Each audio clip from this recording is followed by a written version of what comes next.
Hello, hello, everybody. Welcome to Secret Casting Time. We're just getting set up here for Now maybe I'm back. the beginning of Pride with Friends. You should be hearing Panacea, also in the audio there. Or good afternoon. What's up, Explosive Ash? Bailey. We also make a going live announcement. You all can hear me, right? Yeah, I can. Okay. Yep, I got you. So here we can start off by checking out some seed info, which I compiled. So well, I guess maybe we should just do a general introduction.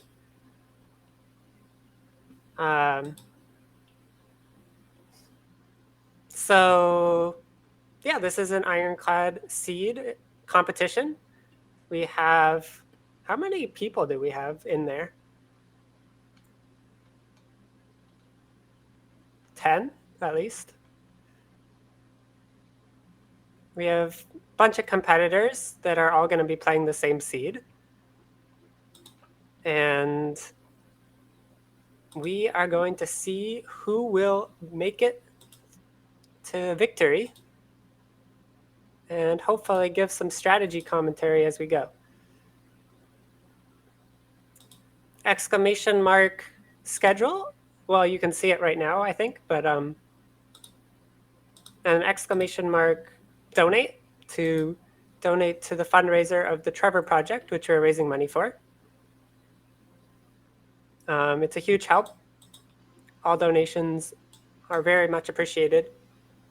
The charity is for helping the LGBT community and specifically crisis intervention. And so any support you can give there helps. Now, on to the gameplay.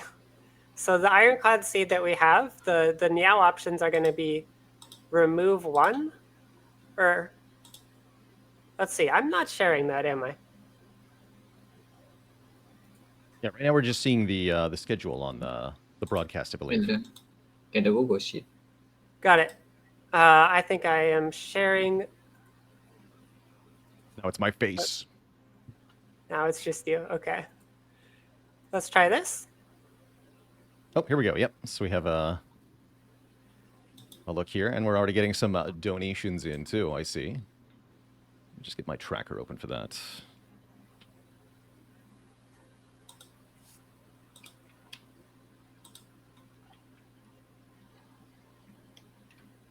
I think I need to refresh my tracker source here.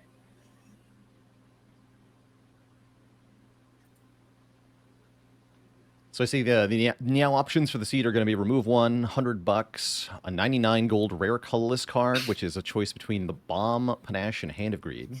Is this all information the players have ahead of time, or are they going to find out the hard way? No, they're playing just a regular run. Okay, so as far as they know, this is normal.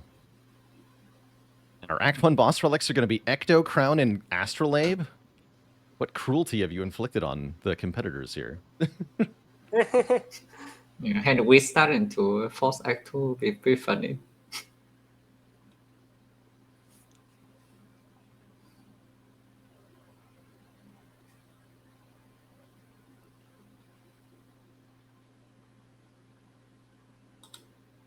So when you look at this map, is there something that's jumping out?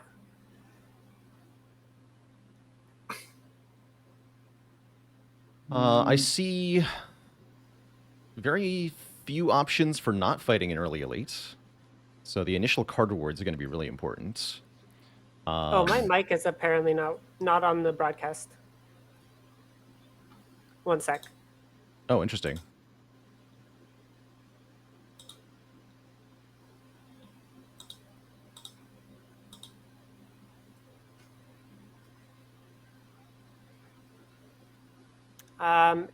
How about now? I guess my mic and camera are there now. My audio is delayed. Yeah, that you sound makes a bit little weird. sense. So the audio just changed a little bit somehow. Hello, right, everybody. because you're hearing it through OBS. So, wait, so why is that the case? Why couldn't my stream hear me, but why you can hear me? Okay, I removed myself from Bizarre. the stream. What's up to my stream, by the way? Everybody watching here on my channel, twitch.tv/BelaLord. You should be muted on the main broadcast right now. So only you guys that are here right now can hear me. Welcome, everybody. We're still getting set up for the Ironclad seed competition, working out some of the audio connection, getting the casting done, right? I just wish I understood where all the audio is being played through, because I don't.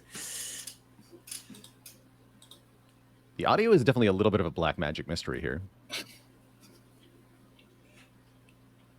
So currently, chat, you're hearing the voices of myself. Hello, But yeah, this with is this me. map, then That right there is Zeknar. go for rare colorless is slightly risky. The right path is not very high value. So And do then we have the upper half of the map? Yep, one sec. that third voice is Panacea. Okay, I can still go back to 2 elite. So I guess, I guess it's possible if you believe in rare colorless on Ironclad to just click option 3, and then go on the right side if needed. Yeah, but we know what those rare colorless cards are, right? And they're not very good. It's like Panacea, the Bomb, and I forget what the third one No, is. there's hand of greed. There is hand of greed. Oh, Hand of Greed. Okay, no, Hand of Greed works. I missed the Hand of Greed. Yes, you can definitely do Hand of Greed. Oh, show. All right, so let's just quickly, or no, I'm going to add myself to the... Okay, so let's quickly review who our contestants are. We have the Mid-Millennial, we have Nikki, we have Chaos Mark, we have Yoji, we have Killer's Scrubby, TCKMN, Garrett, Aditya, Idan, Havenfire, the Zelda Muse, and WavTab. Any of those names kind of jump out at you as some people we should take a look and see? The Mid-Millennial has done quite a bit of streaming of the Spire. He's a pretty capable player. Does have his moments of faceplant and whatnot, but he's definitely capable, and he knows how to pull off a good run from time to time. Post show, so I think he'd be a good one to visit. Yeah, I recognize some names from Discord. Aiden is around a lot, and then I think Nikki. Yeah, Nikki is also around a lot. Pretty strong players, I think. Yeah, it does look like. Oh yeah, here we go. Some of our players are getting started here. Going through the very beginning combats of Act 1. See Is Yoji. the Mid-Millennial being displayed? Yes, I see you Yes, and yes. myself and Mid-Millennial's gameplay stream on the broadcast right now. We've got an identifier for that too. Good question from chat here. What exactly is the criteria to determine who wins this? If we have multiple people who complete the seed successfully, what determines who wins? Well, there is no winner just for this one, but if you want to, you can also report your time on the results score. But I guess who wins is who wins all the seeds and who has the energy to play them all. Okay, so it's a sort of a score going across the multiple characters, because there is Silent, Defect, and Watcher that's going to happen later on. And I guess we could also use score or probably time as a sort of tiebreaker to compare runs to each other. Looks like Mid-Millennial still figuring out where to go on the map here. Could it be possible to get one or two other gameplay streams up so we can see how some of the other competitors are doing as they get started? Okay, here we go into the first combat with Jawworm for Millennial. Everybody's going to have the same draw RNG, so the opening combats should be pretty similar for each player. Exactly how they choose to play will affect things. Like which strikes and defends you play will affect how they redraw. So different players will get different amounts of health loss to just this first combat, for example.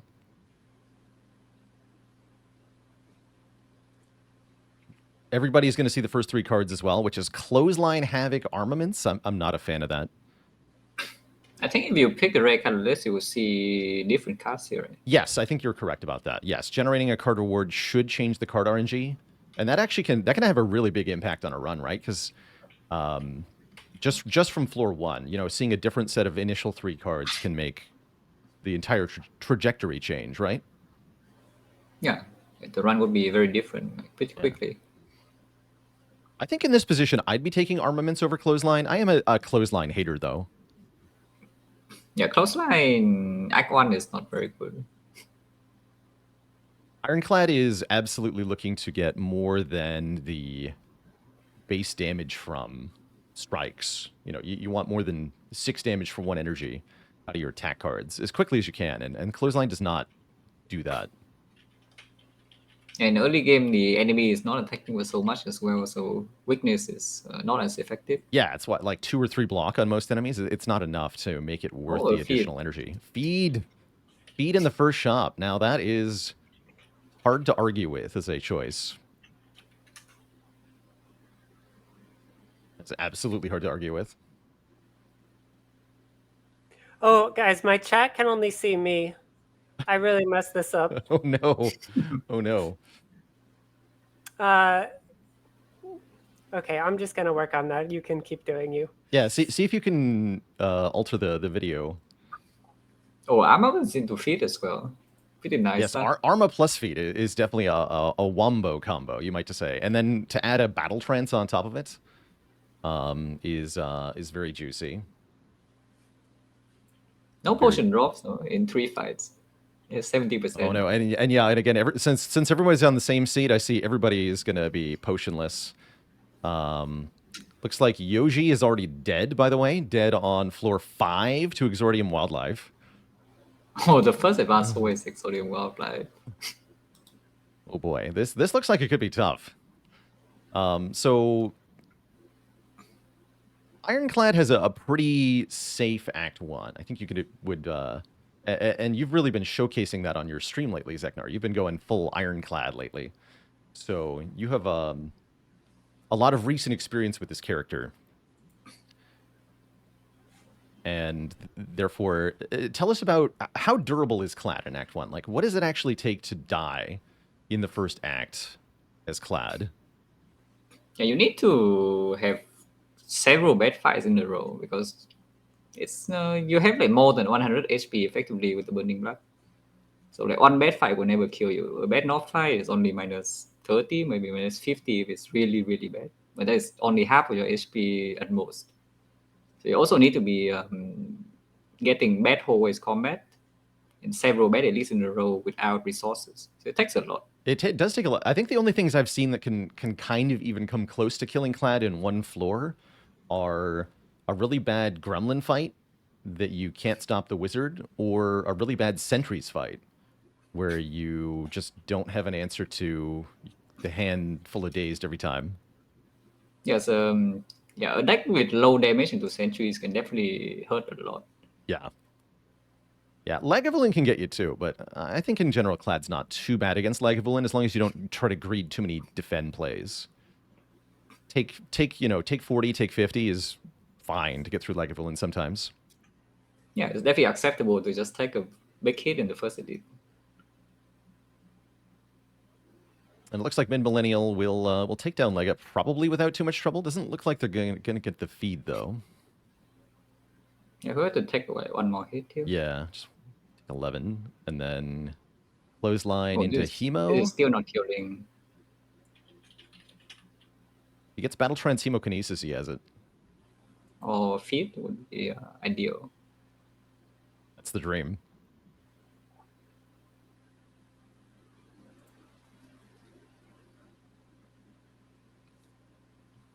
That's the dream.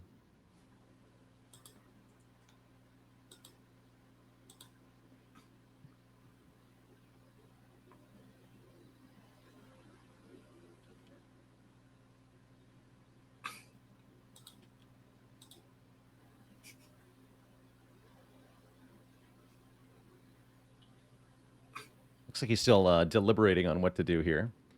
Some of the other competitors, Wavtab currently fighting the Act 1 boss Guardian. It's definitely a little bit ahead of Mid Millennial. Let's see, can I add them for you, or are you able to add them? Let's see if I add to scene 1. Oh yeah, there we go. I can add. Okay, so let's get Okay, but Wavtab. now that added to my stream, and nothing else has. This is amazing. So is something else in scene 2, or? And then who else should we get on stream here who looks to be playing? Let's get Havenfire on. There we go. Okay, so now we can see 3 competitors on the stream. Perfect. Okay, that gives me more to talk about. So we get a preview from some of these other competitors as to what's coming up. Havenfire has got Barricade already, Ooh, which class. is quite interesting. They got a class in the deck, and the Yeah, it looks like Clash Barricade. yeah, it looks like they have killed a lot of elites though. Yeah, the relic count for Havenfire is very good. Wavtab, meanwhile, fighting the Act 1 boss with 3 less relics than Havenfire managed to pick up. Which Also, is... are you all aware of the way to view the decks? Oh, that's a good thing. I've not put out a PSA for my chat. You No, have a like link. we have a link to look at everyone's deck basically live. I can share it. I can share the web page as like a source for the stream, or I can just give you the link. Just give us the link to spread around.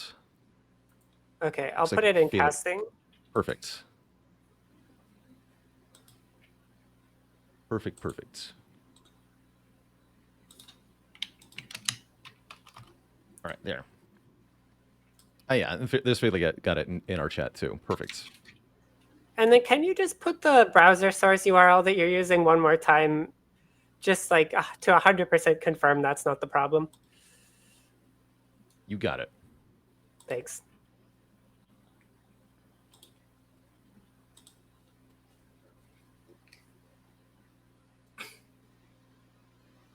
Okay, so Wavtab takes out the Act 1 boss and sees that that very troubling boss reward, which is Ectoplasm versus Crown versus Astrolabe. Very understandably chooses Astrolabe. I mean, you've got Hand of Greed.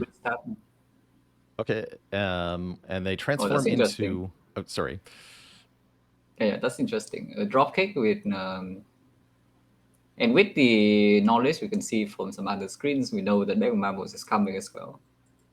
Yeah, a dropkick and Pummel Plus definitely means some kind of heavy cycling or even infinite deck is on the table. Mid Millennial still working his way through Act 1 here. Doing pretty well, picking up lots of relics. Wavtab shows the first fight in Act 2 is, of course, Thieves. So anyone who picks Ectoplasm, yeah, that's gonna be a thing. Let's see, can I remove... Oh, there we go. Okay. Get Panacea's cam off the broadcast there. Perfect. Okay, so now it's me and three streams. This actually looks good. This is what we should have been doing the whole time. But practice makes proficient, as they say. Yeah, looking really good now.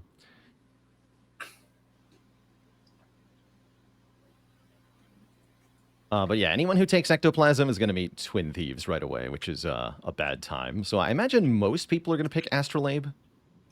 But energy do be good for Clad, so maybe somebody will see use in something else. I think from some of the Act 1 decks I have seen, it is even possible to pick up Busted Crown. Yes, I think that's entirely possible. Taking Busted Crown into Act 2 is always tough, but with the right setup, it's actually quite doable. Yeah, especially with the Hand of Greed gold as well. That yes. Yeah, I super agree. With Hand of Greed, you can buy a lot of cards from shops and just kind of rely on that.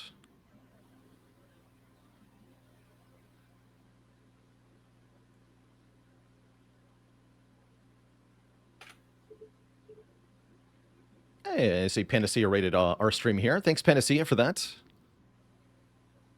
Dropping folks off.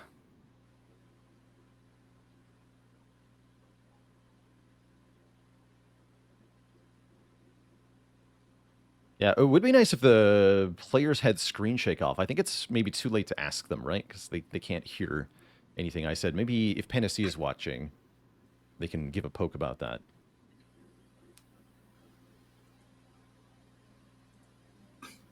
Oh yeah, let me read off a couple of donations. We've had several big donations through stream here for the Trevor Project, which is, of course, what we're here to raise money for, right? All of this is in support of an awesome cause, raising money for suicide prevention for LGBTQ plus youths. And let me give some thank yous, because we've had not just donations, but big donations to the campaign. Just to my campaign alone, I've got Quartertron with $100, Blank Epilogue Page with $100,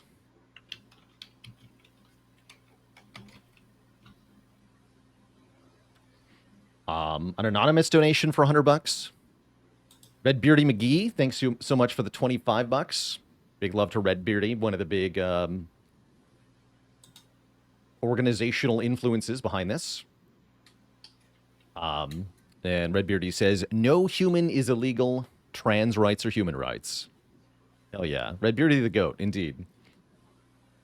Let's see. Owo HC gave us $50. Mushkin Mandeltort gave $100. Serenity Spacer gave $100. Civil Mystic gave $10. Sloth Fiend gave $25. Zavern gave $10. Heather Harrington gave $25. Sparkly Fruit gave $25. And Big gave $25 just now. So we're already at $700 just for my campaign, and we've already raised almost $4,000 total for the Trevor Project across the entirety of Pride with Friends 2025. Big round of applause. Big thank yous, everybody, for that. That's a ton of money, and we've only just gotten started here.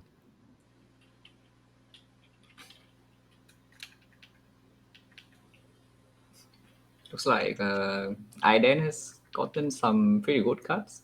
the new Exodia, as I called recently, because I think it has Reaper, Feet, and Demon Form altogether. Reaper Feed Demon Form. I like that. A new Exodia. The different combination. That is certainly is powerful, right? And he's already got so much max health. 93 is chunky. The chunk.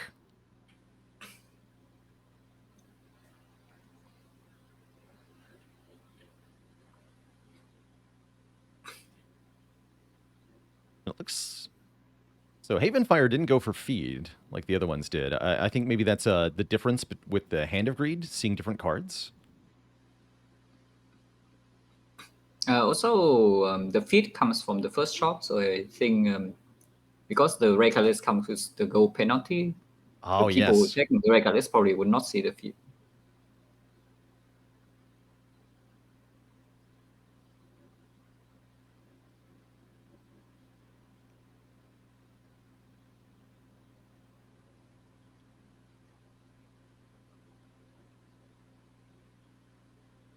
So as mentioned, so you've done a lot of replaying seeds. When multiple players, Zeknar, play on the same seed, what things tend to be totally different between different like players, and what tends to be, or different paths that you take, and what is going to be like locked in and never change? For the most part, I think the relic bar would be fairly consistent between the runs. As we can see, that most players have the Horn Cleat and the Gremlin Horn and On into a Fan and the Bag of Marbles. But the card rewards would be totally different if the pathing changes, or any RNG core, for example, the colorless choice for Neo already changed card reward immediately. Going on a different path will change the card reward. And from there, the run can definitely diverge pretty quickly, even if the other relics are the same. Yeah, well put. The relics, boss relics in particular, are going to be exactly the same for every player for both Act 1 and Act 2. I think we forbid players from boss swapping, so everybody's going to see the exact same set of 3 relics from each boss. And all the other relics, they're going to get essentially in the same order, right? The first uncommon relic for everybody is going to be Horncleat, so on and so forth. But depending on how many events versus combats are taken, you do see differences in the card rewards, including the boss rare is going to be different for different players as well, which is kind of odd that it works that way, but it does. Everybody should encounter the same combats, like the first elite in Act 2 is going to be the same for everybody. Looks like it's going to be triple slavers first, which Haven Fire is pretty solidly crushing here. Gremlin Horn in general, I think, is going to make people pretty eager for Act 2 elite fights, because that's definitely something I'm happy about having in Act 2. And then when you get to Act 3 for Reptomancer, even better, of course. Yeah, this Relic Bar has a lot of output support for early games, so I expect a lot of people to go very aggressive. Yeah, I think so. Yeah. And in general, you've got to be pretty aggro to scale up enough for the heart part of A20 Heart. So making sure to get as much money and relics and everything at every stage possible is crucial. Oh, there is a self-forming clay coming, so Yeah, Bag of Prep self-forming clay for Haven Fire is juicy. Yeah, so the people who have feet will actually be like very, very strong.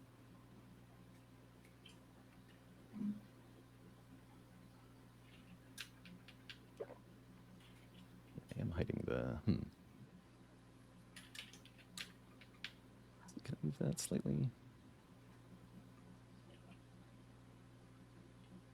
I got a $10 donation from Baylor Lord's son. Dad is proud of you, son. Here, what if I put the donation tracker on the bottom? I think that might look better. I'll partially obscure cards on the bottom streams, but then we won't have the relic bar obscured. I think that's maybe better. Chat is my son. That's right. Troxel with $100 as well. Bringing the Baylor stream campaign already to $1,000 even. And we're barely an hour into this.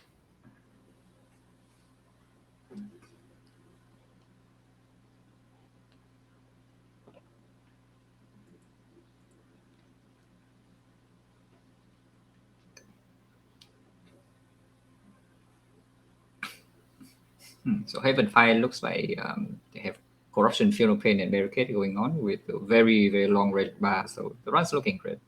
Yeah, especially with the Bag of Preparation to help get those key powers in play before the enemies can hit you. That's a pretty good combination, it feels like. And even on 3 base energy, it's not a massive problem because of Corruption. Yeah. Haven Fire picks up a Smiling Mask. They already have no strikes, though, so what is there left to remove? Not a whole lot. Bash, I guess? It's a good problem to have. Adds a Demon Form, so now we have Demon Form, Corruption, Barricade. Just all the rare powers.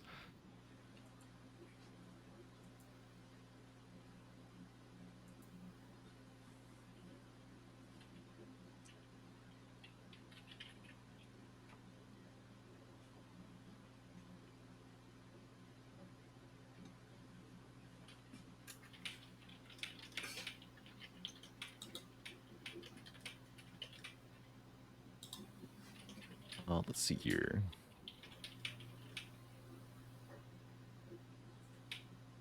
So everybody's still in Act 1 or Act 2 currently.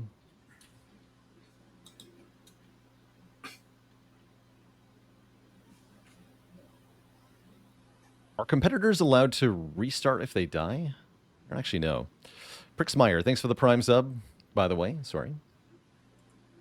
No restarting. No restarting allowed. Okay, so once somebody dies, they are knocked out of the competition.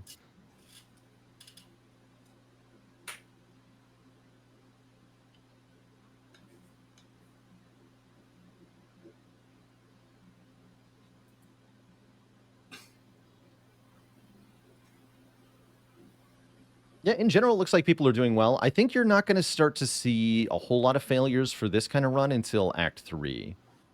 Because of, well, the aforementioned early game relics, especially that Horn Cleat. 14 block on turn 2 makes it very hard to die in Act 2. Because you just get so much block every fight. Yeah, I think the people who made it out Act 1 would not have a massive problem in Act 2. Do the players need to kill Heart? Yes, this is an Ascension 20 Heart competition, so the Heart at the end will be a big challenge, and that's where we're going to really see the cream separated from the curds, or whatever the saying is. You're going to see the quality players rise to the top. Because in Act 4 is going to be the big test of, have you been preparing your deck well, and can you find the play lines that get through the combats without suffering too much?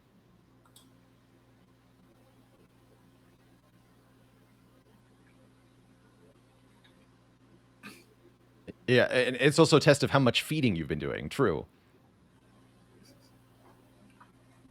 Looks like we did have one player take Ectoplasm. Big Mom went for Ecto. And I think that extra energy is going to be helpful. They have actually quite a bit of a stockpile after getting through the Thieves.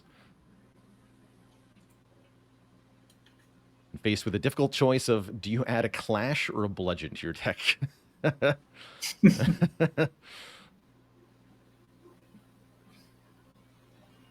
Thought I was playing all these at once? No, I am not that talented yet.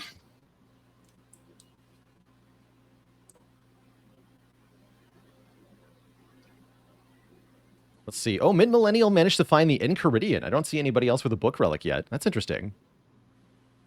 Must have taken a different path to get a different event there.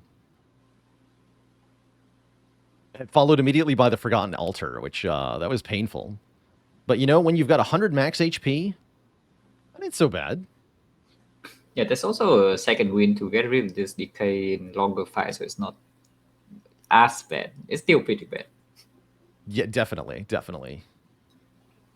Yeah, that curse is no fun.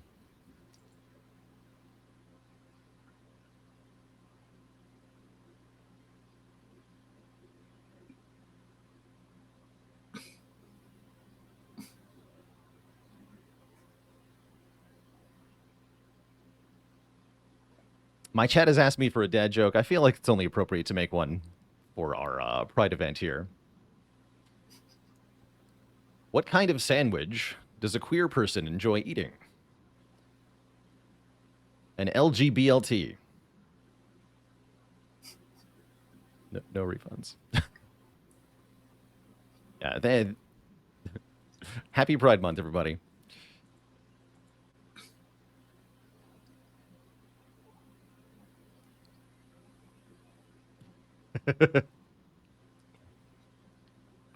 Yeah, after all this time, I still have no idea how you come up with these on the fly. It's not something I have control over. That's the secret. People think it like it's a superpower, but it's actually just a curse.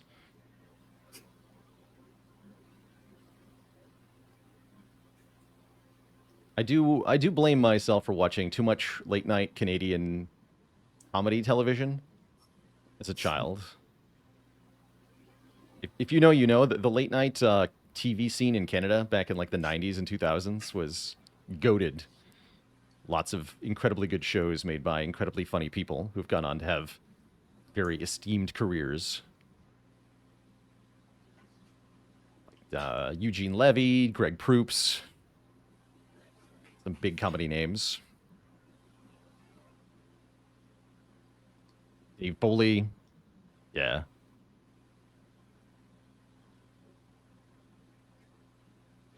Anyway, back to the gameplay at hand here. Mid-Millennial finds Magic Flower, which is a really big deal for these Reaper builds. Pretty much everybody has Reaper, right? So if Magic Flower is coming up in the relic pool, everybody should find it as long as they get rare relics, which they're likely to find in Act 3. So, oh, that's the first rare relic to run to. Oh, yeah, is it? Wow. It's a long relic bar. And yeah, that's the first rare relic, you're right. So as soon as anybody gets a rare relic, and that means anybody who doesn't find one in Act 2 is going to get it if they see Mind Bloom or Double Orb Walkers in Act 3, and they can take it out. They should all get Magic Flower. Unless I'm deeply misinformed somehow.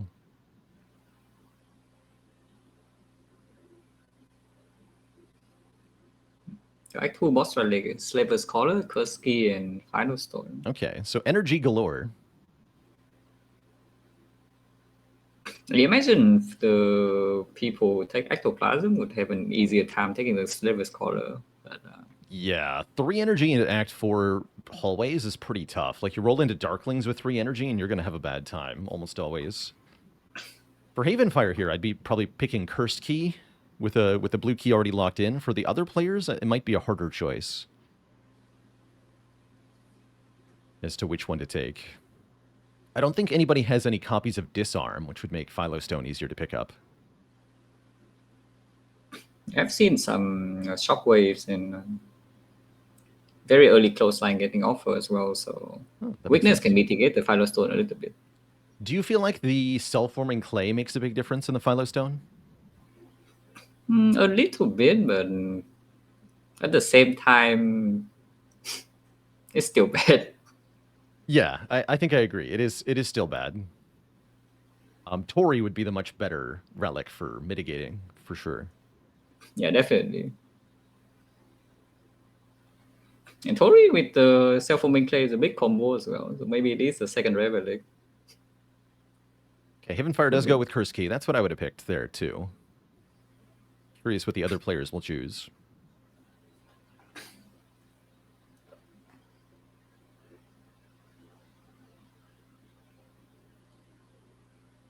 think in general, I'm liking Havenfire's position the most. They have the most relics. They have very combo heavy deck. Yeah, it looks like a very powerful set of cards. Zooming in on WavTab here. It looks like a tough time against Slavers. With the red Slaver got to Vuln, and now they're staring down 3 enemies. And this is the difference between having like, more relic support from like one and not. Because here, this fight with something like Web Marbles is a lot more tolerable. Oh, yeah, yeah. Bottom decking both Shockwave and Hand Degree did not help here.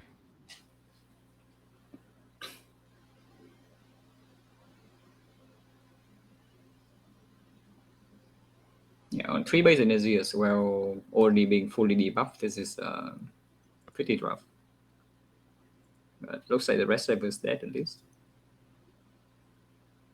Yeah, and with Gremlin Horn, that's a big difference. Tech is indeed hard, yeah.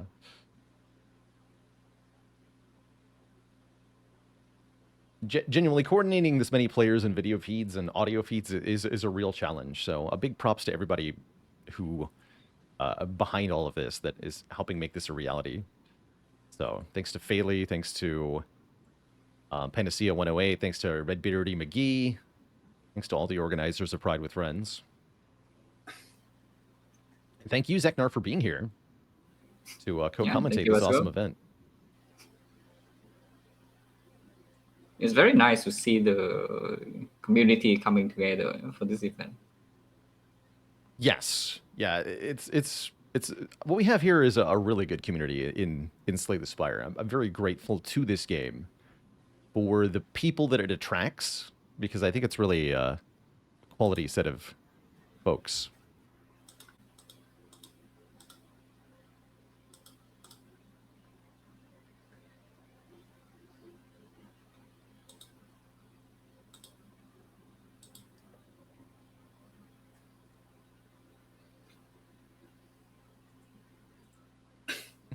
Big Mom, very excited to get the Red Skull. It's definitely a good relic when you have Reaper and 100 max health.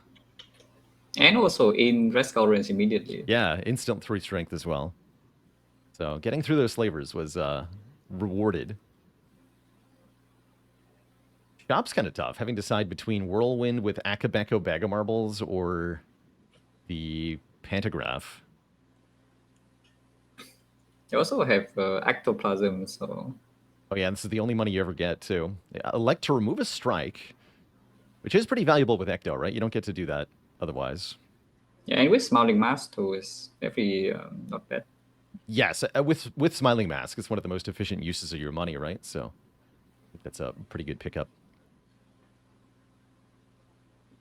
Let's see, is anybody else in Act 3 yet? Doesn't look like it. No, it looks like all the other competitors are still in Act 1 or Act 2.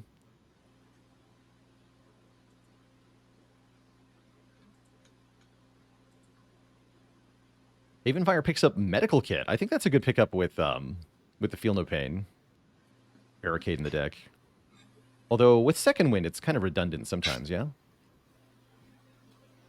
Yeah, definitely. But I think they have Corruption.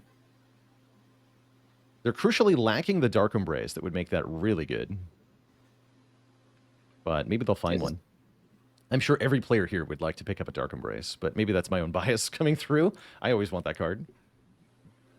Yeah, the Dark Embrace in late game, especially like end of Act 2, middle of Act 3, very, very, very strong.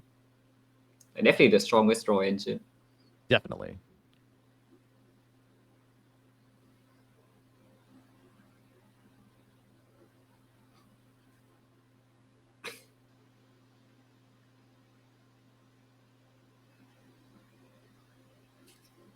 It looks like Wartop survived the slavers. It mostly recover 41 HP is definitely not bad. Indeed.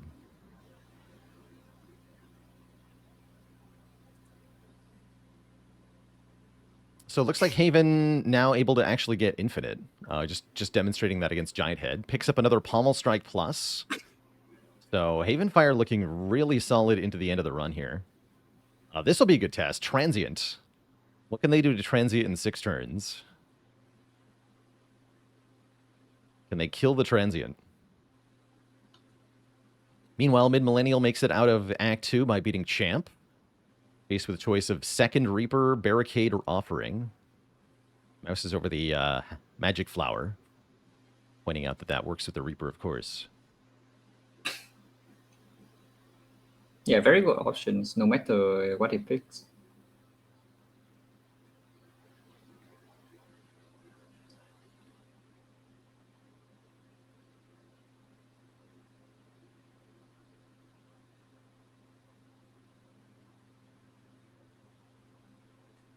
Looks like Wabtab... yeah, Wabtab struggling here against the Book of Stabbing. Going pretty low on HP.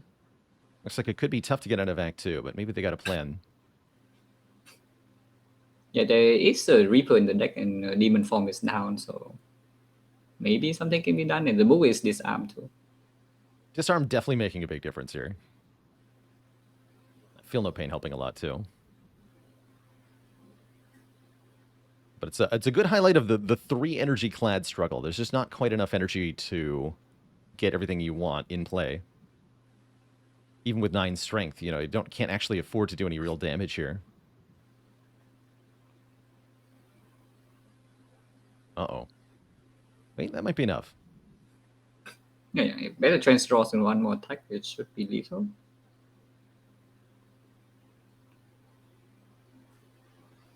Might have to think about Swift Pot before Battle Trance here. Yeah, that's what they're doing. Yep.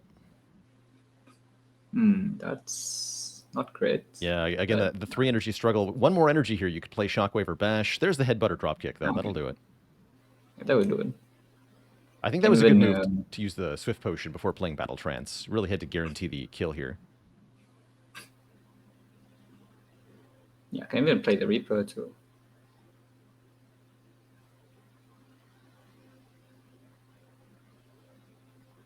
I love that Pride Flag shop from Stupid Potato. I think that's one of the competition mods.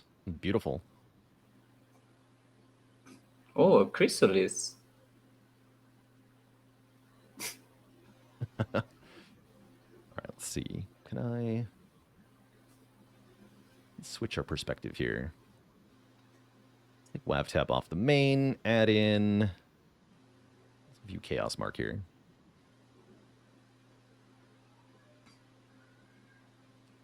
Stupid Potato.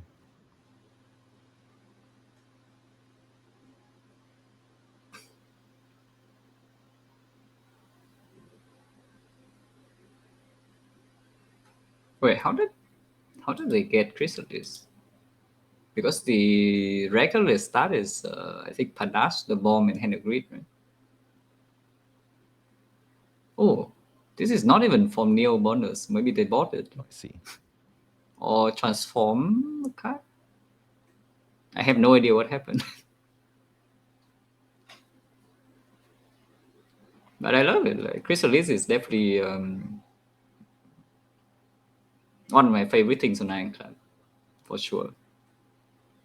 If you have Corruption, I think it's quite good. Otherwise, it's a bit of a meme, I feel like.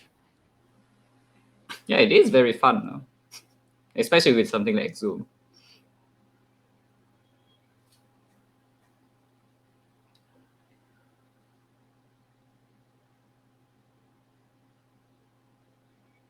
Yes. Yeah, I find it's pretty tough to take Chrysalis on most characters. I think for Ironclad is the most viable, just because of the synergy between corruption, Dark Embrace, Final Pain, and all the skills. And sometimes Ironclad just doesn't care which skill he gets to put in the deck, as long as there are some skills and not just 3 attacks. Yes. Yeah, it just I usually use the term fuel. Any skill will do, right? Just the more skills you have, the more total block and draw you can make.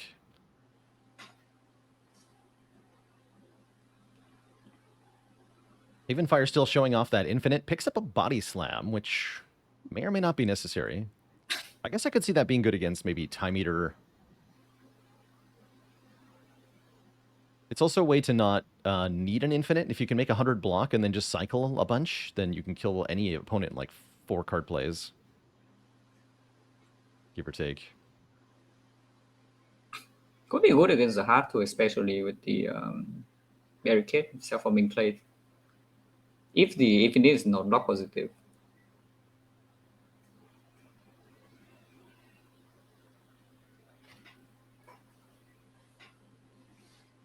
Yeah, Havenfire's run is looking really good.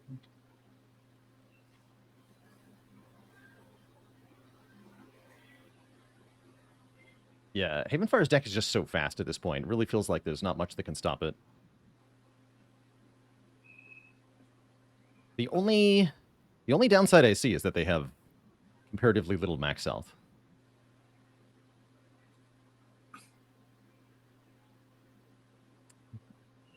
A quick view of mid-millennial there. Mid-millennial actually found Tori to go with Philostone. Picked the Philostone so there first is? and then found the Tori. It's kind of funny. So the second relic is the Tori after all. Yeah.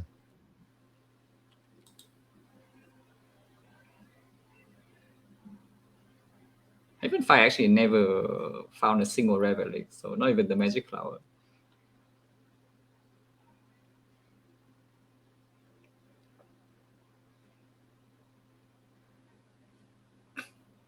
So it's Tori self-forming clay with the Philostone. It's pretty fun. That's a pretty good combo. And there's even the barricade in the card pool to really make it pop off, right?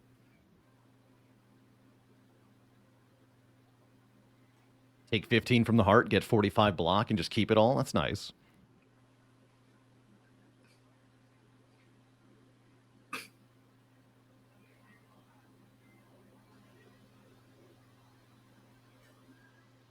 I can see more why Havenfire picked up that body slam too. They've also got barricade and trench exhume with the corruption.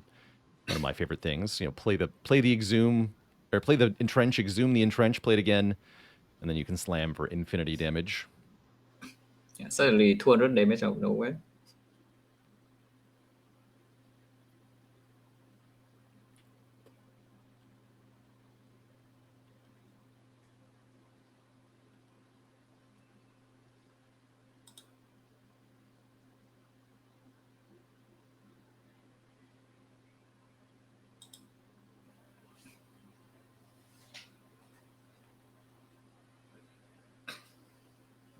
See, Big Mom facing down the champ now. Absolutely crushing him with loads of strength. I think in general, pretty much everybody should get through champ. I don't see why anyone in this run would die to champ with all these big setup powers for Clad. Yeah, I think basically everyone has a demon form. Yeah, or a barricade.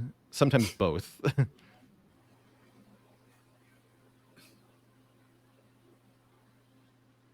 Big Mom wasted about 0 seconds on choosing Slaver's Collar there with the Ecto. A no-brain pick, it looked like. And I think that is, as you said, because of taking the Ectoplasm earlier, so the Slaver's Collar for 5th energy is an easy pick there.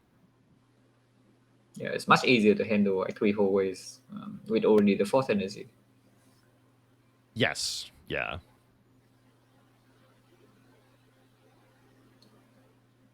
Second Act 3 boss seems to be Awakened 1. And yeah, as expected, Haven Fire doesn't seem to have any problem with that. No, there's no way. I expect we'll see Havenfire be the first to finish here, based on what's going on.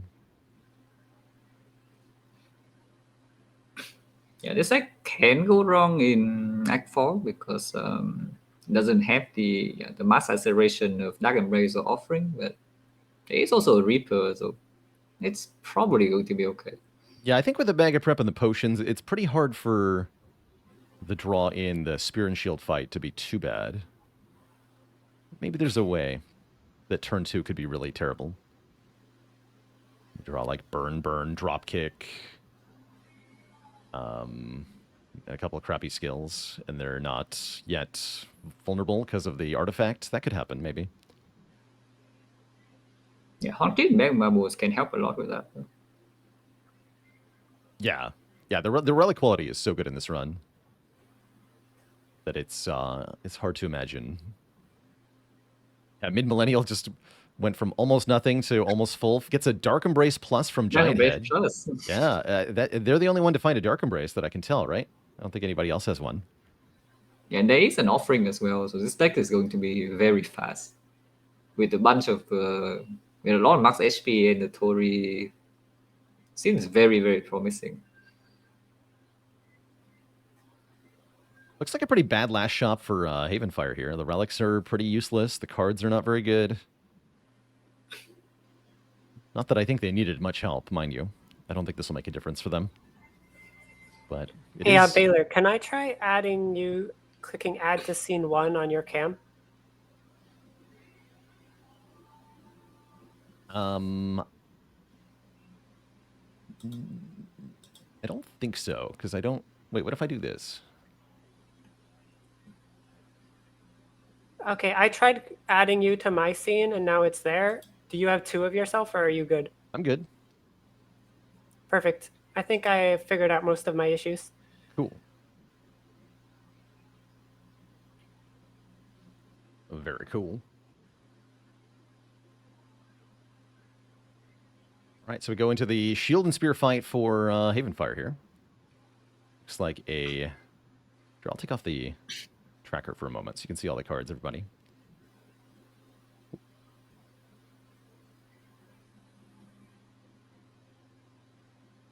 Yeah, the Spear and Shield... Tab is back.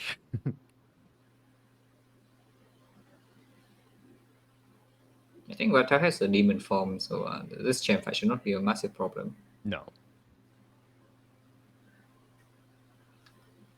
Oh, they also found Dark Embrace. Oh, interesting. Okay, so both Mid-Millennial and WAV Tab have a Dark Embrace now. Dark Embrace Plus, specifically. Plays it... I like that. Looks at the draw pile, then chooses to play Disarm before Dark Embrace. That's not something many people would think to do. But you can see what's crucial there, right? If you play Dark Embrace and then Disarm, you miss the Demon form that turn.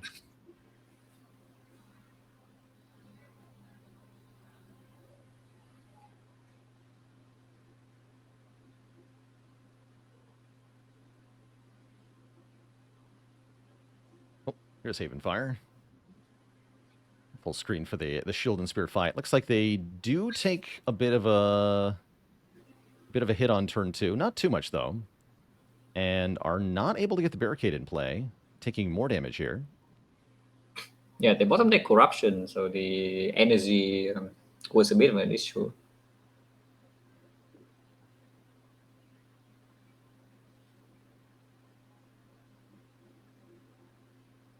Oh, and the no draw from Battle Trance, preventing those pommel strikes from putting in work that turn. What's the draw on this turn? That's a little iffy.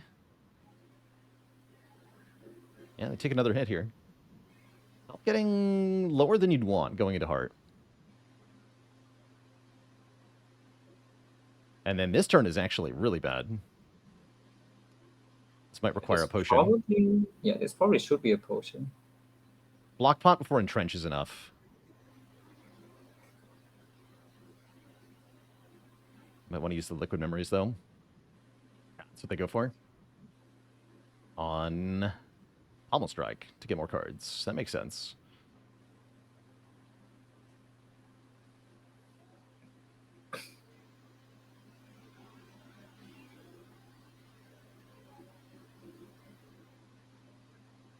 Yeah, Spin Show is just a really tough fight in general.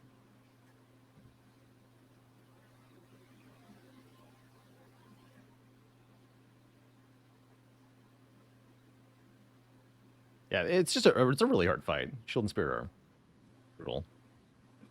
He's able to get a lot of that health back though. That's important. Yeah, and the infinite now, so the fight at least is done. 58 entering the heart with a block point and 20 top the. It's not bad. Not bad, yeah. Get a Feel No Pain Plus? I mean, that seems like it's probably that- good enough. Yeah, that helps. Definitely helps. Right, will Havenfire be our first victor? I think probably yes.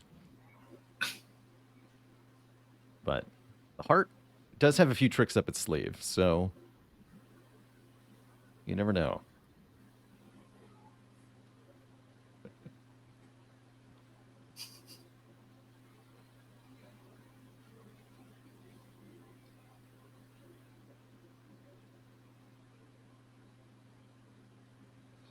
Yeah, let's Okay, put the our multi donation hit tracker comes back though. first. There we are.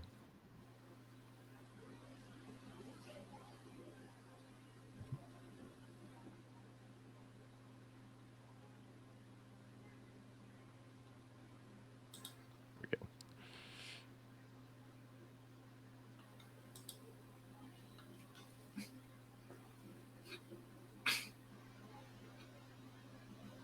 And Oh, yeah, they looks like actually blocked too much on turn 2 and did not get self-Micless value on the multi hit. yeah, and the big hit claps for quite a bit, bringing Havenfire pretty low on health here. But still, I think as soon as they get that barricade down, they're fine. They'll be infinite soon enough. Surviving the first cycle should have been all they needed to do. Yeah, with 6 Feel No Pain is a lot easier. Because otherwise, I do think they can run out of block here. Yeah, actually, that last minute Feel No Pain from the elites might have made the difference here with this draw order.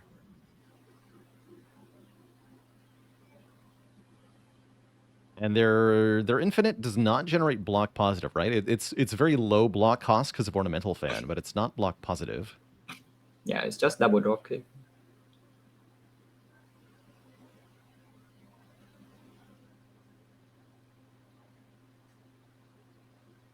But yeah, I think they've got enough block here. They got like over 100. Let's go to 150. Can also just play Body Slam like 2 times. Yes, stripping the artifact to reapply bash for the drop kicks.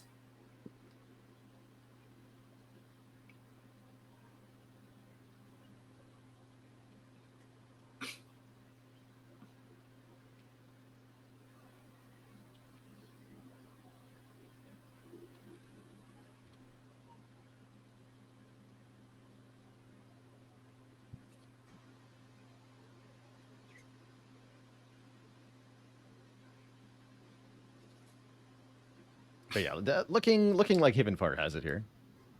Oh, show. Yeah, the heart should die in 2 turns. And the Reaper heals back all the HP loss. There it It's is. very nice. Havenfire's first to finish. GG and well played to Havenfire. That was a solid performance. Nobody else has the same level of broken in their deck at the moment, but they are progressing nicely regardless. Yeah, GG's all around. Question is, will the other competitors be able to finish as well, or will Havenfire be our lone victor? I think the mid-millennial has a very, very good chance. I agree. I think anybody with the Dark Embrace Plus is a very good chance, so I think Waptop is looking good too. Waptop definitely finding out about the pain of taking Slaver's Collar after Astrolabe here. Really struggling in these early combats of Act 3.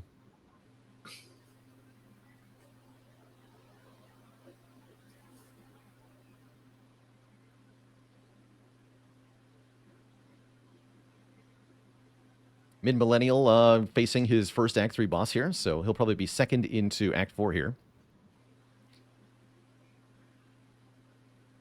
And I think Faley has figured out something important about the casting interface. This could be crucial.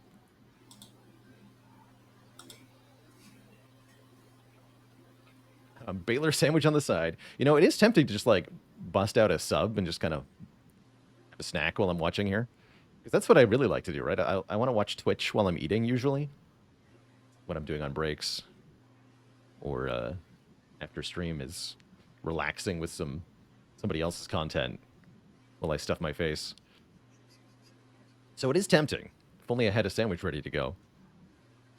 Yeah, an LGBLT, that's right.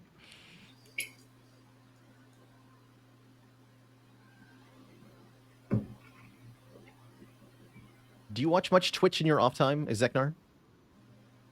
Yeah, a lot. I'm basically always around in the Spire category.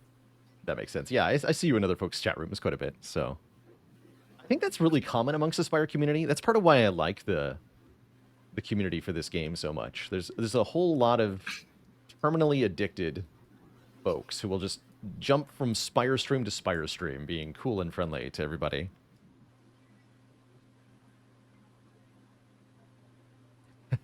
My chat says you're the #1 shit poster in Jason's chat. Can you confirm this? No, I would never shitpost anywhere.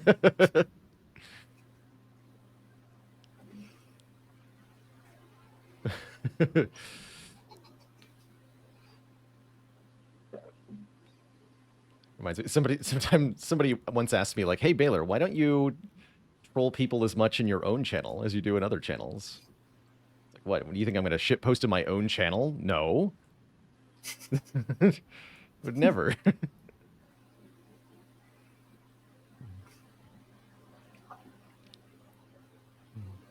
Yeah, that's what my chat is here for. That's chat's job.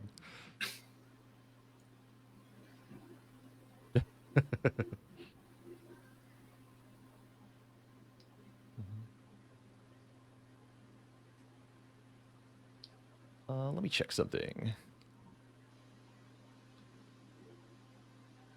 We have a moment here. I think we've got some more. It looks like on my campaign, I just got $100 from Anonymous. So big thank you to whoever just did that.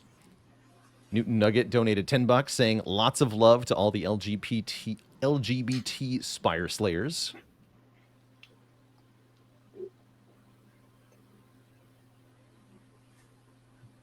Let's see, can I view the donations for the whole campaign or just mine?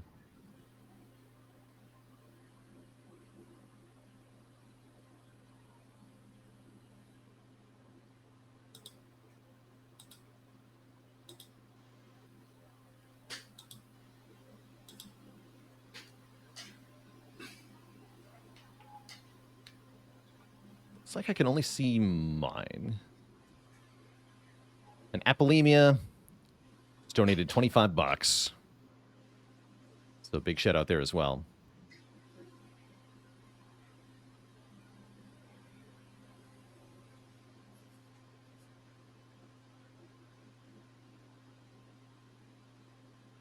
Mid-millennial, almost all the way through the Act 2 bosses.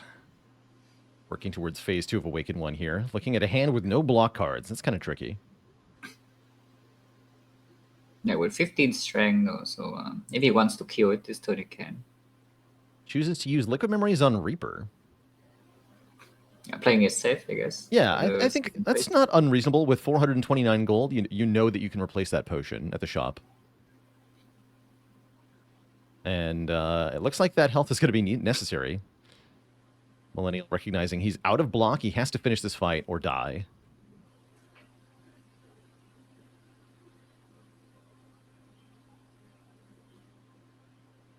Yeah, and he makes it through. See, I've also got $10 from Wakarana. Wakarana says, currently in therapy and struggling with myself, but giving is receiving. Hashtag help yourself. Thanks for pitching some money in to help out other people who are struggling with themselves. It's a great way to support.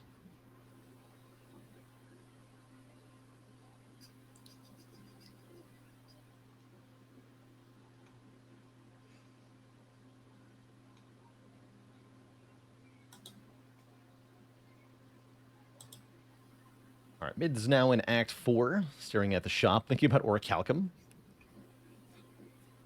Something I've noticed about Orichalcum is that it actually blocks for 6 in the heart fight. Somewhat often. Yeah, because in early turns, you just want to play powers, and then Beat of Death also helps a lot. Yes, With yeah. you losing all your bluff. Yeah, I've had a lot of turns where I like block for 5 with a defend or something, and then I play 3 cards, Beat of Death takes me to 0 block, and I get 6 back. That's nice. Oh, thank you, Redbeardy. Let me see if I can do that.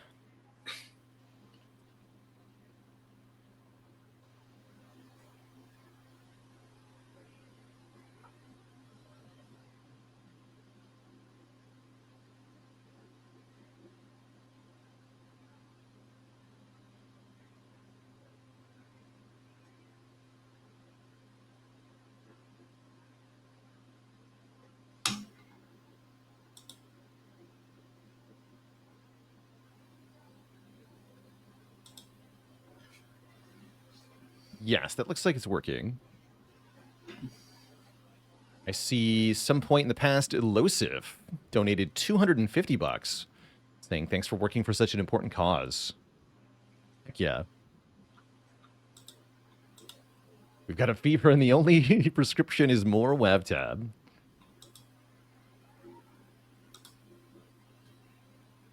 How did this Rampage end up in WebTab stack? They transform into it, I think. Oh, okay. That sounds about right. Yeah, they saw a transform shrine in Act 2.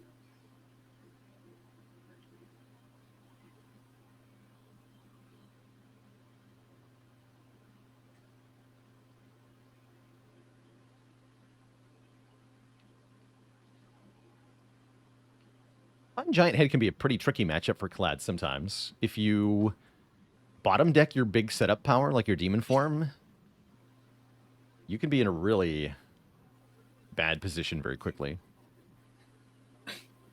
Yeah, and Ironclad in general doesn't have a deck that's super fast that often.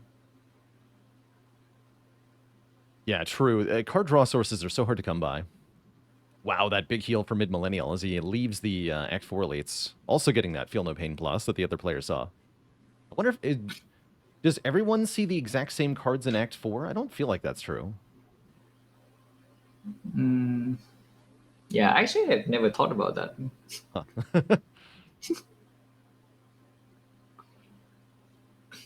Yeah, top decking Demon Form with 125 max HP with self-forming clay looks pretty difficult to lose. Yeah, especially with it chooses Evolve over Dark Embrace off the Power Pot. I don't know if I would agree with that, but both are good draw sources, so I'm sure they both help.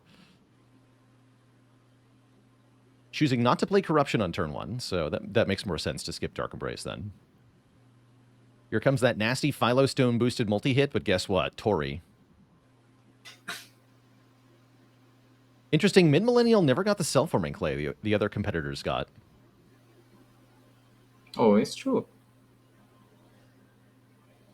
Huh. That would have really helped here.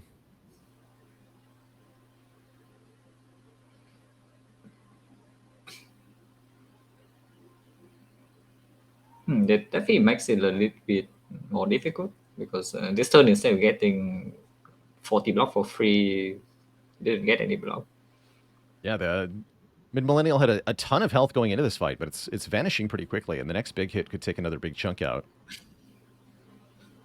But Power Through Second Wind coming to the rescue. And the second multi-hit, even with the Philostone, is still getting Tori, so it's not so bad. And Magic Flower Reaper. Damage is coming in very quickly as well. So yeah, making the choice to play that Immolate instead of blocking this hit.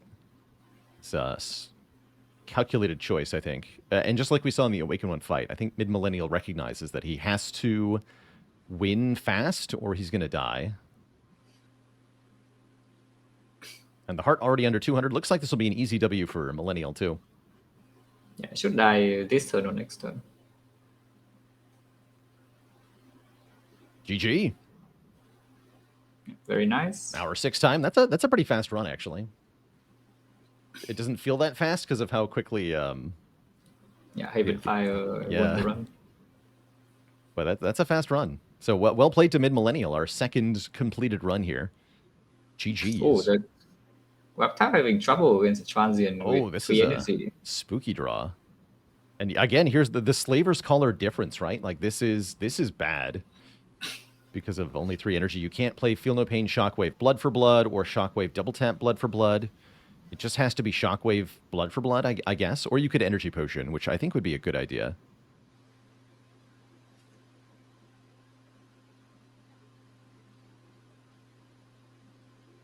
But even if you get through this turn, there's 2 more after it. Yikes. It was Feel No Pain, Double Tap, Blood for Blood. Takes 2. That's not bad. Not getting the Shockwave down feels like a... Oh, yeah, there they go. Okay. Energy Potion into Shockwave. They're hearing me. No, that's a good call to use that Energy Potion, I think. I definitely want to debuff transient for the last 2 turns. Very dangerous.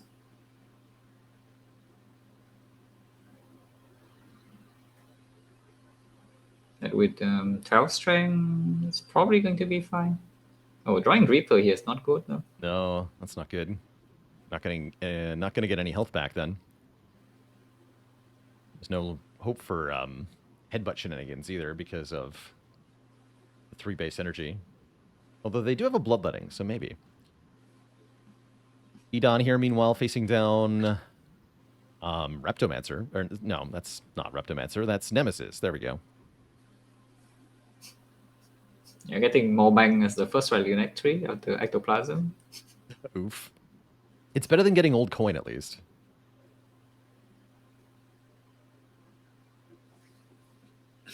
So how many players are left in the competition? Good question. I see... Looks like... Oh, Stupid Ketchup did die to Champ, so I was wrong about everybody beating Champ, it looks like. I see Tickman, Stupid Potato, Wavtab, and Idon. I think we have 4 players left at this point. 3 of whom are on screen. Let's see if we can get the last one, too. Here. There we go, above me. So we've got all 4 people still in the competition on screen in some way. Wavtab does make it through that scary elite fight. Gets to a shop intact. Buys the medical kit. I respect that choice. It worked out for our other competitors. Yeah, they do have a Dark Embrace as well, so it's definitely quite strong.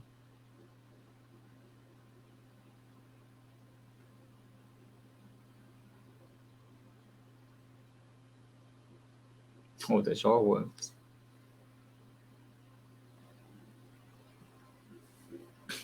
The triple jaw worms on 3 energy definitely can be dangerous as well.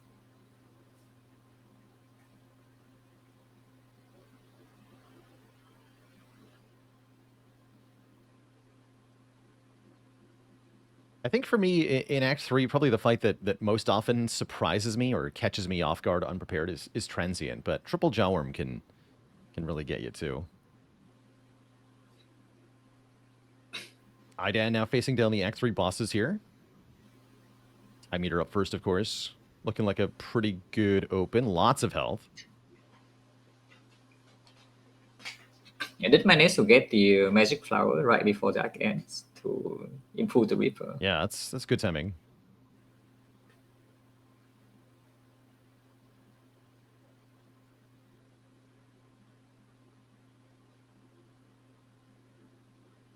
Take 24 to the face.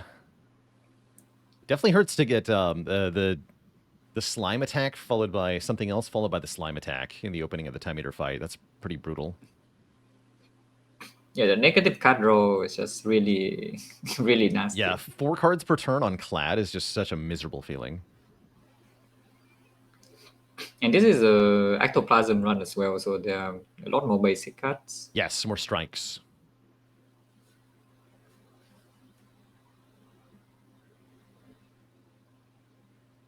But once Dark Embrace is down, everything changes.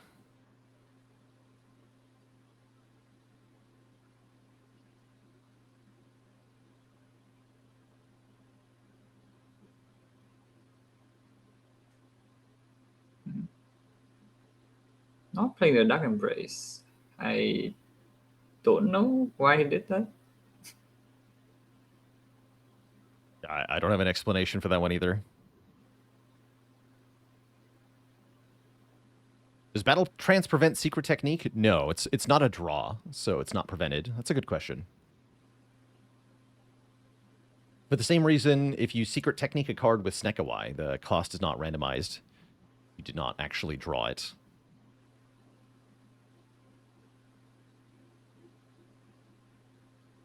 Looks like nobody in the competition took Busted Crown. We saw a couple of Ecto... Actually, no. Stupid Potato took one. You see Busted Crown there. So we do have one Crown picker, who is now ready to fight Champ.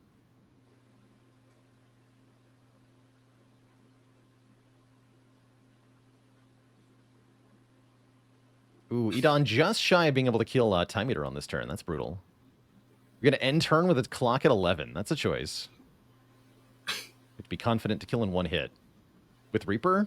Nice. Hey, look at that. Right as the Suddenly clock full goes off. HP, yeah. Easy peasy. Suddenly HP goes from 40 to 4.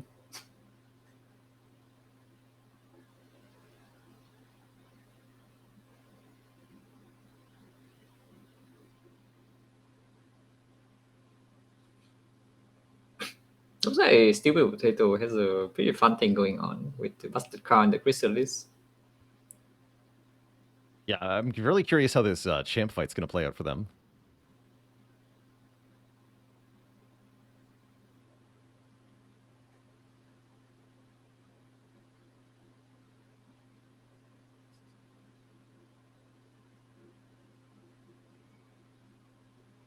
Dual wield, Impervious, Seeing Red, Flame Barrier, and Infernal Blade for this fight.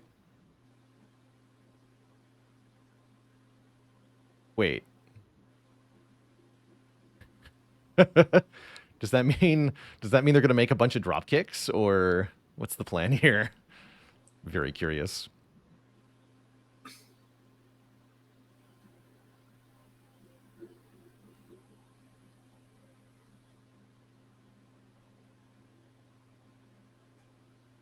Yeah, there is a Burning Pact Plus as well, so dual wield drop kick can definitely be something.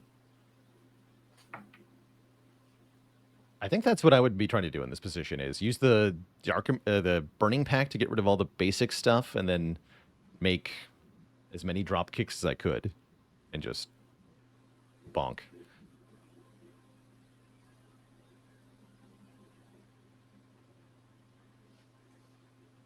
Question is, will that happen before Champ brings them out of health, or lowers their health to 0? I don't know. Oh, looks like Nikki just finished. I don't think we had their point of view for most of this. We got to seeing the credits there. Shout out to Nikki for being 3rd finished.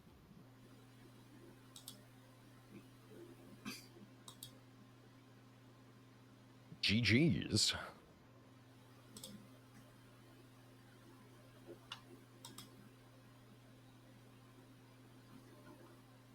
I see Nikki had some tech issues, so we hadn't been seeing their perspective for most of this.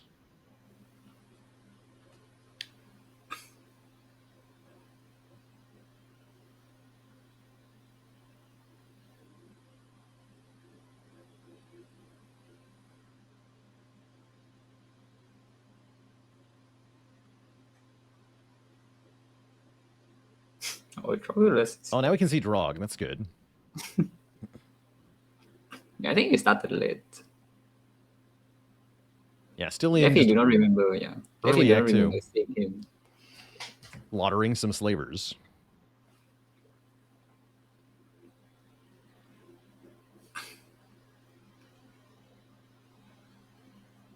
Looks like 100 gold starting to feed by first shot.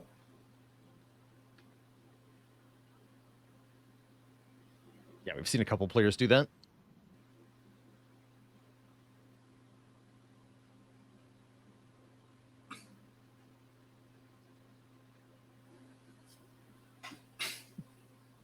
One of my chat members, Human Who Lives on Earth, says, "Thank you, Zeknor and Baylor, for the entertainment. You have made me so much better at this game." You're very welcome.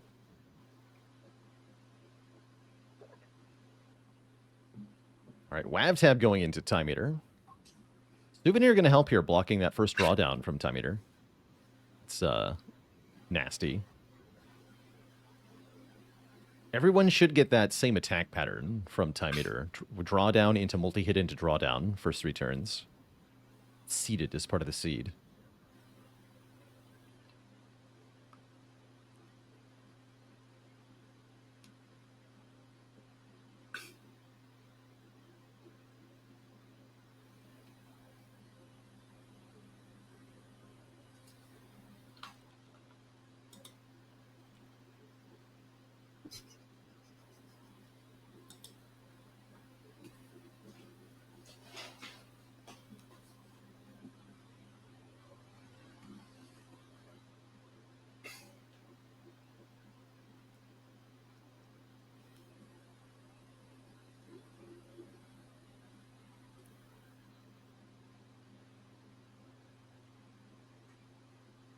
More donations coming in since I last read off. I Hate the Chosen donated $10 to the campaign, and another donation from Anonymous for 25. Looks like we're already at almost $5,000 for the campaign total, which is almost halfway to our overall goal of 10 grand. Just based on how this is going so far, I feel like we're going to exceed this goal, which is fantastic news.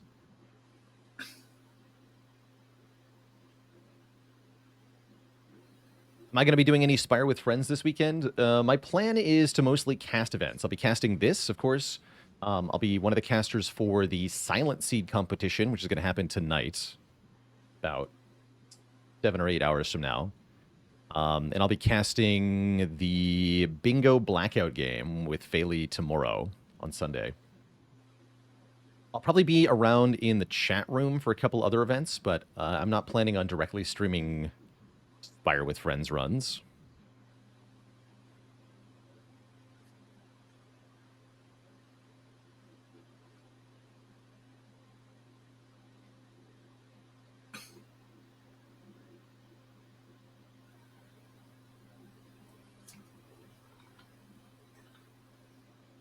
There's a Family Feud event too. Yes, I think that's up after this. Is right after this, I think. Yeah. Spire Family Feud. That'll be having, I believe one of the folks from Megacrib will be popping by for that. So that'll be a cool event.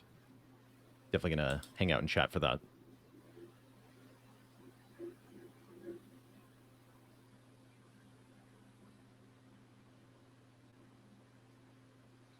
Let's see. It looks like Edon now in Act 4 here. Facing down Spear and Shield. Looking like a pretty gnarly turn 1 as well. Although The top right there Embrace, so it's not too bad. The second win with no skills in hand, though, feels pretty bad. No block for this first attack.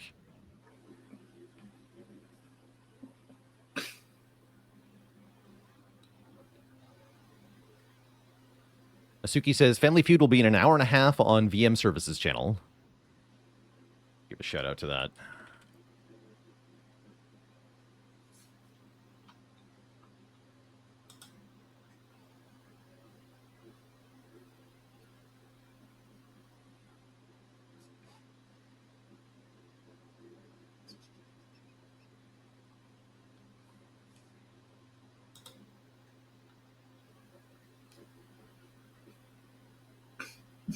Civil Potato did get it through chat.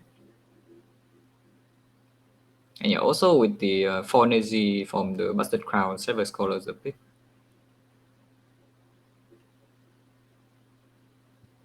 I missed it there. Did you see what the rare card they got from the boss was? Oh, I missed it too. Chat says Immolate.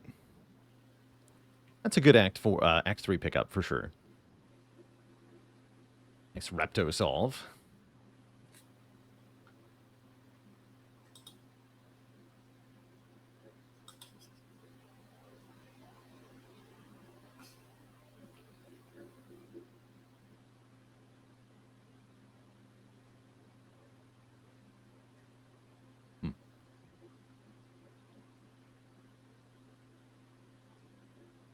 And yeah, with medical kit coming up, it's even better, right? Because that burn is not so bad.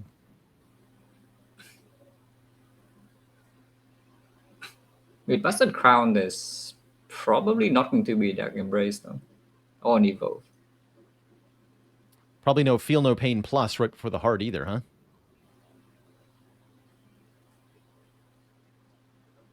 Actually curious. We got to pay attention when Edon finishes the elite fight. Do they also get offered that same Feel No Pain Plus?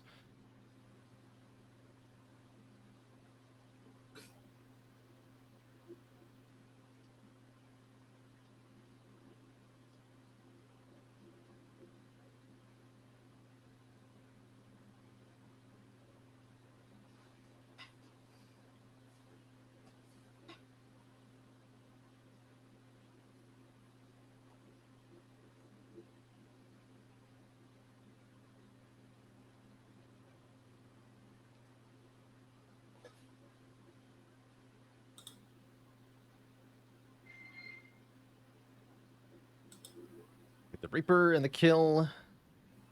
And yes, there's that Feel No Pain Plus. Yeah, I think it's the same country one.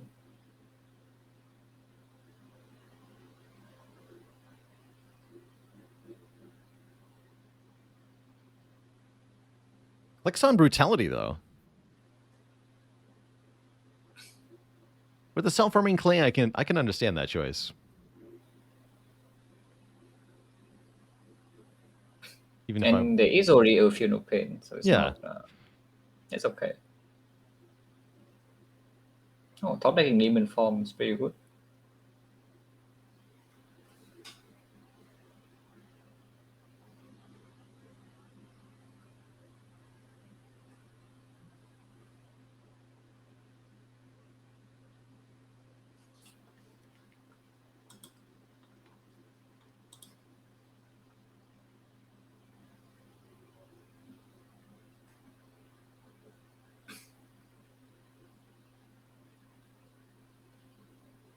Yeah, it looks like a pretty clean heart fight so far.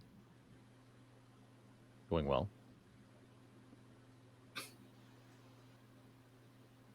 Absolutely bricks the draw for turn 3, though. Staring down a big hit with no answers. Good time for Snake Oil? Yeah, Snake Oil.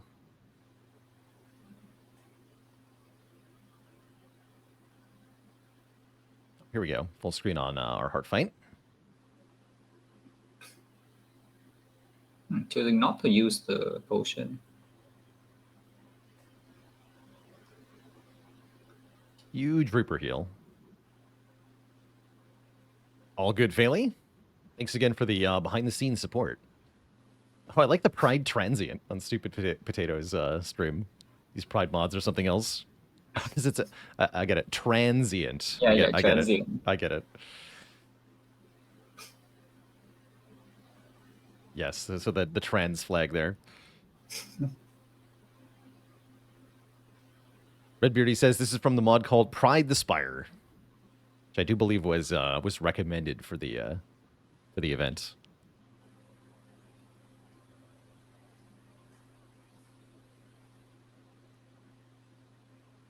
Trans rights.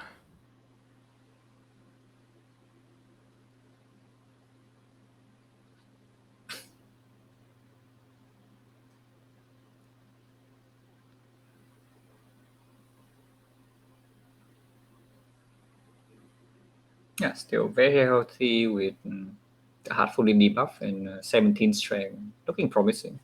Yeah, heart's already below half. This shouldn't be too hard here. Or Adon. Wavtab, meanwhile, making it into Act 4. So we'll be able to watch them right after Edon finishes here.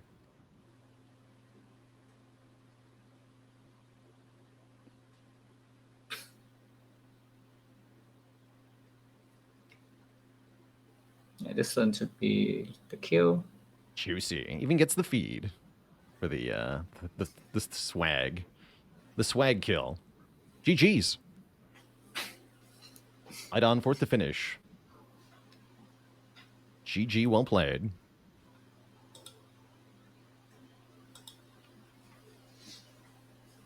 Really showing the quality of the players we had today. We've got a lot of successes. on these runs. I wouldn't exactly call this the easiest seed in the world, especially with the Act 1 boss pick being less than optimal, you might say, but there's some bunch of other stuff that's going on in this run that makes it pretty strong.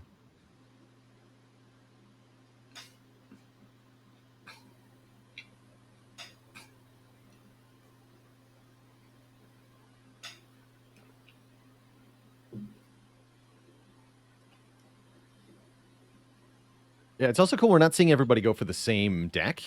Lots of different strategies coming out. Some players going infinite, some players just doing demon form with Reaper and Feed to stay alive. Definitely some good variety here. Yeah, we have seen Power 2 second win too.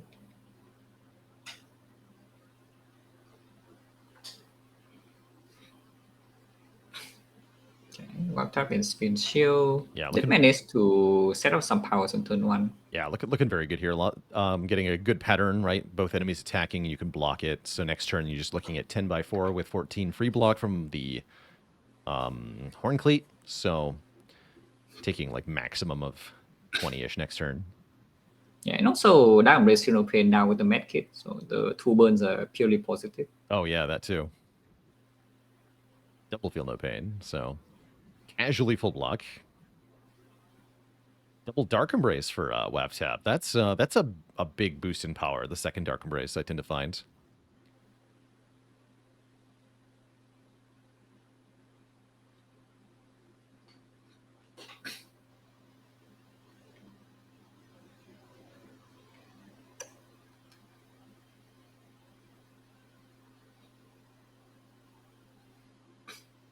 Breathing this turn a little bit, but do have a Reaper.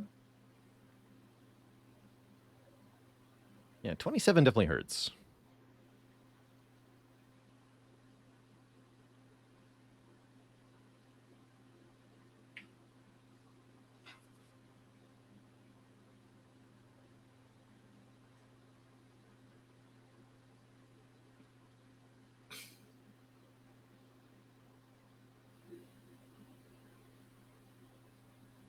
We give extra credit to WavTab for winning with a Rampage in the deck. That's the question.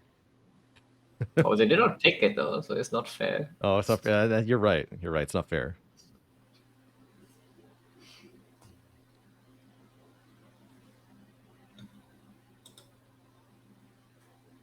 Was the seed chosen randomly? I don't think so. I think this was a curated pick. Although I don't know the criteria used to pick it.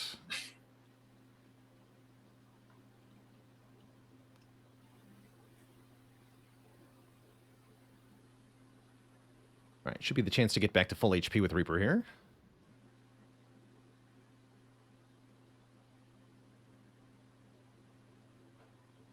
You can over kill the spear immediately.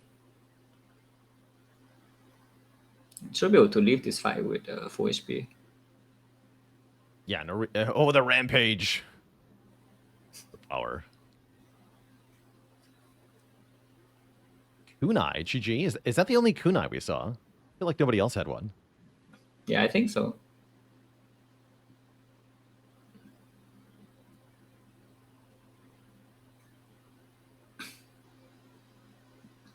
Okay. Seems like everybody is Also just blessed collecting- with Demon Form turn 1. Yeah. Oh, corruption with 2 Fatal Pains to deck embrace. Very Yeah, powerful. that's an easy click right there. Question is, do they go for 5 dexterity off the speed pot, or do they block Vuln?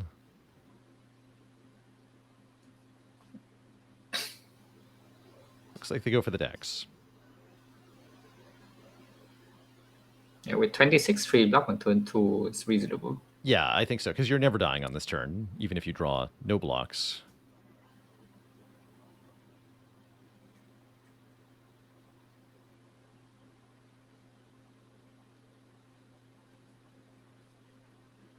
Kind of a do-nothing turn, though.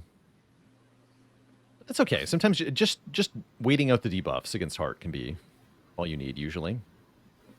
And yeah, this turn, they should play a lot of cards. Yes. And full block.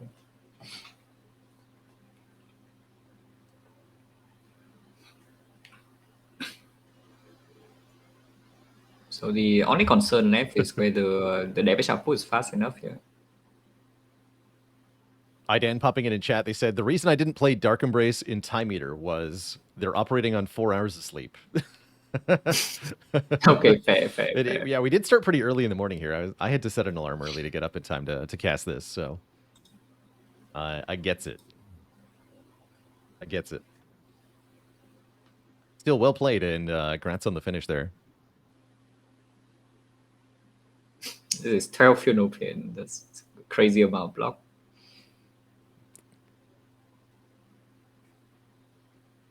Papa says, I did not wake up in time. How's it going, Papa?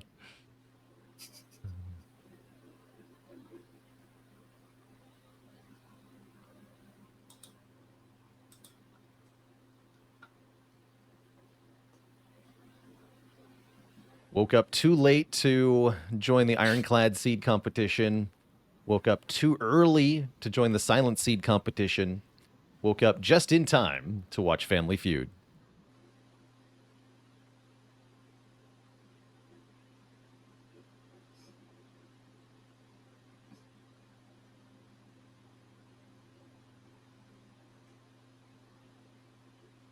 I think I'll try some quiet background music on my stream for the silent competition. Probably a good idea.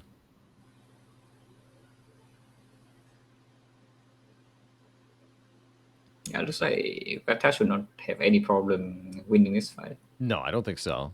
Nobody has had too much of a trouble against the heart so far. Nobody's died to heart. I think that'll be more of an issue in the other class runs.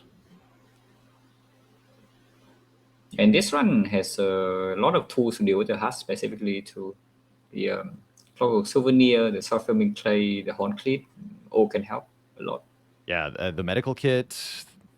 Yeah, and the feet for some people.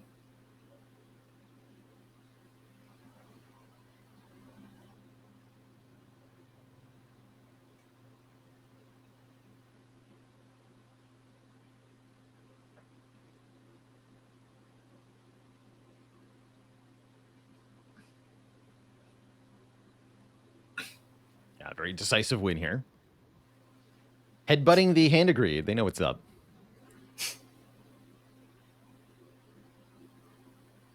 Oh no, never mind. I lied.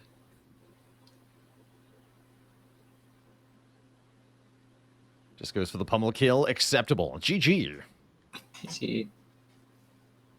GG's to Wavtab. Finishes 5th, I think. 5th to finish.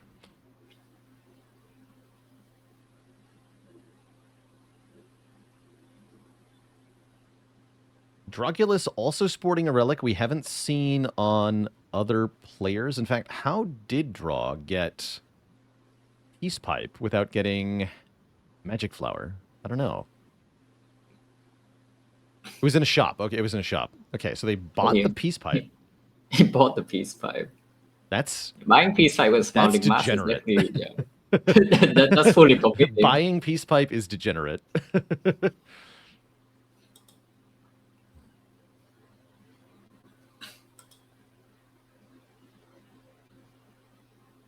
Okay, Saber Scholar with the Astrolabe, so actually always can be a problem. Yeah, it's a full game remove to buy that. But if you need a Peace Pipe, then it's really strong when it's strong, right? Like, because you're using it to distill the deck down to an infinite state or something. But yeah, it can easily be 4 or 5 removes. Yeah, looks like it's just 2 this act, but honestly, 2 removes can be the difference between being infinite and not being infinite. So it's a big deal.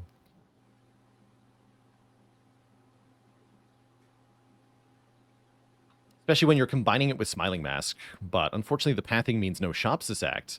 If only Drog could go left, you could get like 3 shops and a bunch of fires. That would be very good. So I think the Act 3 layout really punishing this particular choice by our player here.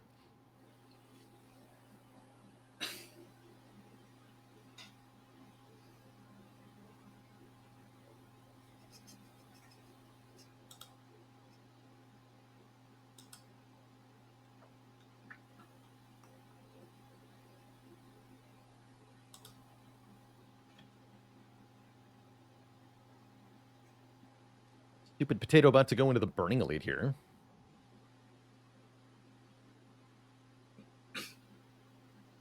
Oh, there is a Mind Blast in the deck now for some reason.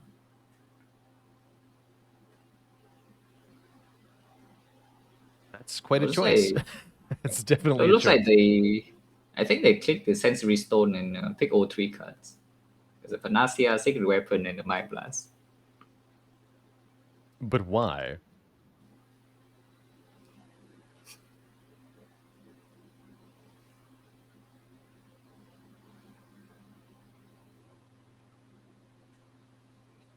Mind Blast back with Marbles though, so it's pretty fun. Yeah, it actually is not that bad. Tickman looking at Apotheosis here, trying to figure out whether they should add it. I don't think we've seen anyone with Apo yet.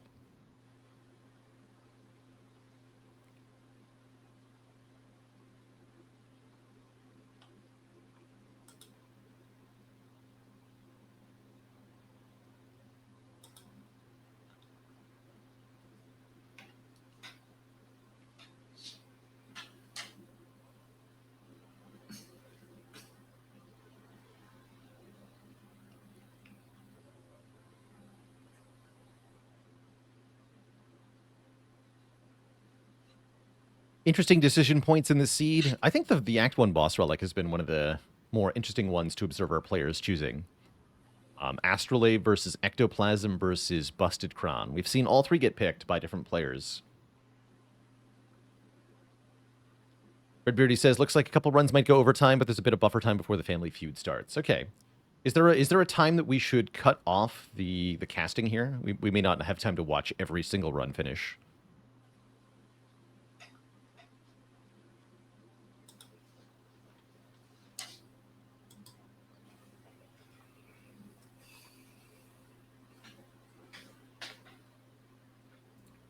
I don't think we'll need to cut off the casting, but maybe if it's like an hour from now and people are still playing, then I'll cut it off. Okay. Cool. I've got nowhere to be, so happy to hang out and chat while everybody finishes up. Family Feud will be on a different channel. I'm not going to be broadcasting that myself. That should be on VM Services channel.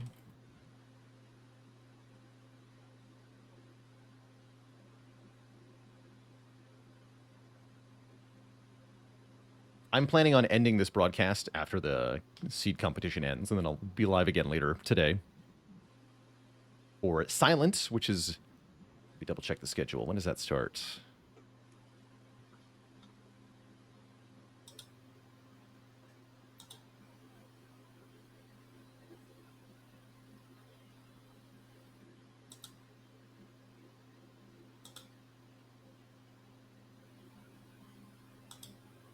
Uh, 6 p.m. Eastern. So about 6 hours from now. Cool.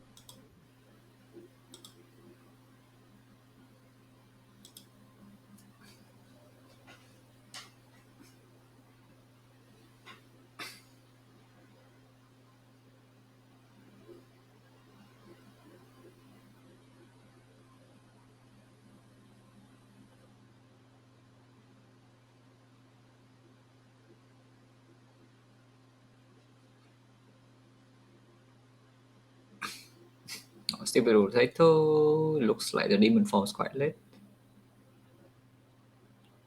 But that's the, I guess that's the Busted Crown coming in, because for other players at this point they already have a decent baseline card draw. It doesn't Syntax help seems to be, when you add a whole bunch of random colorless cards to your deck either, I'm sure. yeah. So even choosing not to play the demon form on account of being so late, that could be tricky here. This might be a lot of damage from Giant Head. Yeah, it's really hard to deal. It's still like 260. It's really hard to deal this damage.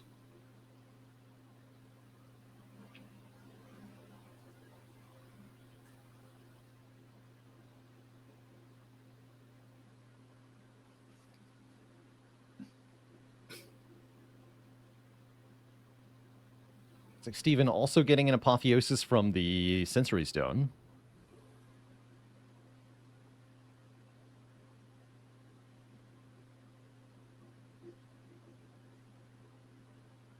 He's unsure whether to take it, though.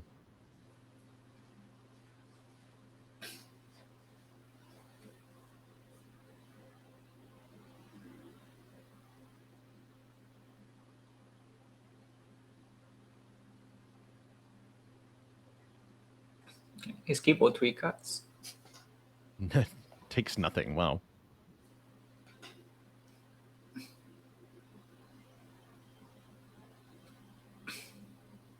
I mean, coming from the person who bought to the peace pipe, I get it.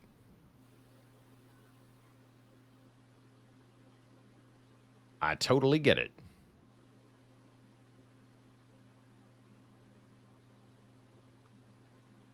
Mid-millennial rating after showing off their point of view on their stream. Welcome, everybody. A mid-tier raid, indeed. Thanks again for playing in the competition, Mid-millennial. You did great. Great run.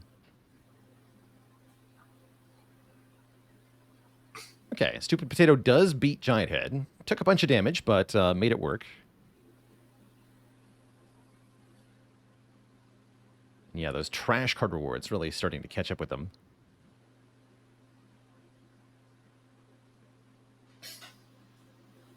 And this one doesn't have a feed either for Act 4. It's pretty dangerous.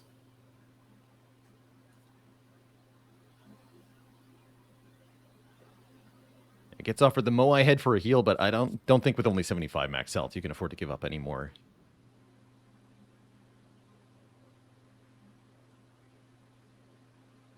Mid says, I had to prove to the gamers that I could win when I try, with Pepper X hot sauce in my mouth.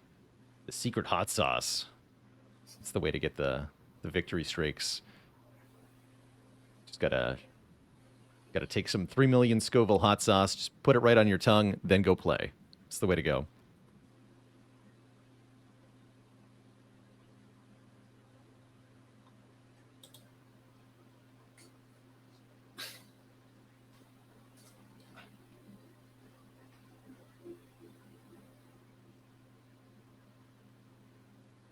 Don't let yourself be comfortable, because that leads to complacency.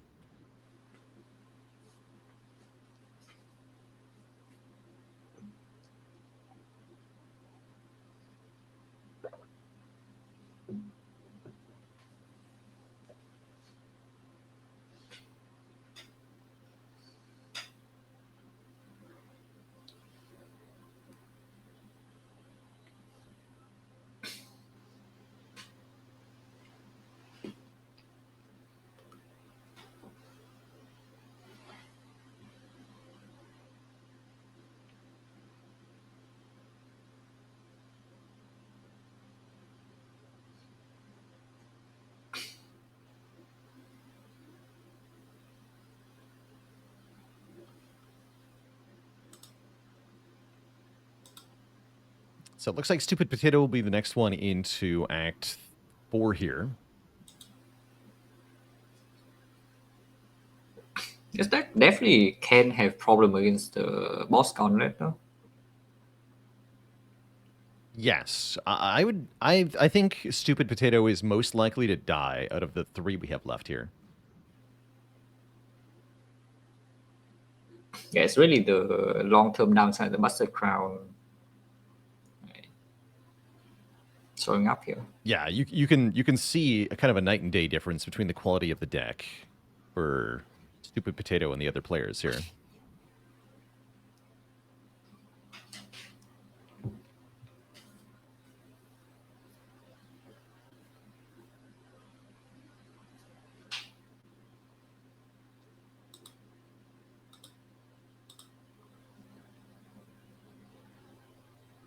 HypnoBear says, we've been a great casting team. I agree. This has been pretty fun so far. Yeah, it's great.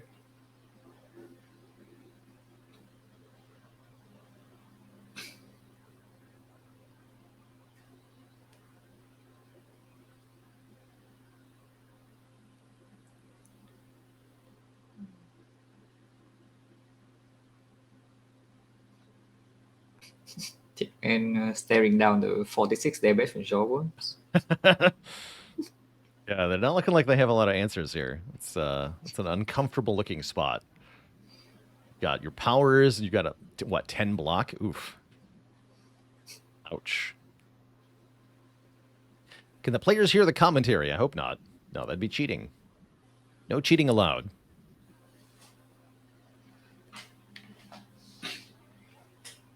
Potato was the only one who took crown. That's right.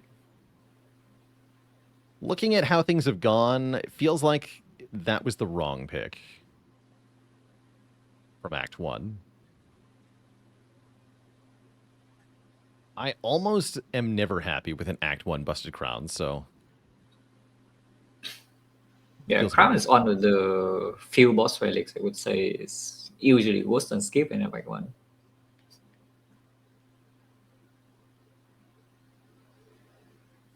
Yeah, I think almost everything else is worth the downside, but crown's downside is so big. Especially if the run aims to beat Act 4. If the run aims to beat Act 3, then I think it's a lot more viable.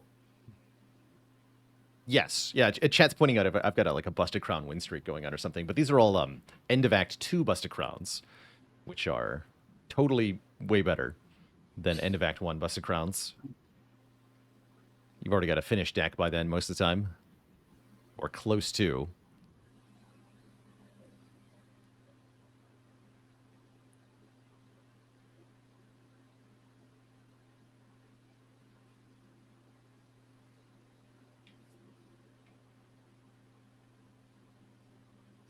I feel like for the next seeded run competition, we have to make the players start with busted crown. That'd be a fun one to watch. What does everybody do when they can only pick one card? I guess you'd only get the same deck from everybody, right? Because the choice is either add the card or don't. So everyone would have the same cards. Yeah, force boss squad into busted crown would be pretty evil. Yeah, that's rude.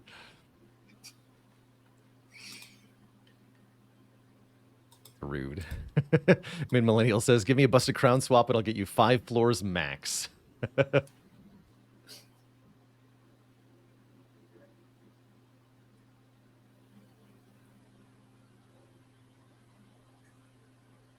Would crown be too busted if it only removed 1 card reward instead of 2? I don't think that'd be OP. I think that would be more reasonable, maybe. Curious if we see the crown come back in the second game, in Spire 2.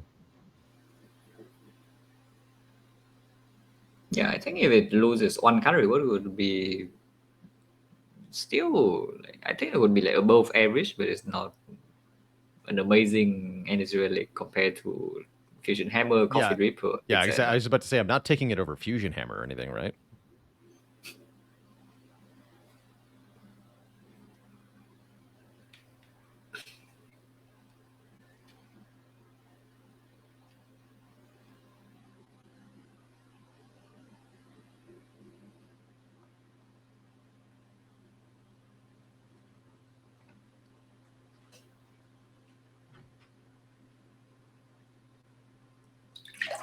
Still curious to me that Ectoplasm is the only relic in the whole game that gets an act restriction of the boss pool.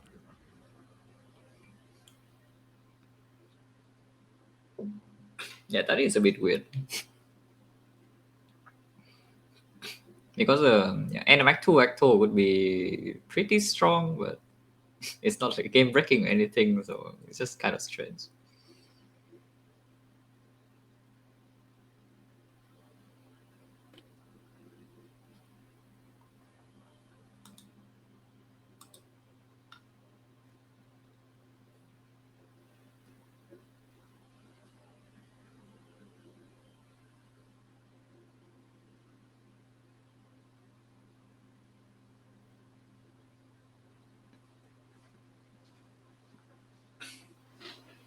Everybody just kind of working their way through these Act 3 combats.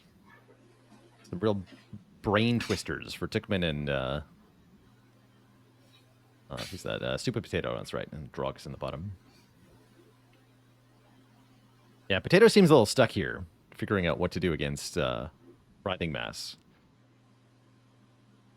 Yeah, this fight I when should take the tracker off for now. you cannot block a lot, it's actually very painful. Oh, yeah. Yeah, because you're forced to try to roll between curses or attacks that do way too much damage. There you go. They lucked out. Got the 15 hit. But the Writhing Mass could have easily just chosen to kill them there with the big hit. But they will make it to the boss. Actually, like tying, first of our remaining players to the boss here. Just like with this Tamido pattern, it's not going to be very fun.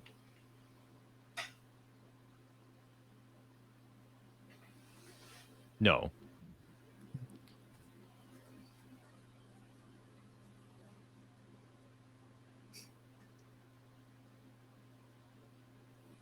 No, it's not. Yeah, this could be the end for Potato here if they don't get their block cards in time or their power set up quickly. Only 4 cards next turn. We know that's a multi-hit. That won't kill them because the time meter's weakened, but the following big hit will if they don't get something. And even if they do live, they still have to beat Awaken 1 after this, which seems also hard. So I'm gonna say that I would be surprised if Stupid Potato made it through the boss gauntlet here. Yeah, there is Demon Form Reaper, but it's really hard to wait until that is in effect. Yeah, you're way more concerned with dying next turn, right? Yeah, because we also know that it's doing the drawdown attack again.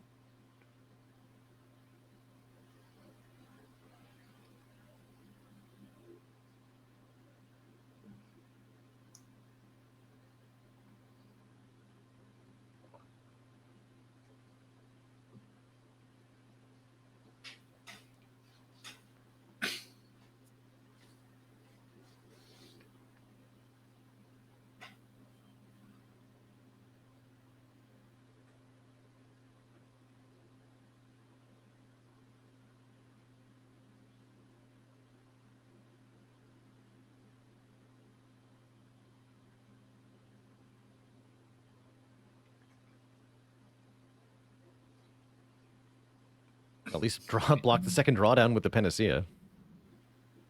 Yeah, and can extend the weakness.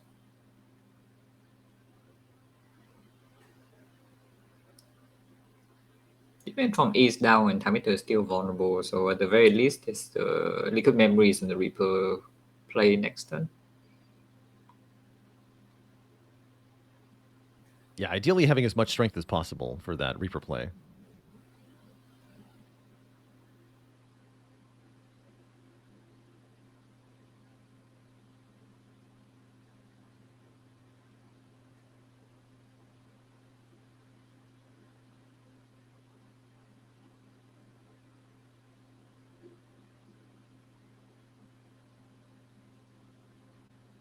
Down to 5 HP. And its memories are bust here. Yeah, it's forced. 6 strength, so it's only 16 heal. Yeah, I unfortunately, I don't see a line for Stupid Potato to get out of Act 3 here. You can maybe win this time eater fight if you really clutch it, but how could you possibly survive the first 3 turns of Awaken 1? I don't think it's going to happen. Yeah, it needs to be something crazy like turn 1 Demon Form and then turn 3 Reaper and 3 targets, and maybe the Chrysalis give good things. Yeah, I guess Chrysalis can always just make an infinite for you, right? That's fun. You have like 2 0-cost shrugs and Burning Pact. So it is possible, but yeah, pretty unlikely. Drogulus, meanwhile, looking increasingly degenerate here. The deck starts to speed up with more removes and maybe this Burning Pact. Yeah, he has a Dark Embrace now too, so it's going to be quite fast. There we go, Burning Pact.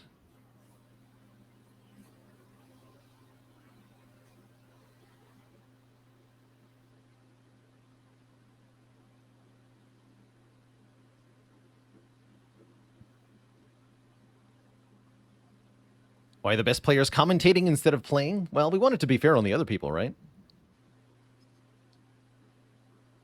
It's a little bit more of a close competition this way. Yeah. Indeed. Also, I think one of the strongest players will be competing on something later. I think Nebrid is playing in one of the seats. Oh yeah, Navegreed is a very good player. A rotating PB of 18 or 19, like very good player. Mid Millennial says, "Hey, I'm right here. What do you mean?" I'm sorry, we forgot about the goat.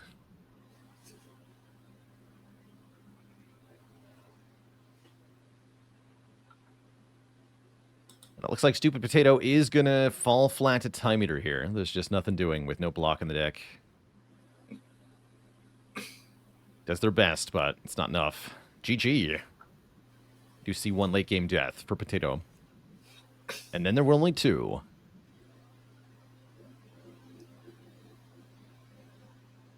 Yeah, the other two runs look pretty promising. I would say maybe Tixman can go wrong because of the low max HP, but it's a pretty strong deck regardless. Yeah. I'm actually surprised we haven't seen more runs ending like Potatoes here, where we get to Act 3 and then fall flat. I think it's a common way for Clad to go.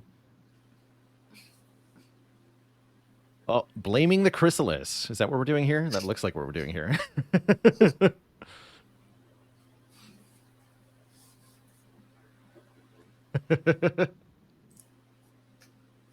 Or are we complimenting it? I can't tell. Either way, GG to Potato. Potato, I think, wins audience favorite here. Even if they didn't win the run, they did something that was totally out of left field and extremely different from the other players, and that is worthy of commendation. Yeah, Potato won our hearts.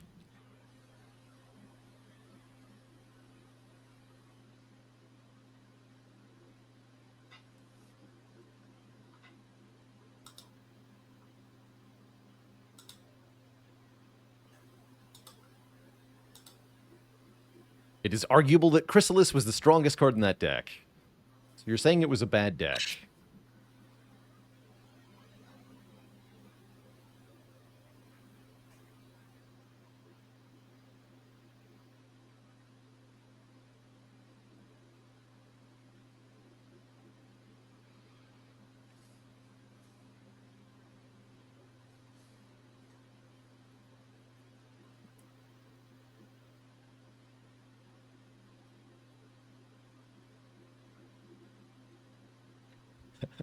Cruella says, I would like to thank the event for forcing Mid-Millennial to play without super fast mod. That hurt him more than the hot sauce. Spicy. All right, let's get Potato off the screen here.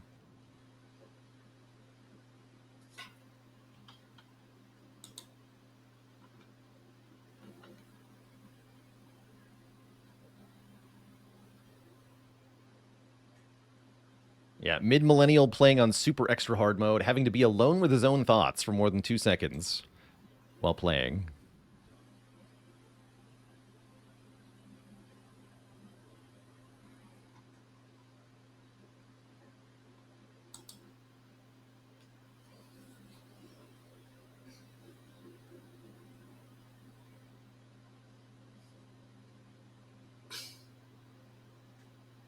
And both players kind of coming up into the final gauntlet here, almost at the Act 3 bosses. I think both of these players have a really good chance of going all the way with their decks. Yeah, for sure. Drog in A lot of strong things happening here. I think Drog in particular has like no chance of failure here. We have huge max health. We have a deck with very few bad cards in it. We can remove those cards by the end of the game too. Yeah, it's also very fast. Yes. A lot of good draw options. Lots of draw, lots of exhaust.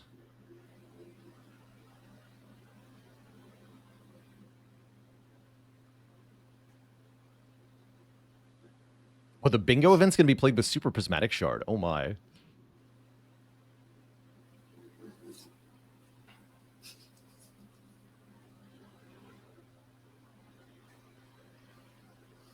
Umar.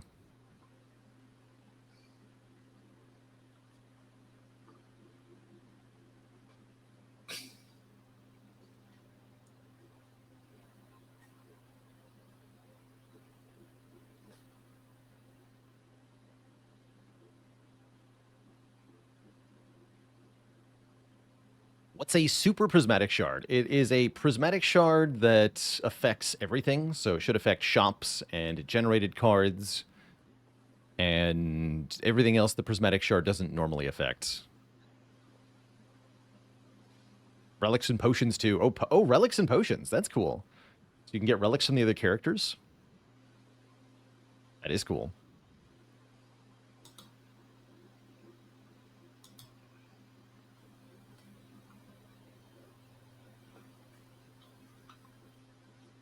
Defect Wristblade.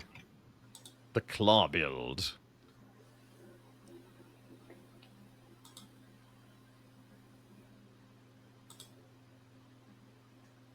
It really doesn't seem like Writhing Mass is letting anybody have an easy time on this run.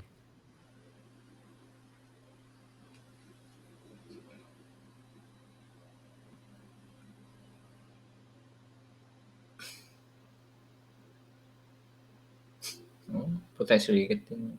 No, they have 7 strength, so this can reroll again 10. And yeah, corruption is in play. Yeah, no curse here.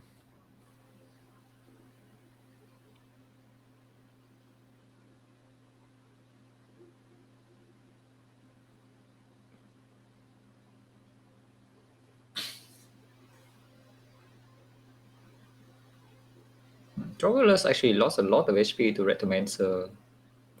I think he bottom deck every power in this fight. Oh, yeah. I was just looking at that, wondering if that perhaps means that Act 4 could be trickier than expected. Shield and Spear fight. It's a decent heal off. Chooses to wait, actually.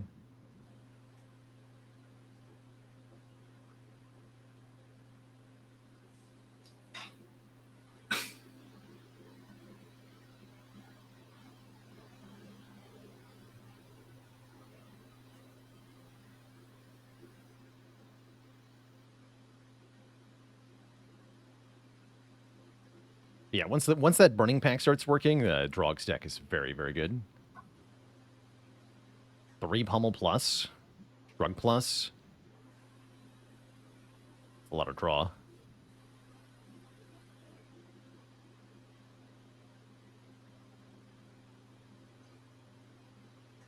Yeah, he's waiting for the resummon to get the full heal. Oh, that's smart. Yeah, waiting for more daggers to play the Reaper. I like that. Thing is, though, Reptomancer doesn't have to play along. Reptomancer can do what she wants. Yeah, Reto can just attack every single turn.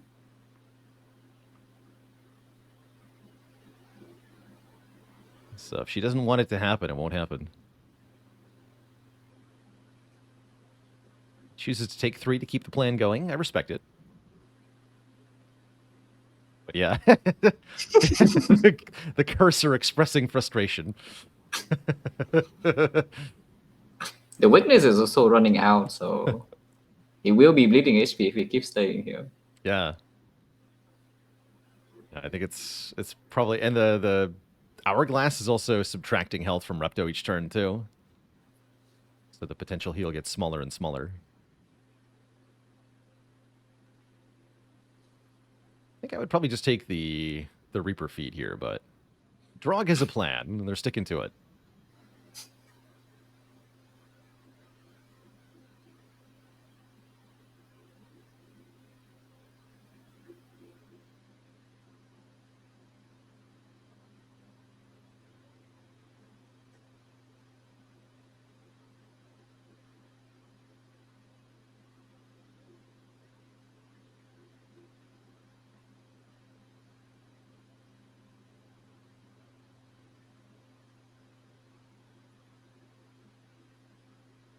Yeah, I got the full HP, so this the boss fight should not be any problem.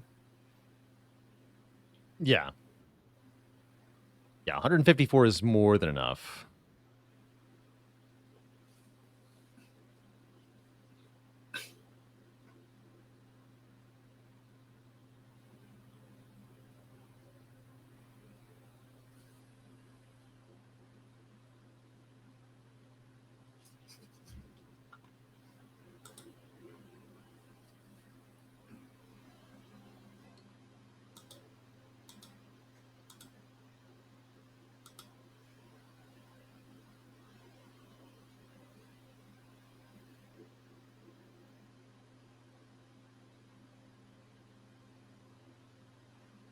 So down to just the last few floors.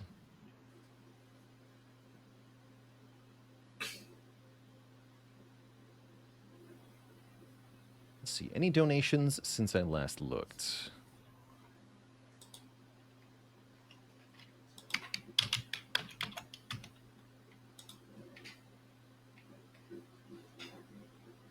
Slow down a little bit. Yeah, the original Techno give $10 a few minutes ago. Witty donated $100. Just before that, Doot gave $10. Anonymous gave $10. I Hate the Chosen donated $10. Somebody's not a fan of getting dazed, I see. Campaign total now stands at $4,750. We're almost halfway to the overall goal of the campaign. Still lots of the event to go.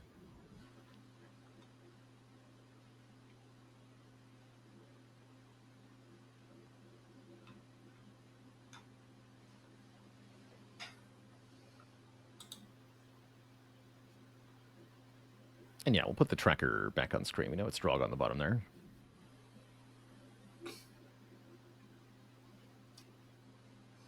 We're also over halfway towards the individual campaign goal I set. 1,585 just from my folks, which is crazy. Yeah, $4,000 in the first seed campaign is ridiculous, right? We have 3 more of these to go, plus a whole bunch of other stuff. Yeah, definitely amazing amount of support from the community. Very nice. Yeah, I'm always kind of blown away whenever some kind of charity event happens, because the amount people are willing to pitch in is so huge, like disproportionate to what I see in sort of regular, what you might call stream support events. You know, people gifting subs or stuff like that. The amount you see pop in for the charity events is just so much bigger. Yeah, definitely.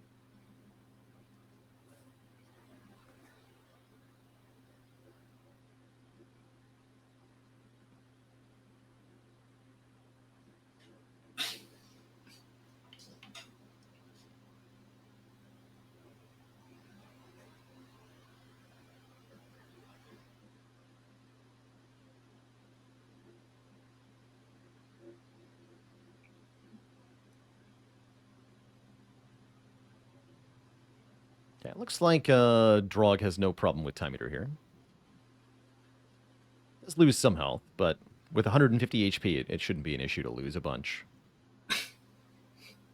I guess it's like does lack energy quite a bit, though, because it doesn't have a corruption or bloodletting. Or a sundial, yeah. Which does mean it can't cycle as aggressively as you would want it to be.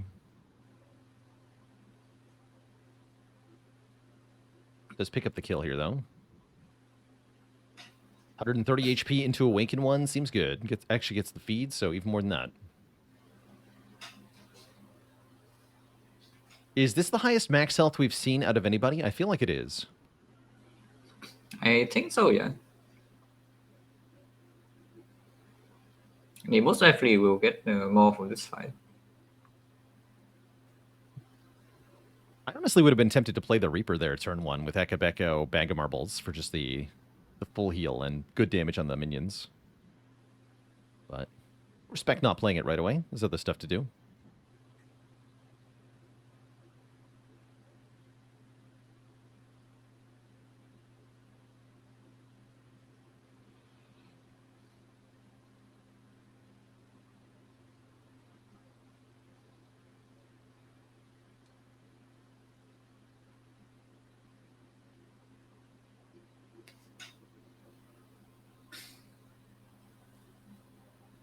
Did we get this much relic variation? Some of it is pathing. Certain players found different numbers of relics, and so they get some different relics. Shops also have a big impact. Players buy different relics. That's why we see Drog being the only one with a peace pipe out of any competitor here. It's because Drog is the only one who paid 300 gold for it. Yeah, Barrel Prep is also from a shop. Ah, that makes sense. Okay, yeah. I actually hadn't noticed Drog was missing that. Did everyone end up with Reaper Demon form? Almost.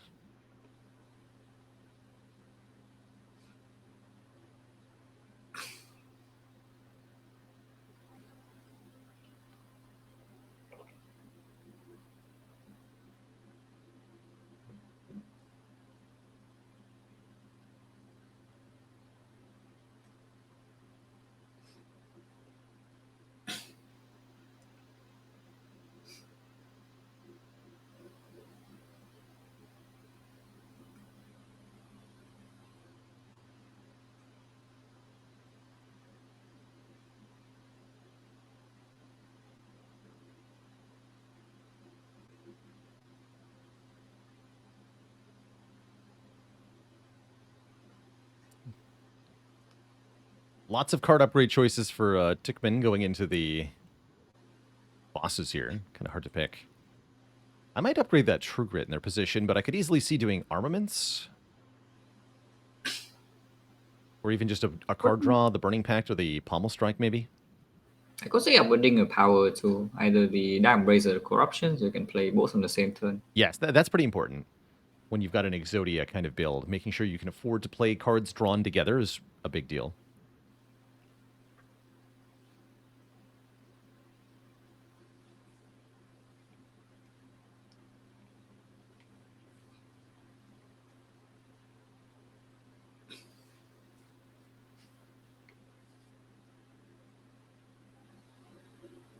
Okay, opted for the Dark Embrace.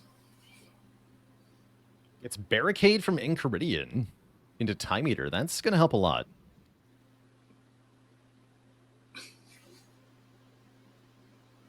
Yeah, Barricade with this deck means that they can just go all in with playing the skills.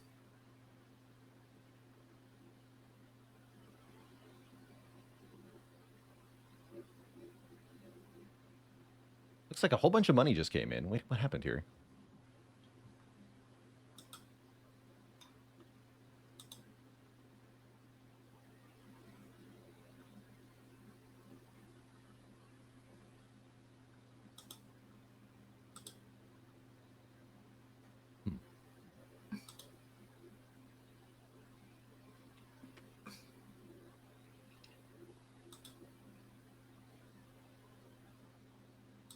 More money.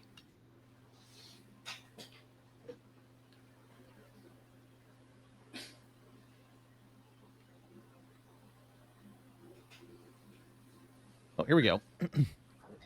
Blarshu just donated $200 for a good cause. Miskatonic Blue pitched in $25, and Time Vagabond with $100 saying Happy Pride. Thank you all for those huge donos. I see also Terrorish with $10. Londaby, excuse me, with $25. Skyfish with $25. And Rajirobe donated $10 saying Zeknar Claw Run when? Do you have any response to these allegations? Tomorrow? Tomorrow. All right. You heard it here, folks. Tomorrow.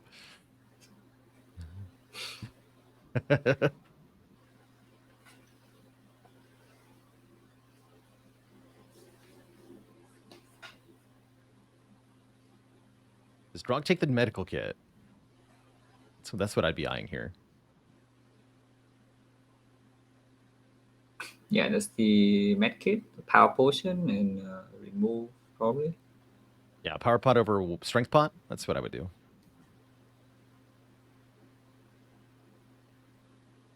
Yeah, med kit. Yep. Discard strength pot, take the power pot, and enough money for remove. I would remove clothesline probably, or sword boomerang maybe.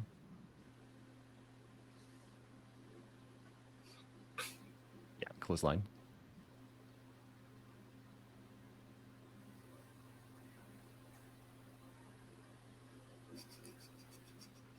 Okay. Not the best draw turn one against Shield and Spear. I think Drog will lose some health here, but with 162 max HP, who cares, right? Yeah, he also has Demon Form Reaper. So it's possible to get his HP back.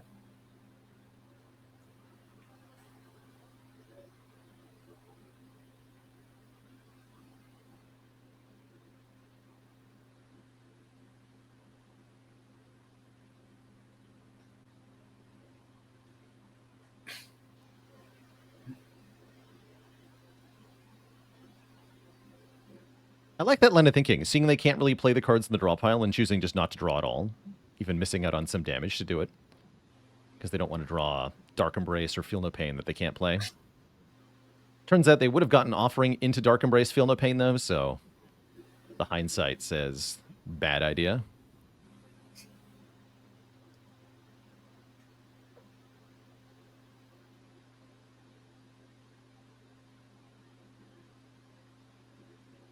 Another 25 bucks from Anonymous, by the way. Campaign total now over 5 grand. We've made it more than halfway.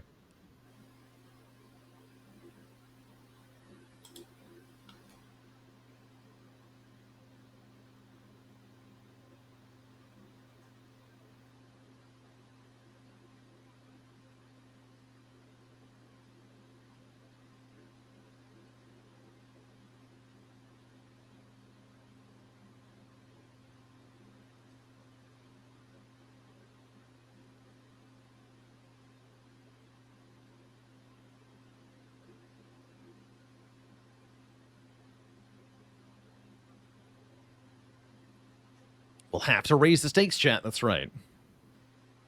We get to 20 grand, 30. $20 million. Anything is possible.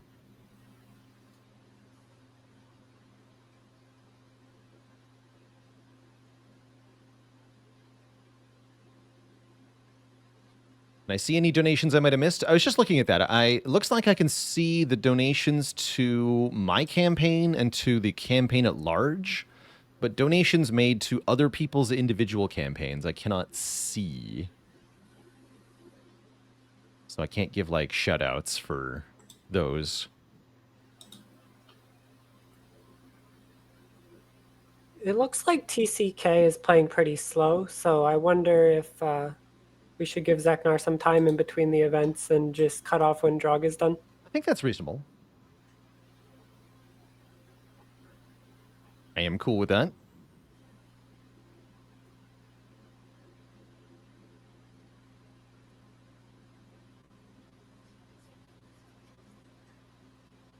Couple more donations just coming in right now. Robot Daniil donated 20 bucks. Saying, great stream for a great cause. Thanks to all involved. JPC gave 25 bucks. And Telgin gave 100 bucks. Thank you all.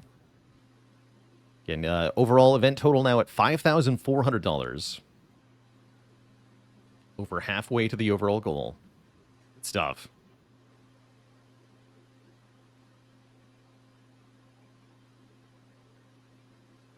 Good stuff.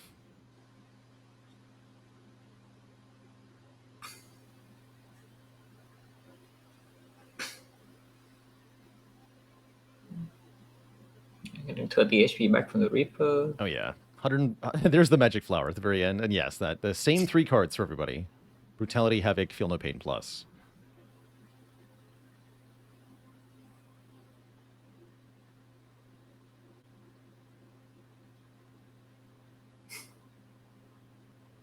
Okay, yeah, Corruption.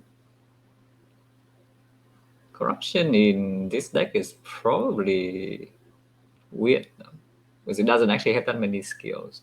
But still, I think it's still quite strong. I would honestly be tempted to take Berserk here. Yeah. Draw doesn't have the souvenirs of this Berserk. It's just +1 energy. Yeah, because you get 2 vulnerable turns, but the 2 vulnerable turns that you get, because the heart gives you 2 vuln for the first 2 attacking turns, the 2 vuln is for turn 1 and turn 4, where you're not getting attacked on either of those. So there's actually no downside to this Berserk.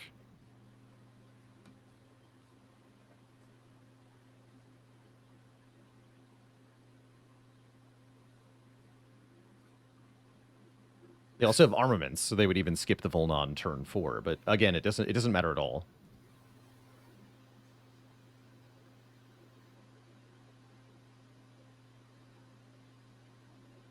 So I think Drog here actually should consider that Berserk more, because it does seem like one of the limiting factors. Would help get the other powers in play, too. I think O3 are good choices, though. So it's Yeah. I probably would not be a Dark Embrace, but I can see it too.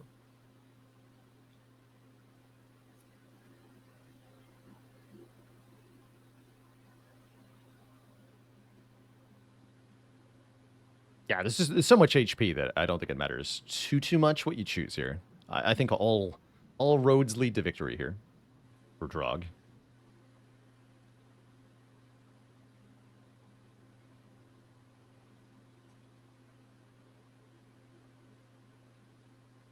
Another big donation. Cam Guy DV just pitched in $100 as well.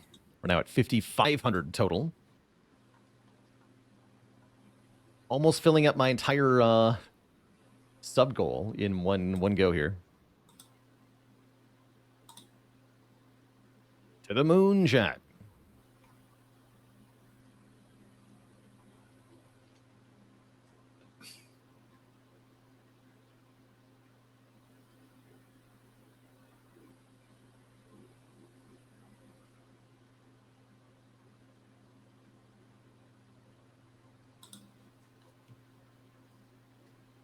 Draw pile looking kind of bad. But again, with 130 HP, it doesn't matter.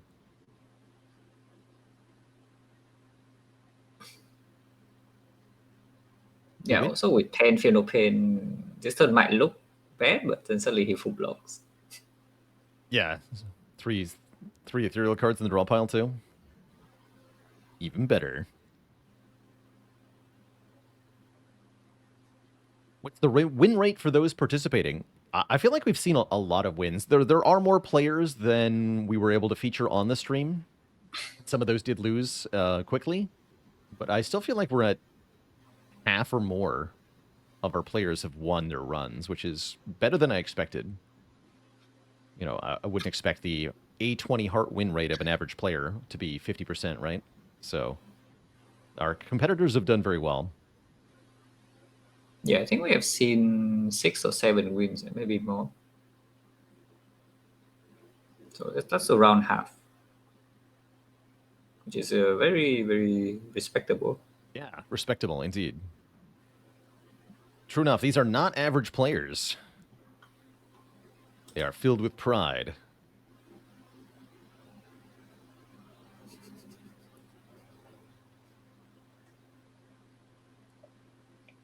Another couple more donations. Rustic84 pitched in $10. Pistorble with another $100. Bringing us to now a total of 5,600.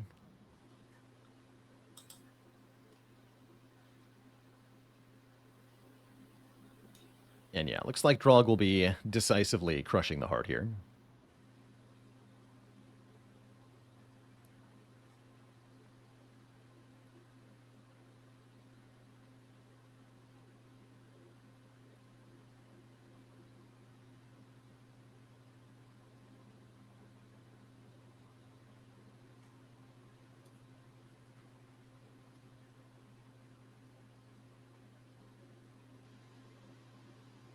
Yeah, it already takes a lot of courage to do an A20 heart run publicly. That's right.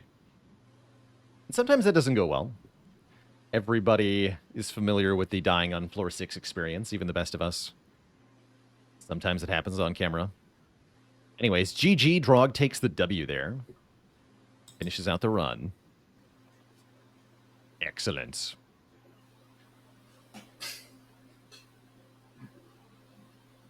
GG's. And big grats not just to Drog, but to everybody who competed. To TCK as well. TCK, excuse me. Looks like they'll probably win their run, although they'll be a little bit slower than the others. That's okay. But yeah, GG's to Drog. 2.5 hours on that run. I think Drog started a bit late. But yeah, I don't know if we're going to have time to watch the end of TCK, so I think at some point we will give Zeknar a break before the game show, and Yeah. maybe you can raid my channel now, and then I'll raid VM Service when... Oh, perfect. Yeah, I was going to say, I'd love to be able to raid the next part of the broadcast. So if you want me to raid you, and then you'll raid, that sounds cool. Yeah, because I just want to leave like 20 or so minutes before there's like an in-between time. Perfect. Wait, why am I not following you? Let me fix that. And yeah, thank you so much to our wonderful casters. I really appreciate taking the time to contribute to this fundraiser and event, and we love hearing your Slay the Spire opinions. Heck yeah. Yeah, you're Yeah, very welcome. thank you for organizing. No problem. Cool. So, yeah, Family Feud will be in like 20 or so minutes. I am going to throw a raid over to Panacea's channel, which I'll get a link to in my chat as well.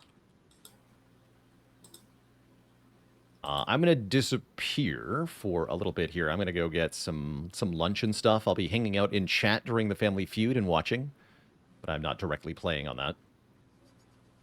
Then I'll be back at 4:30. I'll be doing an interview. And then after that will be the Silent Seed competition, which I am also casting. So there'll be a lot more of me today. But yeah, we're raiding.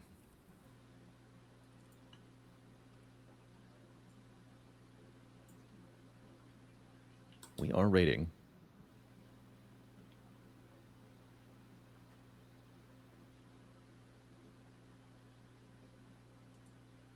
So again, thanks everybody for watching this broadcast here on my channel. Like I said, I'll be back around 4:30-ish for the interview and then the Silent Seed. But for now, everybody's going to Panacea's channel. Panacea will entertain you all for a few minutes, and then it'll be Family Feud time on VM Services channel. Enjoy, everyone.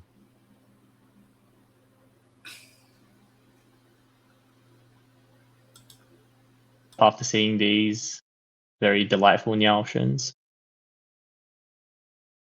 Yeah, I didn't check what the swap is, but I'll do that right now. Yeah, it's Lab. Oh, And they're not allowed to swap, right? No, they are. Oh, they are. Okay.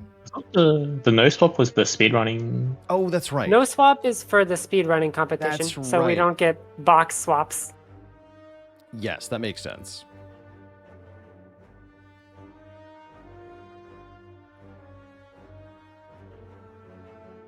That makes sense.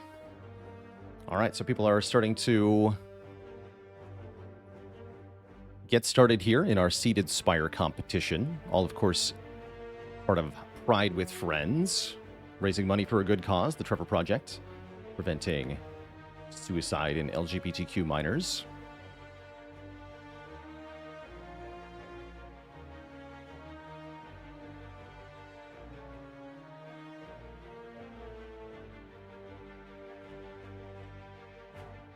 There's a donate link for my chat. You want to contribute to the cause? Here's the place. Let's see. So we should start by introducing all of the players that are part of this competition here. Let's see. Currently we have Croven. You can also see Killer Scrubby here. Screen looks frozen for Killer Scrubby. What's going on there? Let's take them off for now. TCK is joining us. Also played in the Ironclad competition and did pretty well. So they're here again. We have Stupid Potato also returning from the first session.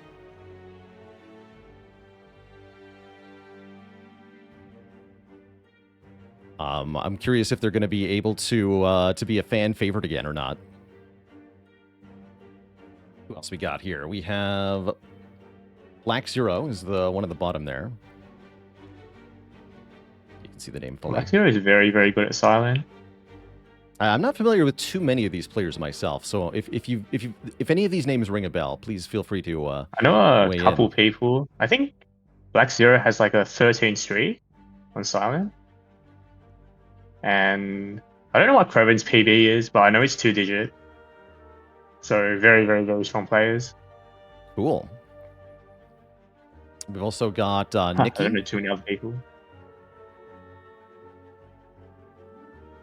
I think Nikki said that they have like 60, 50% win rate on silent, something like that. Also very strong. That's quite good. Stupid Ketchup is playing. Still mapping out a path here to start. There's a lot of players total. We have Adity, a Flash Raj, I think. That's quite a name. Also returning from last session is Drogulus. We have Kimmy Mon. Also just getting started here on floor 1. Also returning is Havenfire. I believe Havenfire was first to win last time. Where'd they go? Oh, the number of players is changing here. We have the Outrage, who is at the first shop already. Looks like they picked up membership cards, so whether or not people get membership card, I think, is going to be a big part of this run. Here's a player I have heard of.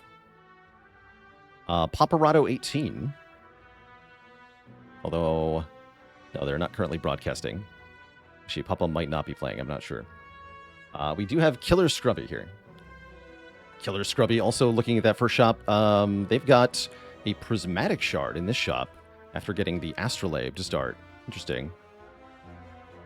Very interesting. Did you see what the Astrolabe transforms were? Because I missed it. I certainly didn't. I guess we'll So find we out can. soon. Do you guys know how to look at the decks? Oh, right, there's the link thing. A couple players here. Yeah, I'm not going to try to show the decks on the completely. broadcast, but let me get Can the you send the link. link again, please? Thank Yeah. you. Oh, let's add mid-millennial on screen too here. This is working great. Okay. So let's talk a little bit about the players and their positions. Now that we've introduced all the variety of players, there are, again, quite a few competitors here. Let's talk about how they're all doing. It looks like Random Rare's Burst, which is, at least for me, it's not one of my favorite cards to see from Meow as a random rare. No, I don't like it much on floor 1, but it looks like it's kind of paying off here with Blade Dance being paired with it. And that does have some good slap to it. It looks like Yeah, Black it's like a chance skin Zero lineup. went for rare colorless and got Thinking Ahead. Oh, And they that got run a sounds shame. very Ooh, interesting. thinking ahead is definitely not what I would put in my top 15 rare colorless cards that I would want from Meow. 15. So that's a bit of a shame if that's what you got. Mid Millennial has a grand finale. How did that happen? Wait, is that going to work? Because I see there's 5 cards in the draw pile right now. Oh, he lands it on Oh, the sentries. beautiful. Wow, beautiful. All right, even if Mid Millennial What? dies next floor, I think that alone was a He's already joy my to champ. behold. Oh, it's a second one. Could have taken a Take it. second finale. All right. Well, we all know that Mid Millennial does not have the guts to take 2 grand finales on stream after getting Darkstone Periept. And who can blame him, really? Added here going into the Knob fight. Missing that Sneaky Strike Plus has gotta hurt. Max Health Knob, no That less, is- is the Burning Elite. So that is really spooky. This might be a... It's like the very rare synergy going on here. The Unload Regret mega combo. Yeah, Not that very was kinda often cool. seen. That was kind of cool. Yeah, Millennial staring down the lice and looking like he's having a bad time. Yeah, we might see some players eliminated quickly here. It looks like Adity makes it through that Knob fight, though, and with meat on the bone, they do get a bunch of health back, so that's not too bad. Mid-Millennial has not been blessed with the meat on the bone yet. Meanwhile, Kroven's navigating the first elite fight, which does look to be a little challenged. Sentries, I don't think is maybe the easiest to fight without some of the better silent tools like Corpse Explosion or any kind of AoE attack. That grand finale that we saw Wait, earlier. what is Papa doing? Someone is asking if we can see Papa, and we do see. Okay, yeah, I think Papa should be on the list now. Let's see, I do see a stream for Papa. Is this the seated run, though, that he's playing? I think so. The first shot looks the same, so it should be. Yeah, okay. So there's Papa. It's frozen for me, though. Yeah, I see don't it know frozen. if it's- So we'll take him off the screen for now. But yeah, he's in it. Seems like he is playing. We will be kind of dipping in and out of video feeds again because of how many competitors there are. Not everybody's video is completely functioning, and so we'll focus on the ones that we can see clearly for audience's sake.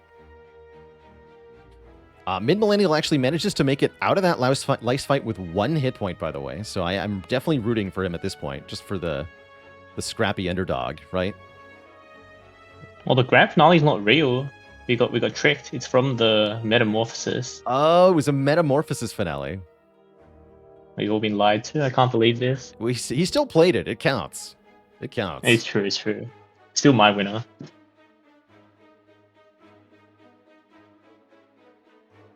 Let's see. Anybody Biggest else? Guardian Respector. Double potion already. Let's see. Is this one working here for Outrage? Yeah, let's take the Outrage here. Outrage is facing down. Lagavulin is the first to lead on floor 7. Interesting. Interesting. I'm always so scared of Lagavulin on silent. You just get debuffed and then silent just sucks and can never do damage ever again. And you're just sad forever.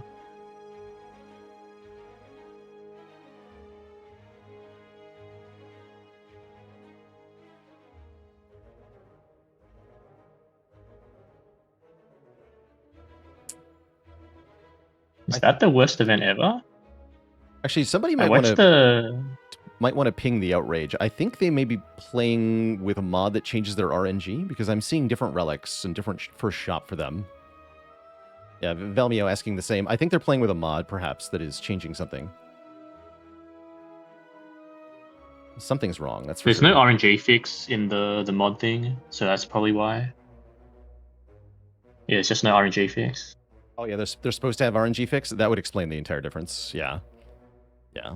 We'll take them off the screen for now, but looks like they, just from their screen, looks like they've noticed. Mid-Millennial has escaped the Guardian of Evil. Wow, makes it through the Guardian fight. Okay, so survives Act 1 after going down to 1 hit point and playing a grand finale against Sentries. Oh, another one? Offered Surely now I another can real pick it. finale. Surely you take Alchemize here, though, right?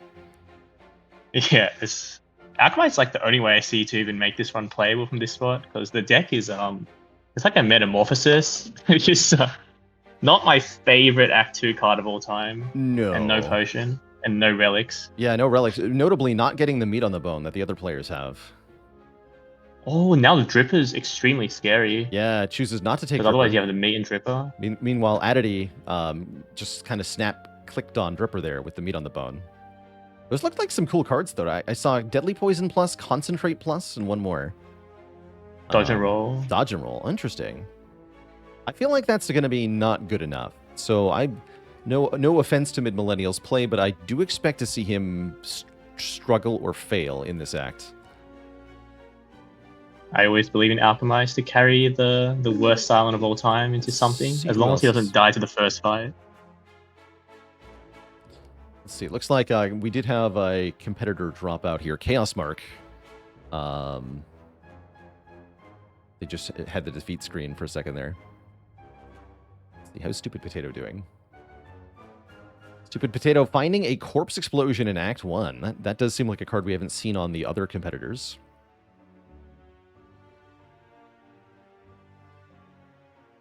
Everyone's going to be greeted with a bad pattern chosen immediately into Act 2. That's very fun. That is, that's tough.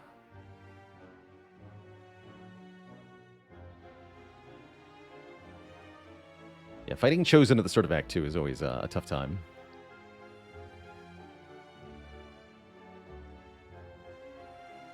Smoke bomb. Oh, he's invincible now.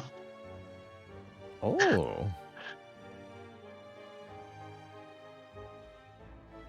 So Smoke bomb as on sign is. Oh. Oh, sorry. Go ahead. yeah, I was about to ask you a question actually. As a silent player going into Act 2, what are you looking to? What boxes are you looking to check off? What do you feel like you need to have in order for Act 2 to be manageable? I think it's always in Act 1. It's like preparation, right? That you have to be able to fight hallways in Act 2. Because if you cannot fight hallways, then you're kind of just done for. At least that's how I see it. I super agree. Yeah, I've had runs where, I spec'd out for absolutely donking the elites of Act 2, and I had, Slaver's Collar and Preserved Insects, and I was ready to crush them. But you know what? I didn't actually get to the elites, because I died after 3 hallway combats. Silent's so weak. It's like being stuck on 3 energy feels unplayable sometimes. Like you spend your 3 energy, you play your defense, you block 9, and then now you're just really sad, and no one's died except you. Yeah, I find Silent to be the most challenging character to play on 3 energy. Is specifically because of what you said. She has to spend so much energy on drawing and blocking usually that your surplus then goes into damage, and if you have only 3 energy, then you don't have any surplus to put into damage. So you can't do any damage, and then, well, if you don't do damage in this game, you lose. Yeah, it's in Act 2, most enemies are like you gotta kill them before they kill you. Yeah. There's some hallways, I guess, in Act 2 that don't do that, but there's Chosen just shows up everywhere for some reason. It's like 3 different Chosen encounters, and you have to do damage. Yeah, Chosen's one of the few fights you can run into like 2 or 3 times in a row. It's really quite brutal. Also, speaking of losing, Stupid Potato running into 4 gremlins in a dark alleyway here. Sneaky Gremlin, Fat Gremlin, Shield Gremlin, and Wizard. That's the worst possible combo to see. That's certainly one of the worst. Depending on what the Shield Gremlin chooses to do, this could be really bad. Does choose to go all-out offense? Well, not quite. Well, playing a defend is very brave. Oh, that's right, corpse though. There's a explosion, corpse though. explosion. Maybe the That's save. right. Maybe not so With bad. the Mega Snecko skull? Yeah, just corpse explosion on... Well, But yeah, Actually, what if the Shield if you Gremlin play a shields... strike, though... What if the Shield Gremlin shields the fat guy this turn? Or the Wizard this turn, rather. That's the question. Yeah, I see on the shield might be death, though. Unless... Okay. It's fine, it's fine. Still have to do Completely 9 to free. the Wizard? Was it 9? Oh, I can't see that number. So that has to be Quick Slash plus Strike on the Wizard and then Strike the Shield Gremlin. That'll do it. And then you take 5. Completely safe. And actually, It's a Wraith form. the Fat Gremlin dies too, because the block falls away before the explosion goes off if the Shield Gremlin dies to poison. Question is, does Stupid Potato know the full order of operations here to understand that they don't take 5?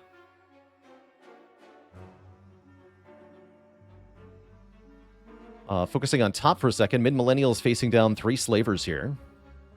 Looks a little tough. Gets a regen pot from the Alchemize, though.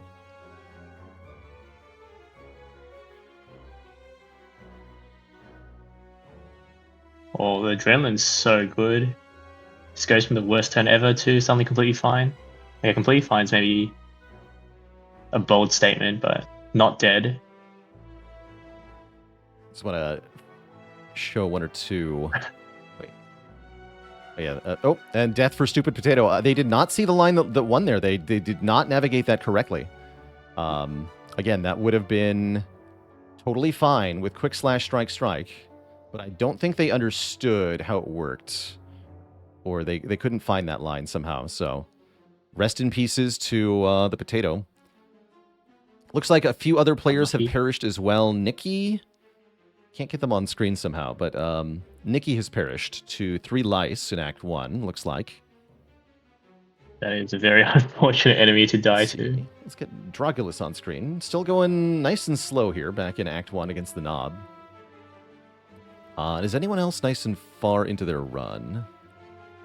It's Black I Zero. assume 111 would probably be good to watch. He's very good at Silent. Looks like Deep Act 1. I don't know how to pull this up. I'm bad at technology. Well, I had seen 1. Oh, yeah, Black Zero. Yeah. Yep. Ah, okay. We'll put them on screen. We can have 4 on screen for now. Though, anyone I should focus on at the moment? Let's focus on Adity here. Let's see, I just do. Oh, Croven's in Act 2. Oh, yeah, here we go. Just got to Act 2. So I'll full screen the. Oh, it looks like Black Zero actually perishing there. Also died to the same Gremlins died. encounter. I actually missed that, but I think Well, that's this what seems happened. brutal. So many people are getting destroyed by the Act 1. I guess the hallways in Act 1 have been pretty brutal. Like the Gremlins. Aditya is the name. Thank you. So many usernames. It's hard to get them all quite right. Papa just got to the Gremlins. Let's see if I add Papa to scene 1. No, his video is frozen, unfortunately, so we can't see Papa's feed of the game. It's still in the shop for me as well. Yeah. Papa might need a ping to like leave and rejoin the competitor feed so that we can show his progress on stream. But yeah, it looks like everybody gets that that set of 4 Gremlins, which is super tough. Super tough. All right, makes it through the Slavers fight and gets a prayer wheel. That's pretty cool. Unhighlight you. Oh, is that what it was? I don't know how this works. It was like this big black screen, and I was confused.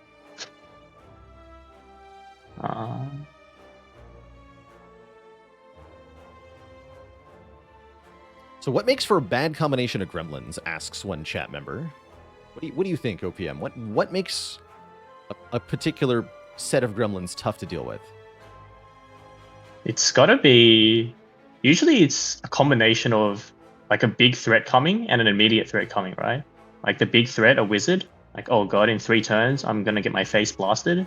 But then you also have maybe some sneakies. And it's like, if you kill the wizard, suddenly the sneaky's doing 30 damage in those 3 turns to you. So now you got to kill the sneaky.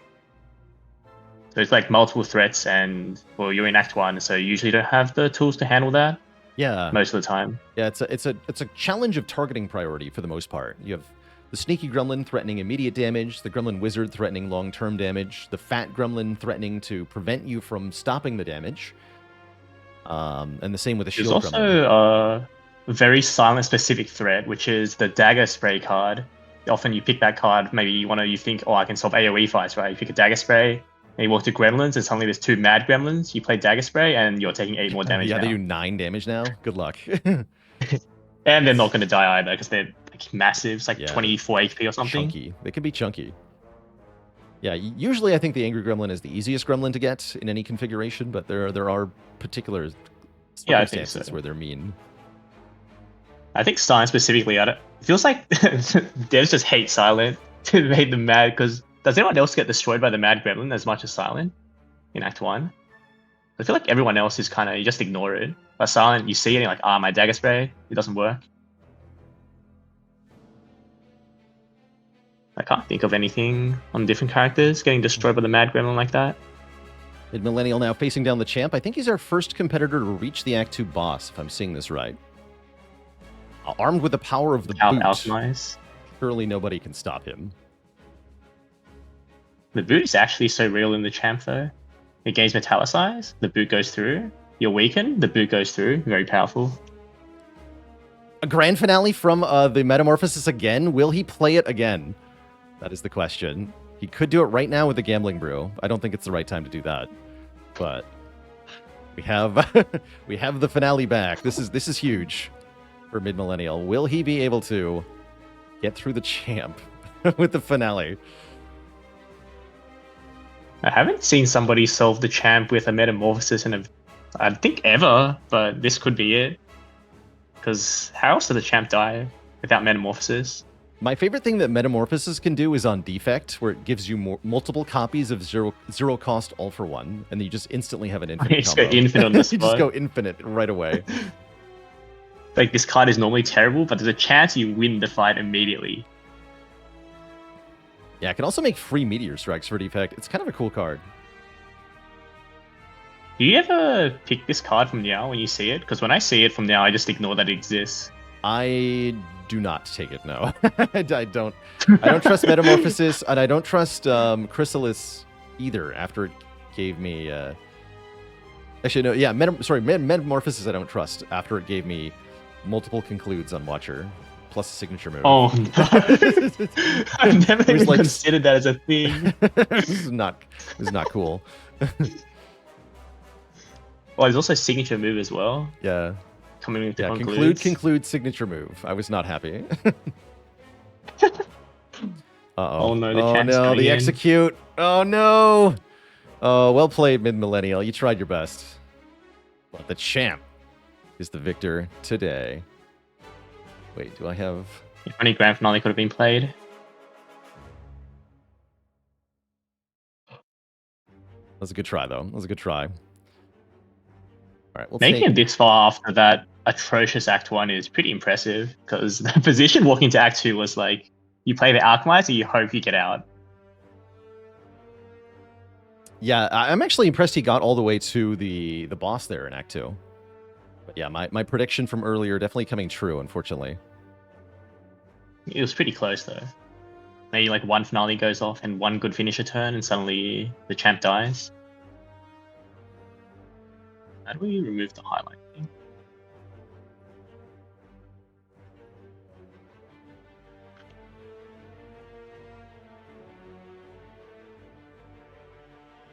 Looks like a really good deck coming together for Aditya here. Multiple backflips with footwork, calculated gamble. This prayer wheel is definitely paying off big. And I'm not seeing a lot of other people who've managed to get the prayer wheel yet in their run. So I think there's a huge difference. Hey, Mid-Millennial rating the channel here. Welcome, welcome. Everybody.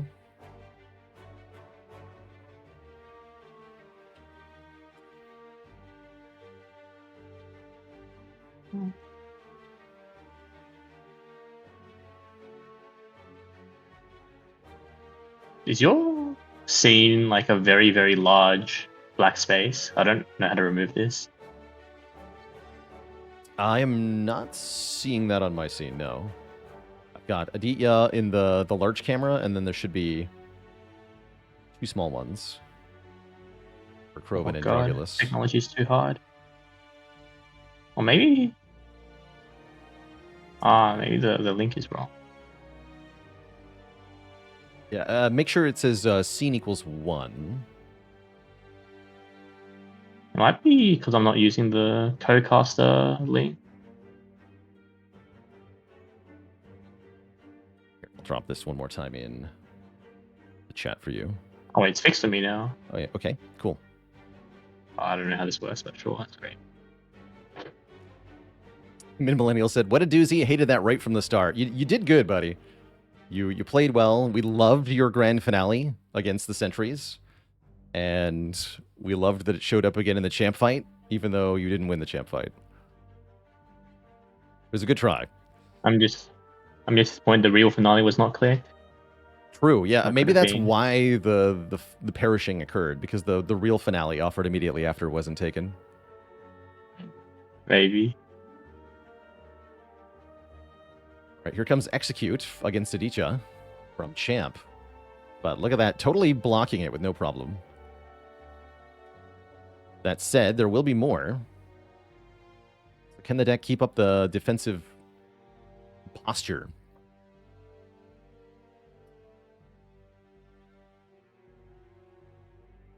I feel like I have a lot of trouble against Champ with Silent. Silent does kind of lack the burst power that you typically need to put down Champ without dealing with phase 2.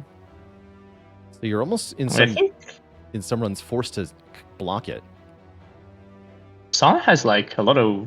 It feels strange, right? Because the other three characters, there's like one card you have in the deck, you go, yes, Champ is already dead, but I don't know if Silent has such a card. Yeah, Fumes doesn't do it, right? Like Fumes here, Aditya going down Poison. with Fumes, in fact, dead to Champ. So Champ is the current reigning champion of this seeded Spire competition.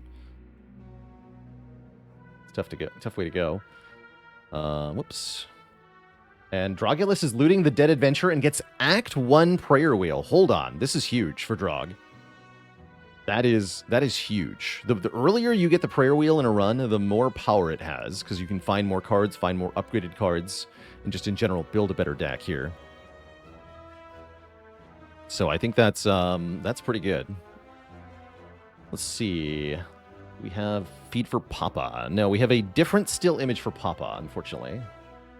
That's Papa a versus terrifying Gremlins. still image to have. Yeah, yeah, that's wait, that's not even the same set of gremlins. What the hell is going on here? The RNG call is different depending on the floor you see it. Sorry, Papa. All right, who else can we see live? I think we have the Outrage here. Yeah, let's What the heck? Yeah, I finally fixed the OBS thing. Now I can see what you see. It took a while, but we got there. Why are they so big, though? Huh, that's weird.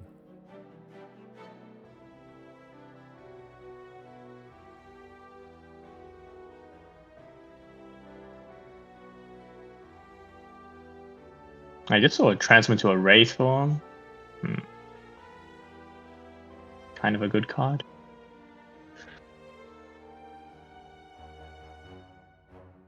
Let's see, is Havenfire's feed working? It is frozen, I think. Yeah, looks frozen too.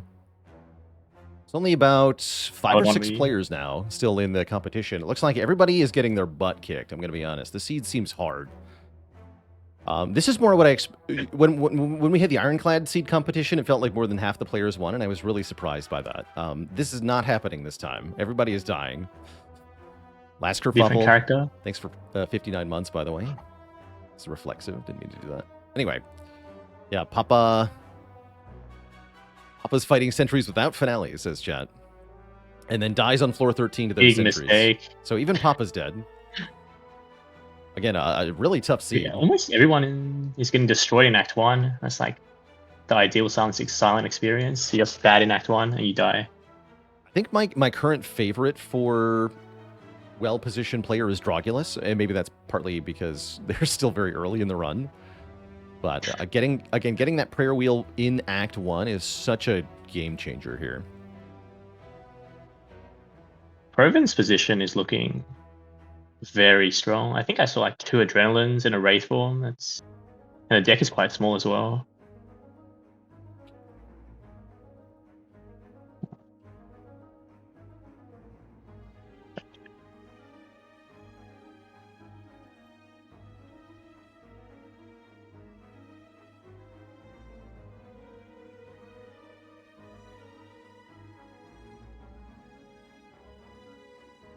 Okay, what about Killer Scrubby? Yeah, that's the Frozen one. Okay. Frozen. So these are our main 2 competitors at this time. Croven and Drogulus are the main ones to keep an eye on. So we'll focus on them for now. Is everyone else frozen for you? Because almost every stream is just frozen for me. Yeah, I see a handful of Frozen streams. We can still see the Outrage, but there's something odd going on with them, actually, where I can't make their stream not giant. Confused. Technology is too hard. It is too hard. Yeah. Like, Proven has all 3 keys in Act 2. That's funny. What? That's funny. I might have to play because everyone dies. It's like, okay, here's how it's done, cracks knuckles. No, actually, it'd be cheating if I did, because I've now seen details of the seed, right? So, I can't. I am too biased. I have an unfair advantage. And I'm too handsome. The seed is bad. Yeah, so what do we do if nobody wins? We say silent soft. Silence sucks, And- yeah. Silence sucks. Confirmed. Ironclad, like, I think, how many people won Ironclad? Was it half? Yeah, something like half. We had 6 or 7 victories, for sure. We're not going to have that now, because we don't even have 6 or 7 players left. And I just see that San is a very bad character. His Krovan deck looks insane. Like, half the cards I saw just then were rare. Well, let's have a quick look at Krovan in more detail here. Here's Krovan's point of view. I didn't see what we just duped. But we have there's I think the Wraith dupe was form. Adrenaline. I saw 2 Adrenalines, and It's the only thing that makes sense. It says, according to the sheet, there were 9 winning clad runs. We didn't get to see all of those because I don't think everybody had working video as well. We opted not to play Wraithform, did not believe in the silence kill, which is probably fair enough. Yeah, actually not unreasonable. But with the Piercing Whale, I think you probably just block this anyway. So I think that might have been incorrect to not play Wraithform there. But Yeah, I also meat on the bone setup, so maybe it was correct. That's true. This is kind of like a safer play, right? Like, you know, you get a nice meat value, so you don't risk getting destroyed completely, like 2 turns or something. Yeah, it also helps you preserve potions, which can be really crucial for the actually difficult fights, right? Like, if you don't have to get chipped from other combats. One chatter says, I think Silent sucks because her powers are incredibly underwhelming compared to the others. I feel like Silent... I cannot stand for this slander. I feel like Silent has a little bit of a lack of whenever you do X, also do Y kind of effects. There's After Image and 1000 Cuts where you get a bonus for every card, but no, like, strong bonuses per something happening. Nothing that's equivalent to Feel No Pain or Mental Fortress, you know? Wraithform is, I think, pretty good power in Silent, though. Oh, yeah, compared to other true. character powers. That's true. Wraith, Like, the good ones are really good. You know, Wraithform, Footwork, and Well-Laid Plans are kind of the golden 3. But the other ones are not as exciting, I feel like. Tools of the Trade doesn't feel as good as something like Machine Learning or Brutality, I feel like. Because you're not actually getting... I like tools a lot. You're not actually getting more cards in hand is the key difference, right? Like, draw 1, discard 1, or just draw 1. Surely just draw 1 is better. Unless you actually benefit from the discard. And that is a bit of a challenge. You know, there's Reflex and Tactician, but I've never felt like Silent's discards package was so powerful that it was easy to start getting into in a run. Oh, really? There is something I started doing recently, which is just picking Prepared in Act 1. That I am agreeing pick with. Prepared, yeah, I actually agree just with that. You just make it easy to pick cards like Reflex, because Reflex is kind of insane, right? If you can proc it. Mostly, I like it for making it easier to take a Sneaky Strike or an Eviscerate. Well, that as well, yeah. And Tools is kind of like that, so I feel like Tools, it should be better than the other ones, right? And Brutality hurts you, and Tools gives you synergies. Yeah, Brutality's main advantage is being 0 cost as a base effect. That's kind of what you get in exchange for the that is point true, return. yeah. But yeah, Tools is not too bad. Envenom feels kind of weak. Venom is like one of my favorite cards, but every time I pick it, I know it's going to be bad, and then it's bad, and I feel sad. It's so underwhelming. Like, compared to something like Fumes, you don't put energy into attack, so you get poisoned anyway. But then in Venom is like, you play it costs 2, and then you still have to put more energy in, and then you get not much poison. Yeah, not even very much poison, right? Like, it's so much easier to just play a deadly poison. It's cheaper and more poison, usually. It's pretty sad, unfortunately. Oh, Wraithform. Dracula's making it out of Act 1. Do they go for the Wraithform as well?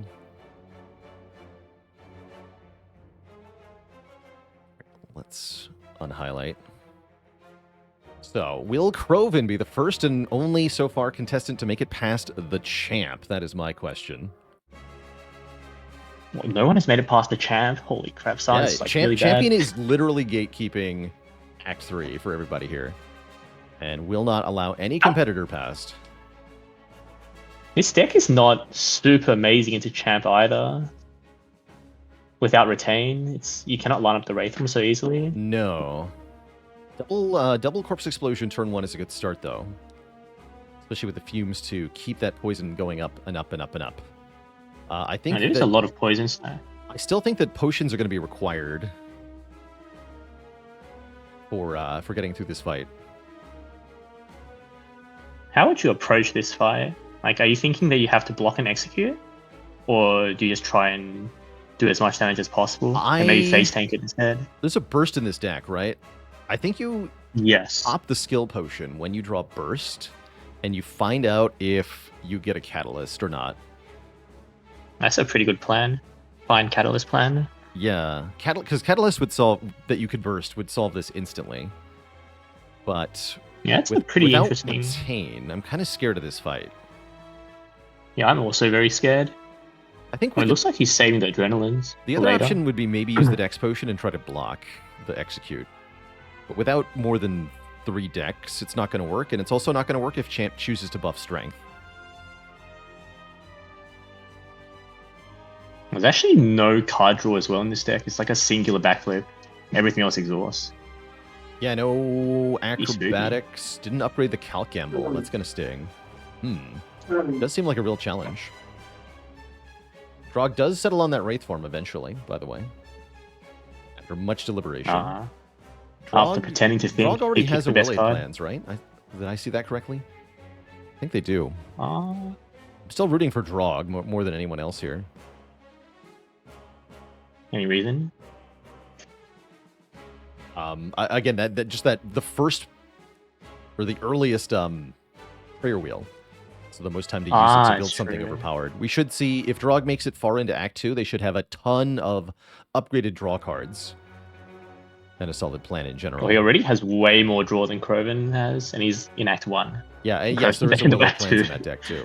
So that's a big difference, right? Having Wele plans. Yeah. I think plans just makes it... So I feel so uncomfortable to play when you don't have well-laid plans. Yeah, definitely.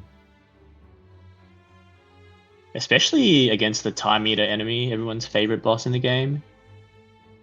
And you draw no cards, and draw only slimes. Yeah, Silent really needs the well-laid plans in order to even out her block consistency. You know, in an average deck cycle in a fight, you're going to have some hands with too much block and some hands with too few block. And having the well-laid plans allows you to make that every hand is exactly the right amount of block, which is crucial for preserving your very health nice. resource. It looks like Krovan has done your line, but unfortunately he was not good enough to find Catalyst, and now the position looks extremely scary. Yeah, Champ going below half health on this turn. Burst the Terror, but Split his to what life. end? I think Terrorist is the best bet here, but it's not a good bet. So I would if Krovan wants to get out of this fight, I would expect to commit the Dex Potion as well from here. Yeah, probably the potion's just all gone at this point. This position is extremely scary. Is Champ going to pick up another Oh, W he saved here? his Terror for phase 2. Well, that's so sad. The skill potion amounts to like 10 damage with the burst.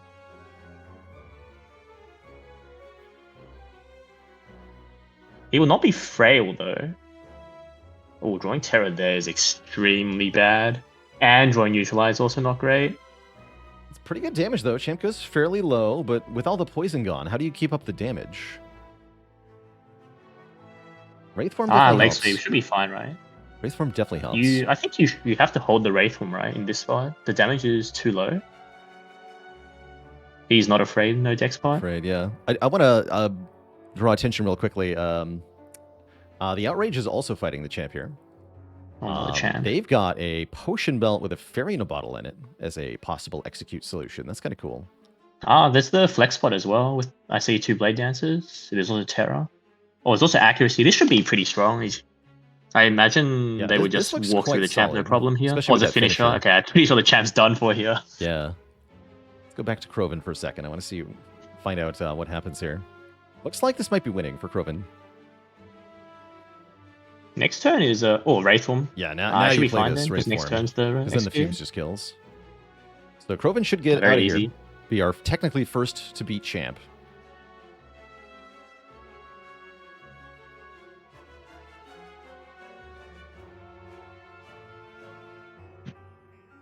But yeah, you can see it takes a long time, right? Yeah, silence for Champ to damage get out. is very sad. Without like Catalyst or PK or like Blade Dance accuracy kind of thing. Very cool. All right, so while Krovan's looking at the rewards, we're going to pop back over to, the Outrage here. who is just putting champ below half health. Look at that Giga finisher. Oh my gosh. Holy. Satisfying. Well, they flex potted as well. They really don't want the champ to do anything here. You love to see it.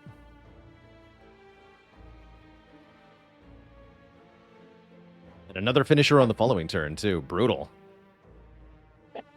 Bomb. That's how you kill a boss. I'm seeing a lot of alchemizers show up. Yeah, with Potion Belt, that seems like an easy alchemize for the Outrage. Some interesting choices here. Well, is the Outrage the only person who has a potion belt?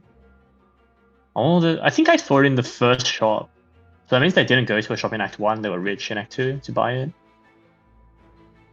Aditya, one of our competitors in chat, says the champ fight that I lost was so winnable. I broadly agree. I think it could have been done.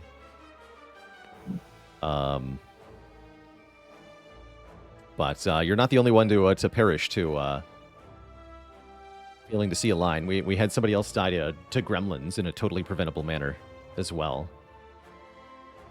Micro is very high in this game. It always feels like, at least for me when I'm playing, I'm trying to find lines, and then I just blank out. And then if I rewatch or replay the fight, it just feels so much easier. But at the time, it's like, yeah, you I can't couldn't always find the line. find it in the moment. So something I'll point out here, the Outrage picked Hovering Kite from their Act 1 boss. That was the relic that you didn't see unless you boss swapped. So Krovan saw Empty Cage, Busted Crown, and that Hovering Kite going into Act 3, and they chose the Cage 2 strikes. So Krovan looking pretty good here, with a much more refined deck now that the starter attacks are gone. With these Adrenalines, I don't think energy is going to be as much of a challenge. And in general, I think they're pretty well positioned for Act 3, except for the whole, The no draw card thing. Yeah, no well-laid plans and no real draw yet. But that can be changed. And if I was Krovan One here, reflex from Glory. I'd be going into shop nodes to look for specifically well-laid plans, or maybe acrobatics.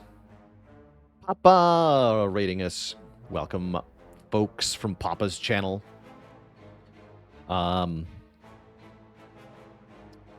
We saw that Act 1 looked pretty tough for you, but fear not, you're not alone. We had almost everybody die so far. In fact, only 2 players have made it out of Act 2 so far. That nasty gremlin encounter in Act 1 took out quite a few players.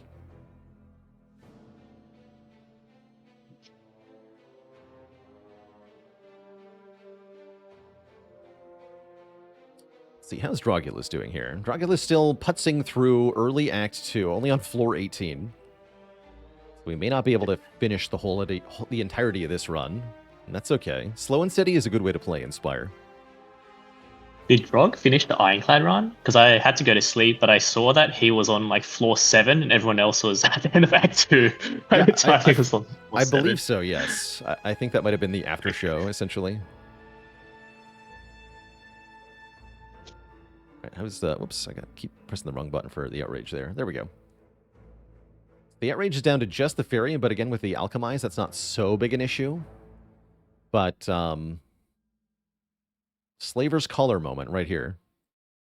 Oh, Certified. those boss relics are very unpleasant. You effectively have skipped until you draw into tools, into hallway fights, which is not very fun in Act 3 to have no boss relic. It's really not when the Jawworm gang shows up, or when Transient shows up.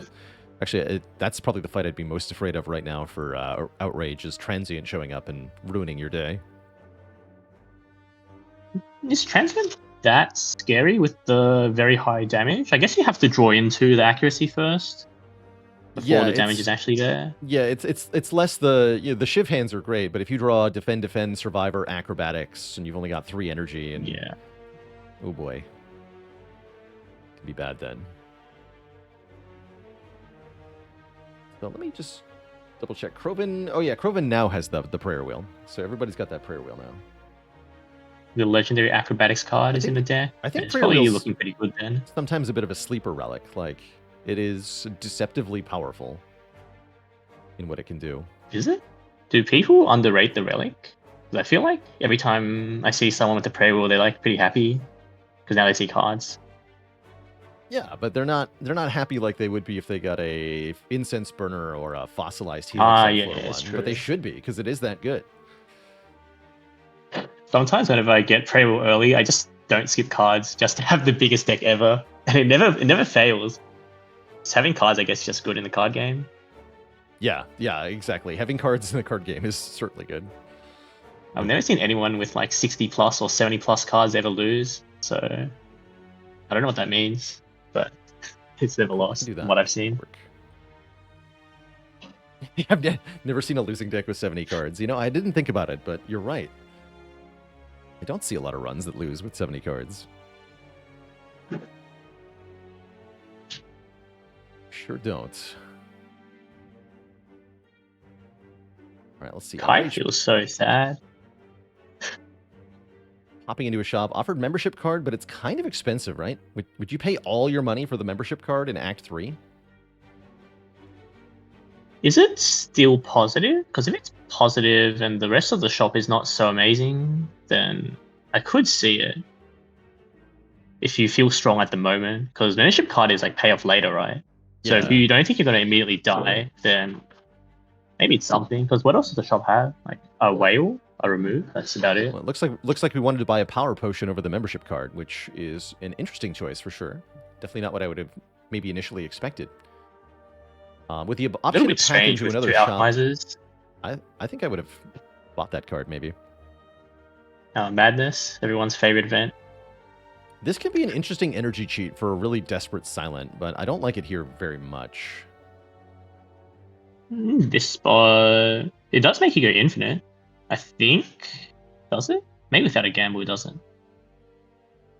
How often do you find yourself picking the badnesses? Because I actually can't remember the last time I picked them. Less than I'm 1 in never 10 happy. runs, I think. Not very often, but occasionally. I like them on Ironclad with Dark Embrace. I like them in any small cycle heavy deck. So that's typically Silent, maybe Watcher. Although Watcher, you usually prefer something like Meditate Establishment to Madness. Yeah, it's just Madness, but better. Defect with All for One, that's a fun way to do it too. Well, that is like a pretty cool way to, if your run is going terribly, but then you see Madness, it can actually save your run, which is pretty cool.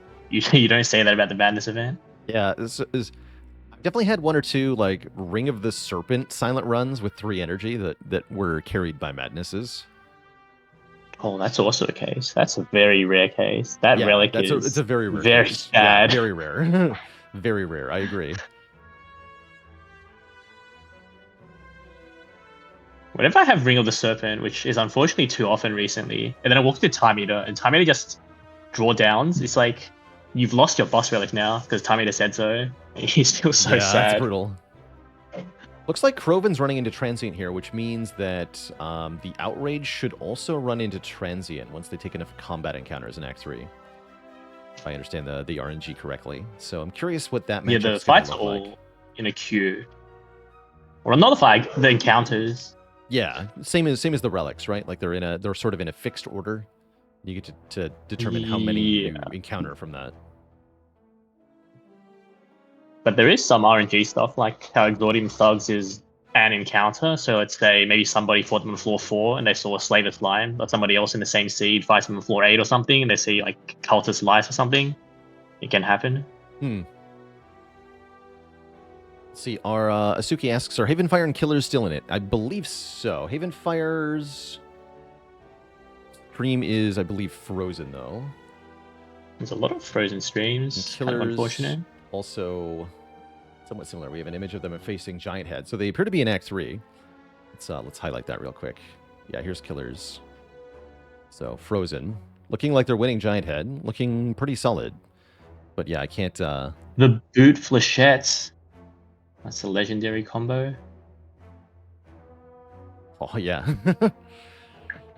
The power. All right, The there's... Nemesis okay, has no chance.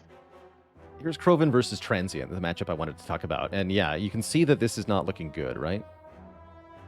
Yeah, the dex damage is like our fumes. There's the Wraithfall. Oh, Wraithfall. Okay. Okay. It's a very Solved. nice power. Play the card and suddenly just ignore the fight. Yeah, and the meat on the bone solves the attrition problem, right? So damage was taken here, but it's not a problem because of that meat. Meat is very, very nice when your deck is slow. Like, you spend turns setting up and you take damage, and normally you're pretty sad, right? But suddenly you take the damage, you just heal it back, and you don't care anymore. It's nice. It's good stuff.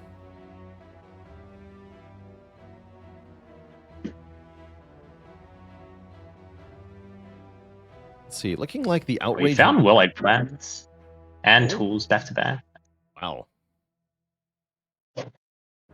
And that's really the power of the prayer wheel, right? Is that you can sort of force particularly powerful synergies because you can look at so many cards that you're much more likely to find a particular one. Yeah, it's very nice. The real question though is, if you find prayer wheel and Ironclad, are you believing in Ironclad to find actual cards? My concern for Krovan at this point would also be the Awakened one with these 2 added powers. You definitely run the risk of having too many powers, right? You need to play the powers to stay alive, but if you do play the powers, the Awakened one gets stronger, and then you can't stay alive. So, it's tough. Well, that race form is certainly going to be dead weight. Sorry? I could see that, because he had no dexterity right now.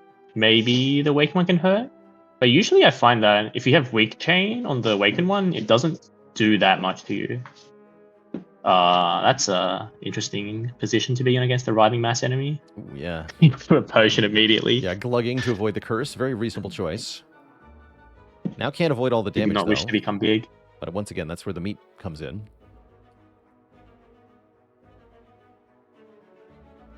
But yeah, I'm not convinced. From experience, 4 Energy Silent is not enough to be comfortable with just 1 footwork and 1 well-laid plans into Act 3 bosses. So there will need to be either something else picked up or a really good core of block and draw cards to pull this together. Otherwise, I don't think it's going to be enough. I feel like, at least recently, most of the time, my issue with Act 3 bosses is that I cannot keep them weakened. Because otherwise, I think footwork and permanent weakness should be enough most of the time. Unless you're facing like a Time Eater and you cannot do damage, so you just get stronger and then you just die. But otherwise, I think most of the time you're not struggling too much.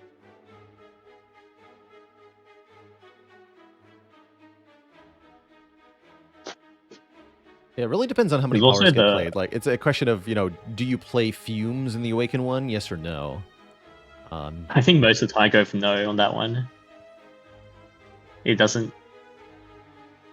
I guess you could... Because Krovan's deck is very small, right? So I could see maybe playing the Fumes even, just because you can cycle faster, and then suddenly, can actually block because you draw a real card instead of Fumes over and over again. Yeah, do you also play the tools? Because I would say the well-laid plans and the footwork are mandatory, but everything else is questionable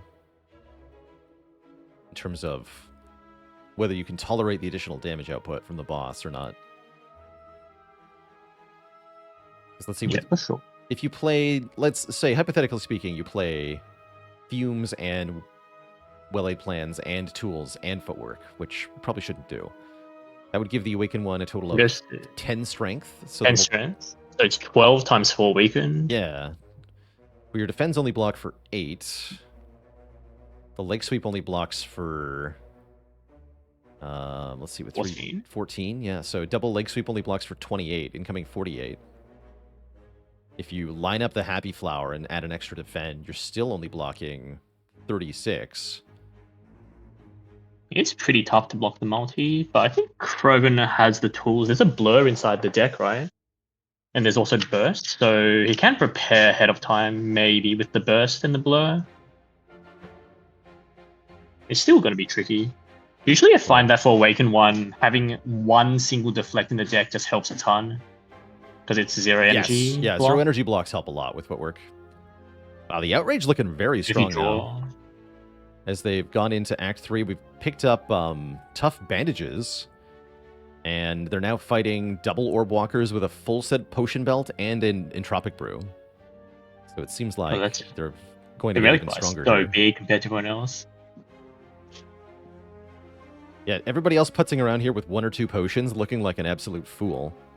Where's your 2 alchemizes and a potion bell, huh? The rare relics are really not showing up this run though, because I see it banished the second rare relic, but no one else has it. We saw the same in the Ironclad run. Like I think the first or second rare relic was Magic Flower, and everybody got that either. Guess that's why they're called rare relics. Makes sense.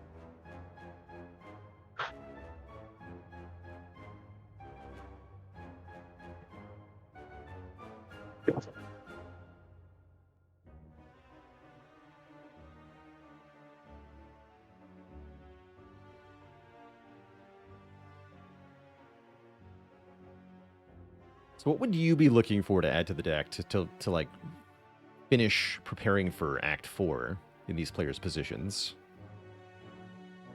I guess the easiest one to think about is probably Outrage, right? Because it looks like most of the damage is... Oh, that's helpful, the main guy. Most of the damage is shivs, so Beat of Death could definitely be an issue. Or maybe just say 77 max, Fairy, and Bandages covers you enough. Because Beat of Death, even with the bandages, kind of hurts you without half damage or something. Yes, but if you're trying to play shivs are so hard against heart, I find. Yeah, for sure. The heart hits so hard. Like even like, for example, you have like 2 footwork, right? Let's say 6 dexterity. You'd feel strong, right? So you have 2 footworks in play. Your defense block 4, 8 when it's beat 3, and let's say you have 4 energy. And you play your whole turn on defense, and you've blocked 32. And it doesn't even full block the heart's big hit with weakness. And at that point, the multi-hit is and now 90. you have to put energy into your shivs. Like, what? How do you even do anything? You play Piercing Whale for 1 energy. That's how. Yeah, the multi-hit. That's just full block. That's definitely a silent thing. I wonder how hard it would be to...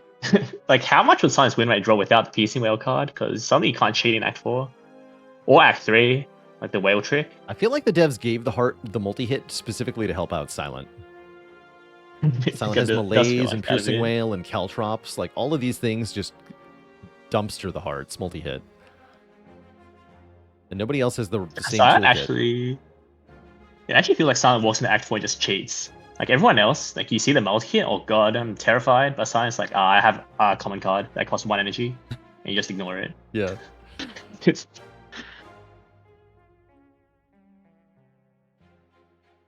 Croven. What is the Act 4 plan? The deck is very small, and there's a lot of poison. So maybe... Well, that's a very rude... Wait, he's too poor for Ranwid. That's kind of funny. Not that you want to pay Ranwid with a membership card. Ooh, potion for a ornamental fan's not too bad. He does have Alchemize, right? Because that was a very good potion. Looks like we picked up a Catalyst, too. That's going to make a big difference. With Burst. Oh, if he has a Catalyst, Act 4 should be pretty easy then, I assume. Like Fairy, you just face tank the big hit, and then you can whale the multi, and then... Yeah, lots of whales. Just play some Catalyst. I don't... The risk here, again, without Well-Aid plans is drawing the deck upside down, right? You get the Catalyst before all... Oh, there is Well-Aid plans. That's right. There's still the risk, though, that you draw the deck in a bad way. You know, you get the Catalyst before Well-Aid plans or the poison cards, and then... Where you get the block card before the damage happens, but you don't have Well-Aid plans yet, and it can be really quite bad. It's pretty simple to even lose from this spot. It's like you walk into Spirit and Shield, your draw is bad, so you leave pretty crippled even with the meat, let's say like 20 or 30 health, and then you don't draw Whale against the heart, and suddenly the multi-hit kills your Fairy, and you die to the big hit. Yeah, I've seen that happen. I've seen it a lot as well. You feel you're strong, and then the game... It's like, but you drew badly. Are you actually strong? And you question yourself. Yeah, or you feel like I'm invincible, and the game asks you, "Are you invincible against Reptomancer?" And you have to admit, no, you're not. No, you're not. Repto is like always so scary. Like no matter how strong you feel, you can never really prepare for 100 on turn 2 with a bad draw order without some potions to cheat your way through. Yeah, it's spooky. Definitely spooky. Outrage facing down Repto right now. That full potion belt definitely makes this a little bit less scary, but it's... What's a burning Repto, dude? That's very scary. Still not easy. And she's resummoning, which is not very polite.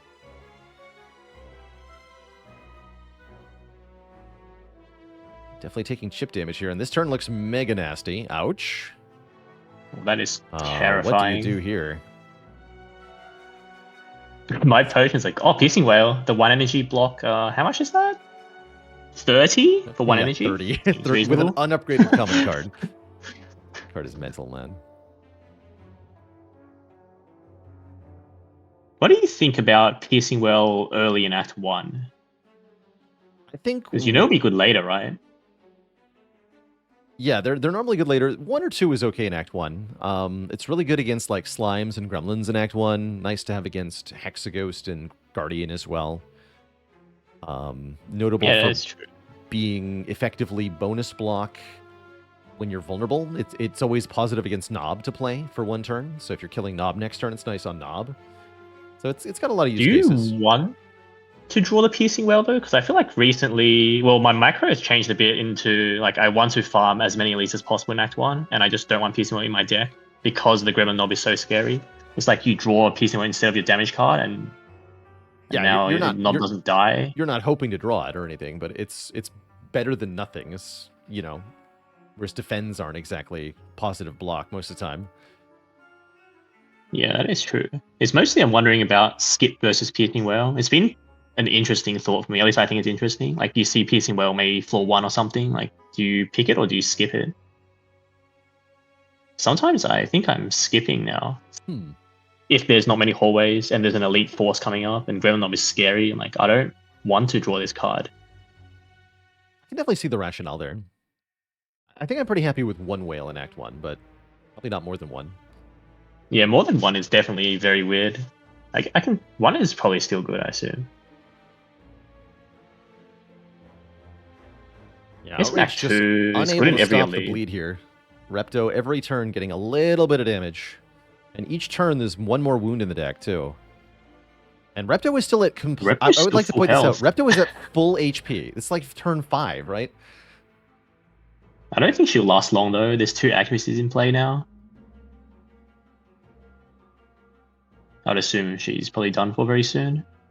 She's also weakened now. Yeah, easy block this turn. Yeah, I think you're right. As soon as she goes for a summon again, should be easy. And there it is.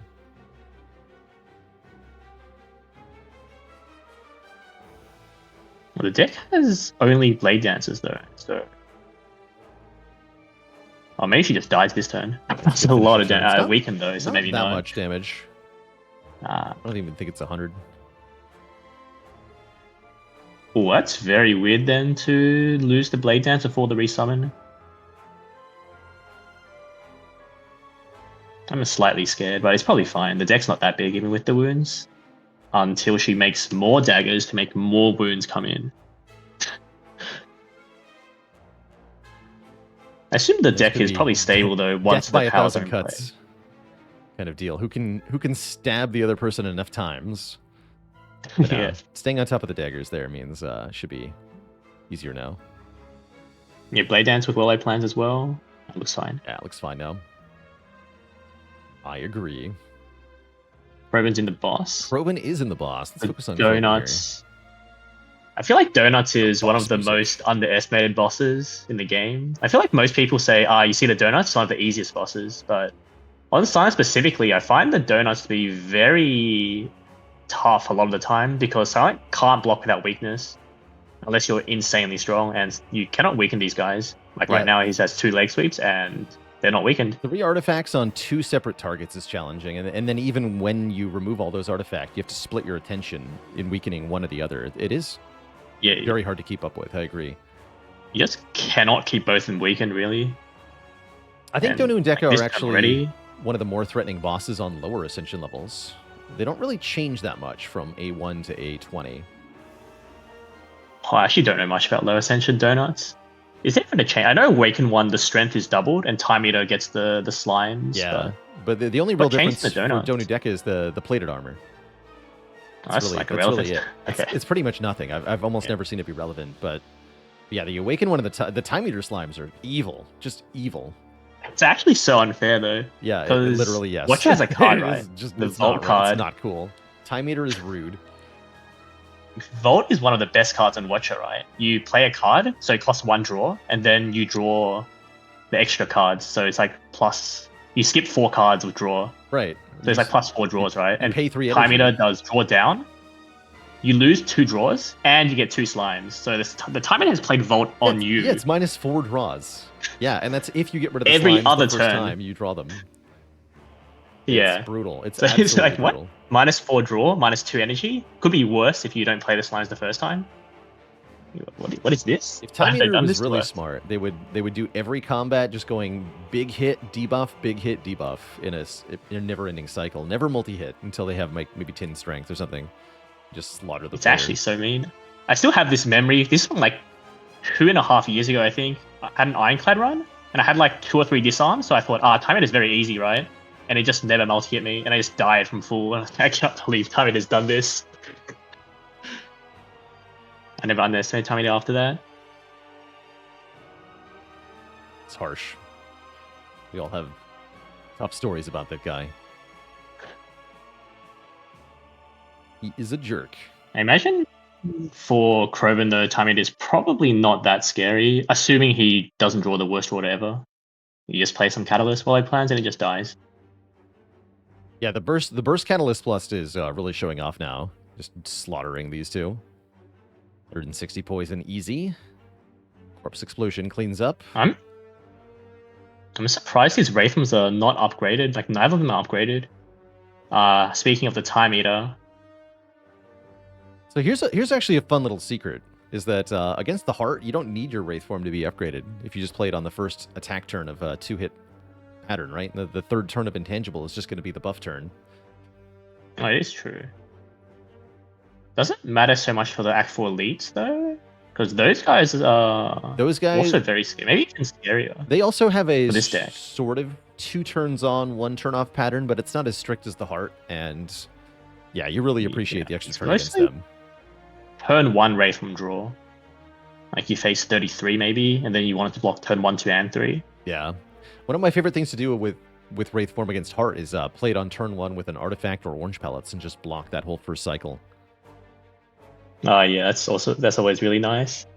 The Silent Classic, when to Act 4, you just cheat. It's like, the Heart's too hard to block, I'll just ignore its attack. And you just move on. The Outrage finding another Wraith form with the prayer wheel. Clicking excitedly at it. So lots of Wraith forms happening for many players here. Drogulus eyeing a shop with a Dolly's Mirror. Can't decide between Lantern or Dolly's Mirror.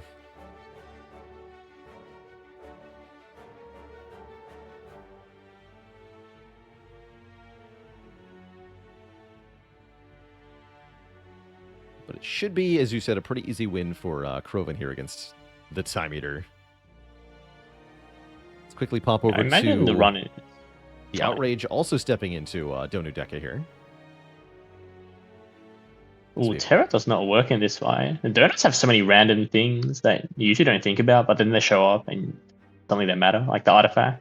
I feel Yeah. like normally you don't think too much about artifact, right? But then when they come up, suddenly, like, oh, your Terra doesn't work, and now your damage sucks.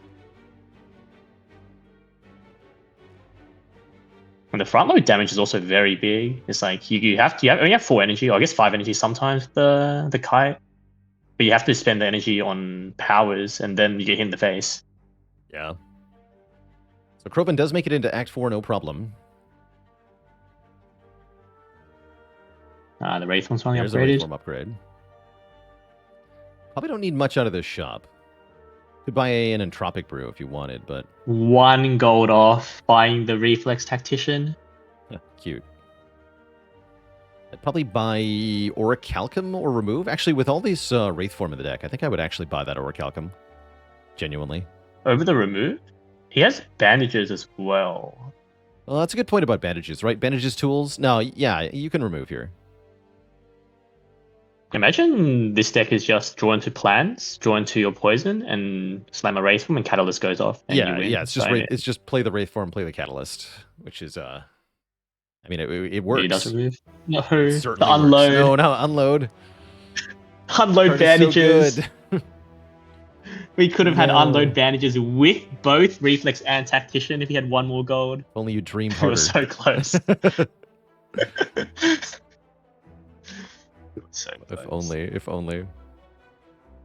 There's also Envenom with Snecko Skull, and the Sadistic Nature also missed. A lot of combos missed. Travesty. Terrible news. White plays top deck. Looks like But a the pretty good start artifact- to the Shielded Spear fight. Oh, actually, you can strip artifacts, so Piercing Well will just land next turn, so it's probably just immediately fine. Yeah, you just go Leg Sweep Terror. Retain Terror, Artifact Strip. Whale, and I don't know, Survivor? Yeah. Yeah, Survivor is probably good. Toss the Burn, Bandage as well. You could keep Concentrate if you wanted. No one's facing top, If you're unfortunately. counting on getting but that would have been cool. Acro or something. Then I would just burst the whale. Yeah, I think so as well. You can turn around as well. Yeah. And do you even take damage this turn? You shouldn't. Actually, even if you... No, yeah, if you turn around, you don't take damage. Yeah, you discard the burns with Survivor and Dagger Throw. You burst the whale, and you take nothing here. You can keep the Corpse Yeah, Explosion. and there's still 2 Adrenalines and 2 Wraithforms inside the draw pile. So unless he actually gets the worst roll of all time, I don't even know if that exists from this point, then it looks pretty relaxing.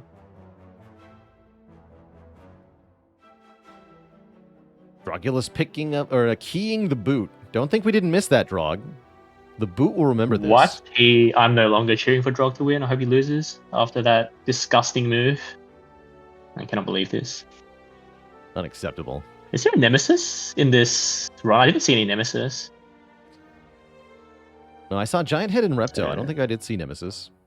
There won't be a massive punishment then. That's unfortunate. Doesn't have to. The karma doesn't have to arrive this run though. Keep that in mind. That's a. It's true. Karma It's can true. take its sweet time. His next Nemesis will be the worst pattern ever, and he will not be able to kill it Yeah. because of Bur- not having the boot in this run. Burn 45 all day long. Just keep alternating. Drown in burns.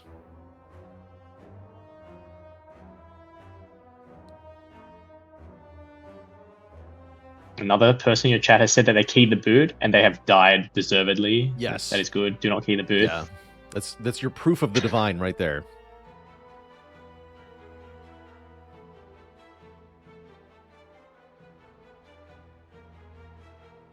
I actually like the boot a lot on Silent though in Act 1. It Alright. It does its job because Silent's very bad. Looks like a bit of a Specifically, struggle for outrage Laga. here. They're low on health after their first boss fight, although they still have that fairy in the back pocket. Oh, I imagine having like 200 potions is probably okay. Krovin's figured out And what to Sonic do, Brew I as think. well. Got a We need second to- Time Eater next though. Yeah, Which Tim could be a challenge. may or may not be an issue for this deck. It should be fine if the lines are clean. Okay, Krovin actually manages to save the burst by playing both Piercing Whales separately. It's Wait, did he interesting, draw interesting second choice. Piercing Whale or something? I didn't see. Yeah, the Dagger Throw drew another Piercing Whale, and they chose to play both of them Okay. rather than bursting. Imagine you can just Wraithform here. And yeah, as Baishar says, big respect to all the players in our competition today. Those who tried and died, as well as those who are still in it and doing extremely well. Big props. Again, Ascension 20 Heart Spire is really challenging on any character, and I think Silent is one of the more challenging characters. So it takes a lot of courage to step up and try to do your best in this public stage here. Yeah, very good effort from everybody. The seed was very brutal in Act 1 specifically, which is when Silent struggles the Yeah, most. yeah, a lot of Act 1 deaths on this one. Even Papa got taken out, right? Oof. Yeah, a lot of very good players got taken out in Act 1. Very hard seed. The Auric Alchemy you talked about would be pretty nice here. See? That's what I'm talking about. He's already down 2 health without seeing that line.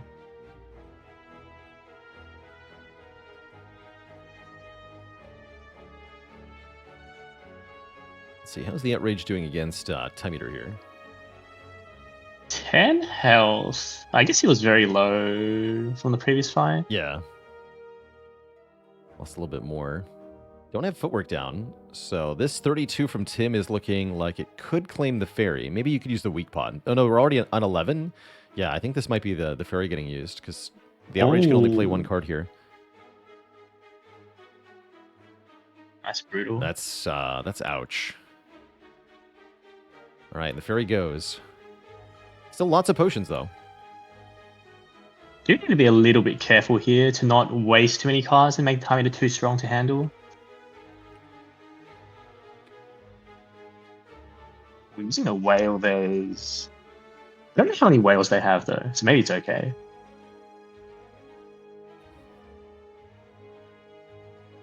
Okay, there's a lot. It looks like it's okay. Do you think there's a perfect number of piercing whales? Yes.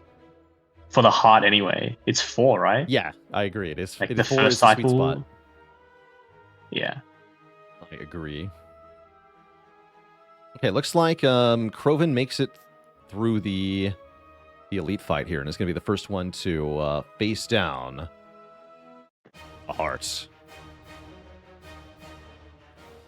Unfortunately, he played very poorly and upgraded the wrong Wraith form. Ooh. So a big So mistake the turn there. 1 Wraith form play is not an option here. I do like this poison potion to go with a catalyst. I think that's a really good way to get started. Yeah, it's really good, because if you draw Catalyst early, you can still just burst the Catalyst and the heart would just die anyway. The turn 1 draw is not very inspiring, though. 2 whales with a Wraith from minus and the leg sweep. I guess it's weakened for next turn. Yeah, it is pretty sad. Oh, the boot, though. The boot, however, making the turn a lot better. Those that key the boot do not do that again. Drogulus is not going to have that experience when he runs into the heart fight.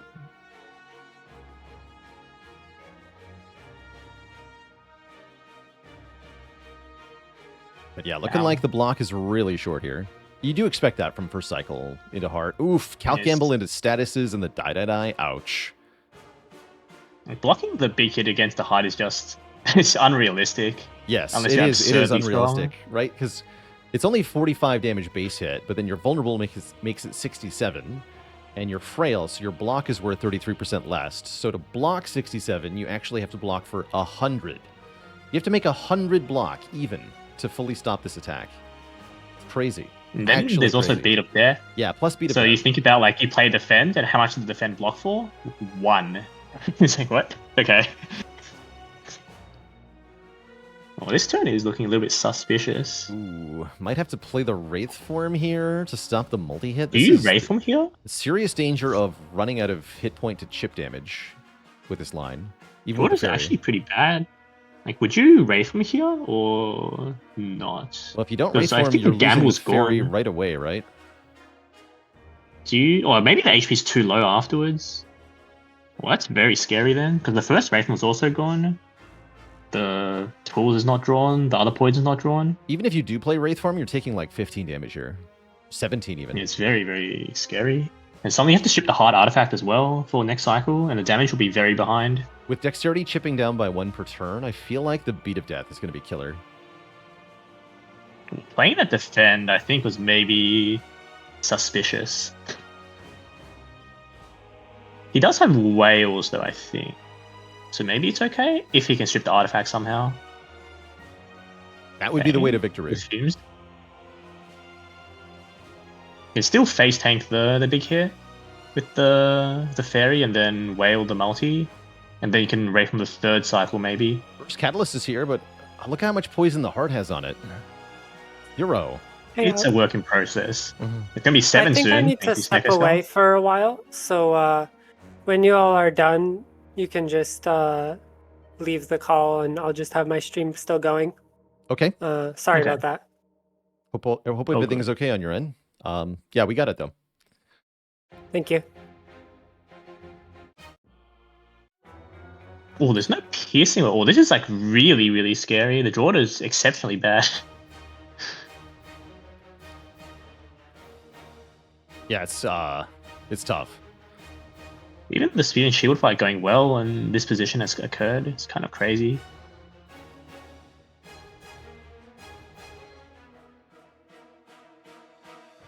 How would you approach from this position now? You have to know that your time is very limited here, so you have to figure out how to How to get your damage down in time to stay alive. With one turn of intangible, you're kind of counting on winning the 50-50 of the big hit being next turn, and then the multi-hit being the turn after that, so you can piercing well. Oh, I didn't think about the intangible, but either hit is okay, right? Because Fairy tanks the big hit. Oh, that's true, actually, yeah. And So you have a guaranteed survival through the next 2 turns. Right now, that means as much poison as possible has to get played onto Heart. So I'd be looking at Poison Potion and maybe trying to draw into and play that Corpse Explosion, although getting tools and fumes down and footwork is kind of tempting too. yeah, once the power's down, well, not the footwork, but the other two. But there's so much energy. Also, it looks like Yeah. Outrage was defeated by the evil slug of Timothy. Oh, Outrage dies to Tim? Dang, I was kind of hoping they would get the distance. The fight is pretty hard from low health, though, in this one. Maybe pretty precise. And Crover's going for the max damage line here. Oh, but Noxious Fume's not down. I'm a little bit worried. Goes for the Burst Kata. The thing is, 67 poison is not even close to enough, right? That's more than 10 Yeah. turns until the heart is dead, and you definitely don't have 10 turns. You only have 3 or 4. Next cycle, he should be okay. And then cycle after that, maybe Wraithform must come down because Dexterity's gone. So 2 cycles to kill. This is multi, which is it good? I mean, I don't think the result matters too much here, which one it is. But actually, it could be a lot of turns, right? Because Another burst. Ooh. Interesting. I'm going to say it's like- Nightmare from the is skill it? potion could be a huge game changer. But we oh, yeah, didn't that see would have been nice. The setup could actually also do stuff. You could set up the Corpse Explosion and backflip right now. Oh, the setup's very interesting because Corpse is stripping the artifact immediately. Or do you want to save for the 10 poison? I guess you would save for 10 poison, right? You can do Fumes and then Terror, and then the Yeah. Fume strips, and now you have the Corpse on top of your draw pile for next turn. Doesn't seem like the Terror is that good in this fight, right? You can't play Blade Dance anyway. It's just artifact strip. But I think he has a lot of turns here, like, more than it looks, because this cycle is blocked, so 1, 2, 3. Then next cycle is Wraithform, so that's another 3 turns. And then he has another turn to actually kill, but if that turn he wins 50-50, he can whale that hit, if he has a whale, which I think he does. So that's like 8 turns, up to 8 turns, 7 or 8 turns to kill with the poison already at 66 now. And Fumes is ticking. Damage is not so far away. It's pretty tight though. Yeah, it is tight. I just want to point something out from chat. Redbeardy points out Havenfire did win their run, actually. We were unable to show it because of the video feed freezing for them, but we do, in fact, have a first to win. Or potentially the only winner. Well, Haven won the Ironclad as well, right? First. A very, very fast player and very good. Yes, yeah. Definitely showcasing their skill on this day.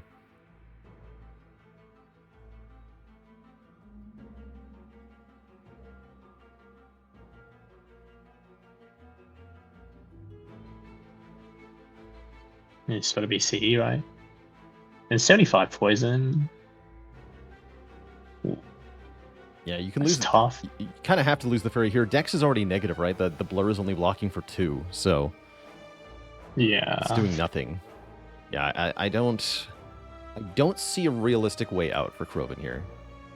Even with one more Wraith form, it's not going to be enough. It might be convertible, but he needs to make 200 damage out of thin air somehow. I don't really know how that's happening.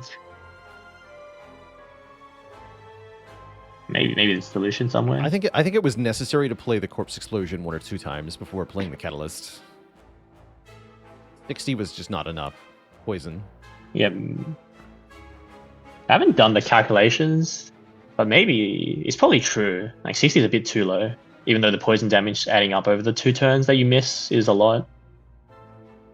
Oh wait, he has 2 whales. If there's a route to victory, it's got to be this. Multi-hit next turn, so you whale it, and then play Wraith Form on the big hit. No, that won't matter, because it's not upgraded Wraith Form. Oh, no, you want big hit next turn, right? 24 health, the heart could be weakened, and then maybe bandages can block enough, such that you can actually block the heart's big hit, like go down to single digit. And then you can whale the multi, and suddenly gain 1 cycle. The only thing is that blocking 15 with the Wraith Form play is not even so easy later. Yeah, that's the thing, is the 15 damage, while intangible, is actually really threatening, and so is the Beat of Death, because all the block cards are blocking for 0 now. So the turns you're not Oh, intangible, you yeah. take 3 damage per card. That means that 24 health is not going to go very far at all. Is it blockable? Actually, we're poison is 73, right? So it's like... Also, Fumes is down. Maybe the damage is not as far off as we think. I'm going to calculate it, because I don't want to do it in my head. It's like 73 this turn, and 76 for next turn. You always block next cycle, right? So it's like this turn, next turn, turn after, and a turn after that, and the turn after that. So you have at least 5 turns. 76, 79, 82, and 85. That's almost 400 damage, and he can stack more poison. Maybe he's winning this. Damage is not that far off, actually. And if he wins 50-50 on the cycle after that, the damage is just there. It's very, very close, though. Well, I'll tell you one thing. I'm glad I'm not in the driver's seat right now for this run. It looks tough. Yeah, it's like pretty stressful position. Looks tough. I think that the odds are not so low for him, I believe. The Fume is stacking poison with the Snecko Skull is a lot of damage. I have seen a lot of heart fights won that I thought were impossible, so I'm definitely willing to believe there's a way out here. And I think there is a way here. It is multi. Oh, that's very good, right? Yeah, with Whale in hand, that seems. Oh, it's also good. burst CE. That's so much. That's winning, right? The burst CE, it's 20 extra poison. That's 100. That's 101 poison this turn, and so it's this turn, next turn, turn after, and turn after that. It's already like that's basically already won. I'm pretty sure this is winning already with this hand. Unless Beat of Death has something to say about that. Yeah, that's what I'm wondering about, because the next buff turn is actually not free, because you have no dex and you take 3 damage per card. But I think with the tough bandages, maybe there's a way. Here, which is you whale this turn, right? You Wraith from next turn, and the turn after that, you are intangible. Yes. So you do not take beat on the off turn. True, actually. And you can maybe play like a Blade Dance, and it gives you Fan Block. And the damage is already almost there if you can burst the Corpse Explosion this turn. With the Concentrate, it can be done. It's not looking so grim anymore, I think. Still need to make some like double checking or whatever, though, which I'm glad we are not doing. Yeah. Yeah, he has to do that. The Concentrate bandages is pretty cool, though. It's not too common that it actually matters, but here it does. Let's give some Drog some screen space. Drog now just stepping into the Act 2 boss here, while Krovan thinks. Very reasonable time to slow down a lot. I think everyone could benefit from spending another 15 minutes on their hard fight. It is a crazy hard fight.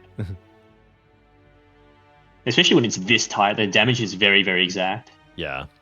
And the block is also very, very tight. Especially when you're dying through intangibles, like super important to make sure all the numbers are right. Chooses to play Wraith Form looks... this turn. Discards Piercing Whale, so not following your advice.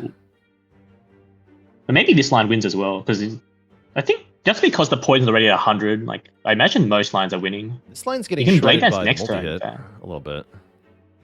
But yeah, this is winning, right? Because Fools blocks 3, and then Dagger Throw blocks another 3, and then Blade Dance blocks 4, so you don't take damage this turn. Oh yeah, the fan. And the damage is already there. Fan.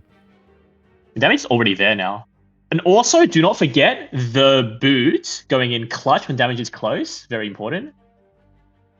Thank you, the boot. Yeah, it's already dead. Very nice conversion. Wow.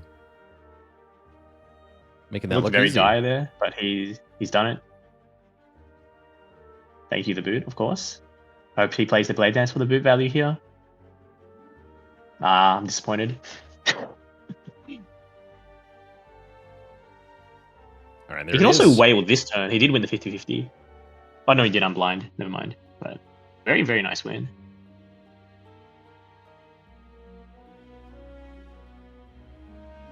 GG's for Krovan. Getting victory over the Spire. That's 2 winners now? Yeah, 2 winners. Very tough seed. GG. Very impressive. GG.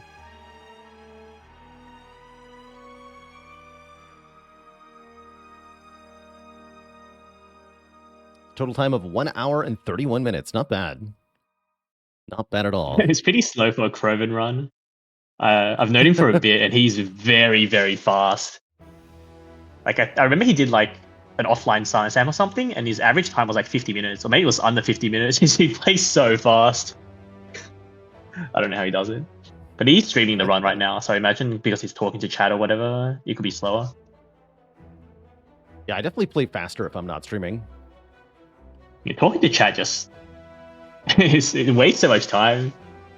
You don't even realize it, and suddenly you just talk for like 2 minutes for a decision that you already thought of in like 1 second. Yeah. Let's see. Any other competitors still in it? Killer Scrubby still frozen, but we still get an updated screenshot here of them in Act 4. Staring down Shield and Spear, looking like they're about to die, but maybe not. There is a fairy. So maybe... Stupid Potato looks like they're out. Yeah, I think it's just Frog and Killer Scrubby left.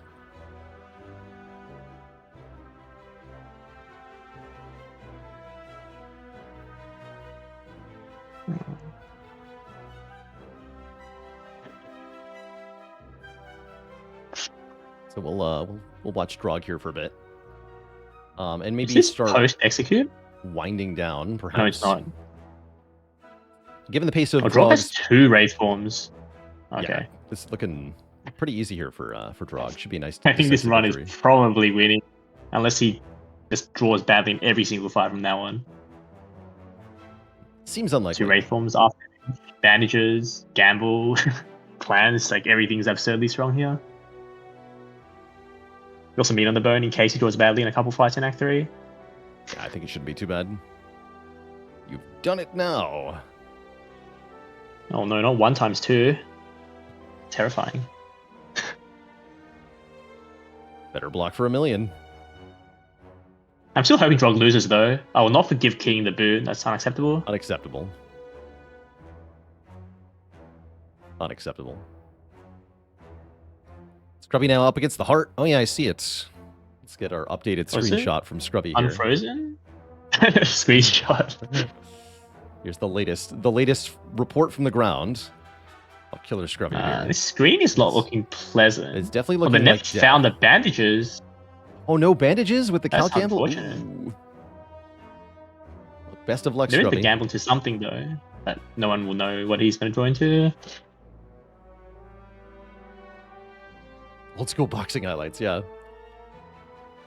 Yeah, I'm thinking it's probably not reasonable to stick around for the entirety of Drog's run here with everybody else at the end or finished here. So we might want to What's wind after down the commentary. Silent. Is there anything happening after Silent? I've forgotten the schedule already. Let me look. See if I can find the schedule.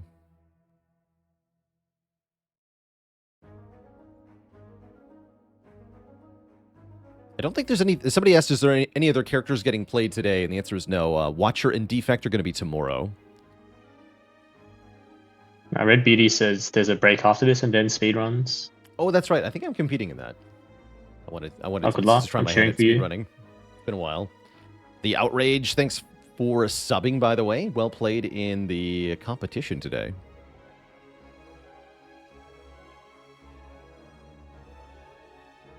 But yeah, I'm definitely going to need a break before the speedrun to eat dinner and such. Oh yeah, and Outrage gifted some subs earlier too. Thank you for that as well, for the 5 gifted subs. Let me see if I can find some donations here to read off, because I'm sure we've had some donos. I believe we hit my personal stream goal during this run.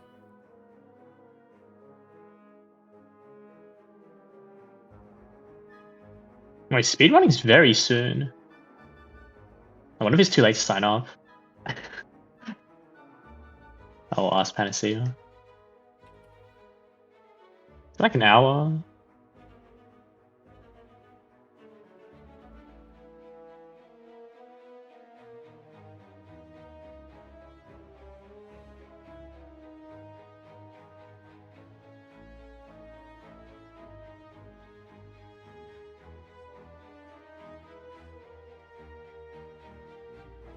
Oh wow, we crushed it for my campaign. Jeez.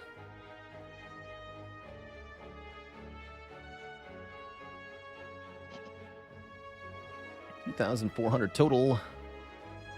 Let's see. So I'll read off some donations here. Pitor 4K. I think I know that name. Donated $25. Anonymous also donating $25 for a quote from Baylor Lodstrom. Slake Ray with $25. Spacey with $10 saying, "Will we get Prismatic Shard Run?" Scrubby screen working again. Okay, let's get that popped up back on screen here.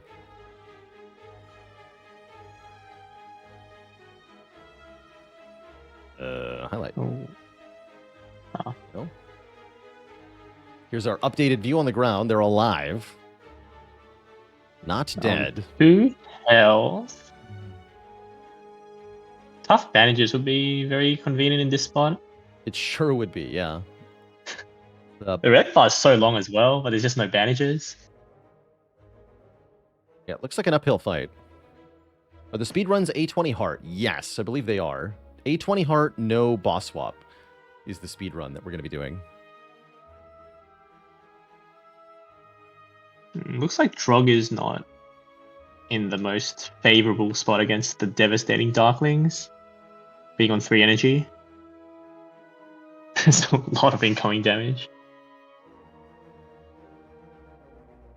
Yeah, that looks tough. Piercing Whale would be good here. It's a common card on Silent. This full blocks by itself. 8 potions. Too scared. I'll be scared too. Does it even kill with the potion? Because I don't think it does. Wait, does the boot kill? The boot will be 1 damage off here. I was really hoping the boot would kill. The boot's revenge. And then he gets punished. If only. If only. Or maybe this line kills. I didn't count the neutralize on the finisher. If only the boot punished. That would have been nice.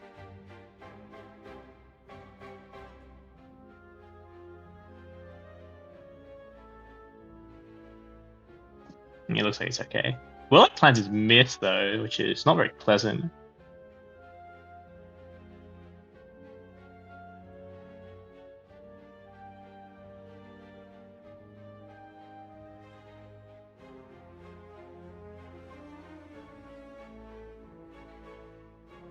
This draw is definitely a drawer.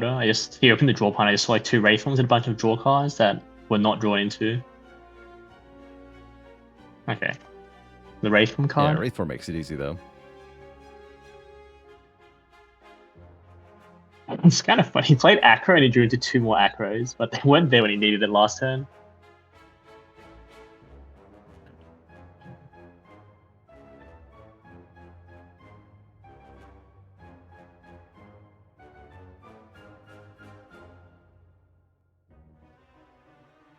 Killers is still alive. Holy.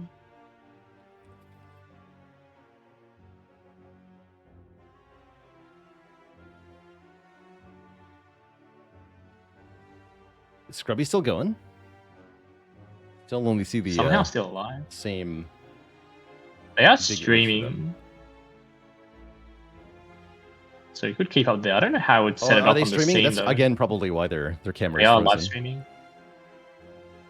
That would probably do it. Yeah, I don't think you can stream your video and to Twitch at the same time. Proven and Drog are both. Well, Craven's still streaming. Their video's okay. So it could be like an internet issue or something. Oh, maybe just like if you have good enough internet, it works, and if you don't, it doesn't. That's another option. Or maybe it's just mercilessly random. It could be. You never know with technology.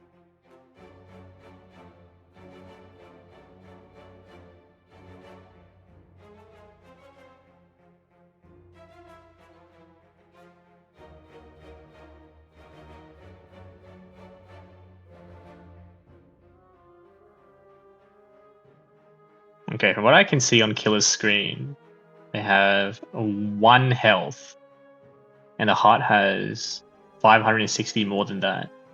which Oh. is not the best conversion rate.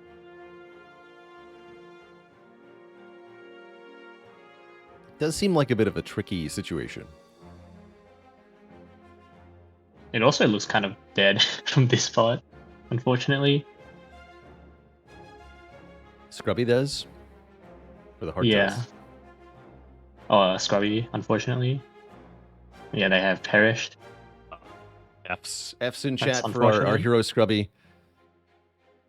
Is Drog the last one now? Yeah, so I think it's just Drog playing now. Everybody else has died or finished. We only had 2 completed runs.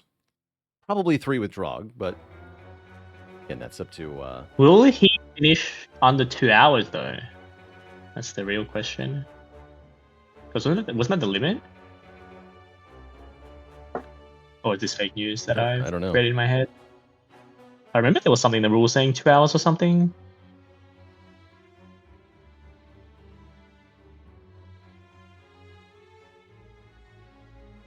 Somehow still drawing hands like this with the deck this small and all the draw cards. Feels bad. Red Gritty says there's a 2-hour limit for the sanity of the casters and organizers, but we're allowed to play it out. Yeah, I'll probably Okay. dip in the next 15 minutes because I do need to get dinner going here. Yeah, I also have to get food. I woke up very early and haven't eaten.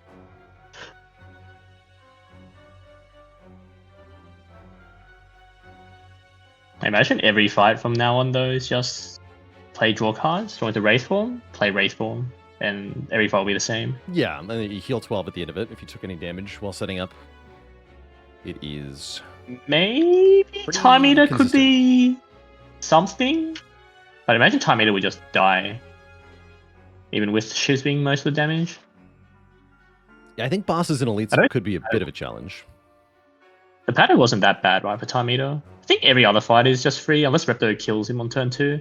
Oh, Elf Repair's got a That's good always point. something. We could actually I could raid Drog directly. Oh, Send that's you all true. there. I might do that. Then we can get food. Food is important.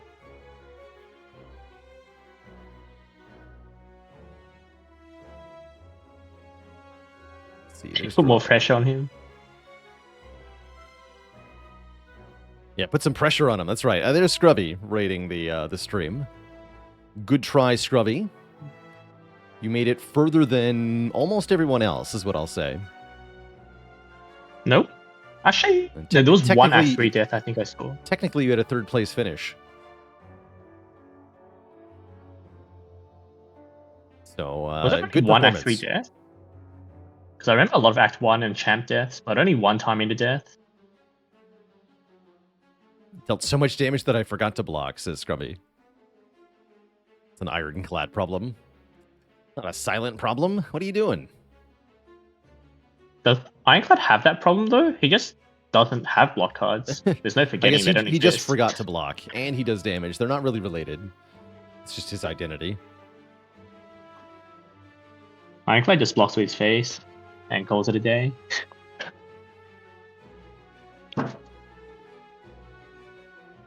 There is a Tools of the Trade now. So the tight kite actually works, maybe.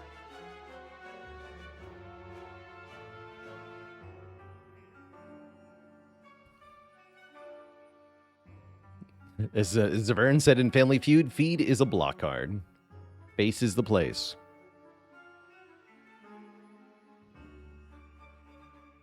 I still cannot believe taking damage was not one of the options for losing runs in Family Feud. I watched the VOD when I woke up, and That somehow was- no one said that. Like, that's great. the only way you lose.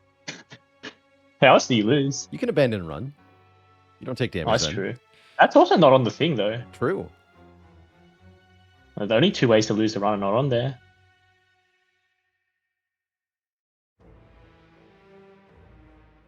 Wait, forgetting key also wasn't on there. Yeah, just forgetting in general is something I expected to be one of the top answers. Forgot to block, forgot to path right, forgot to play your cards in the right order, forgot to hit the keys.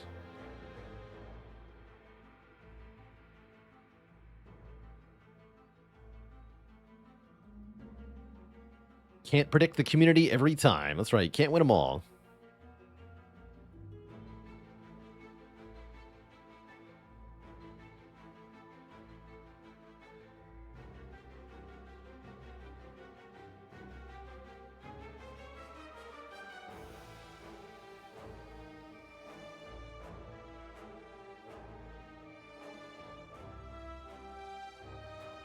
What's this Family Feud Spire that we're talking about? It happened a couple hours ago on VM Services channel.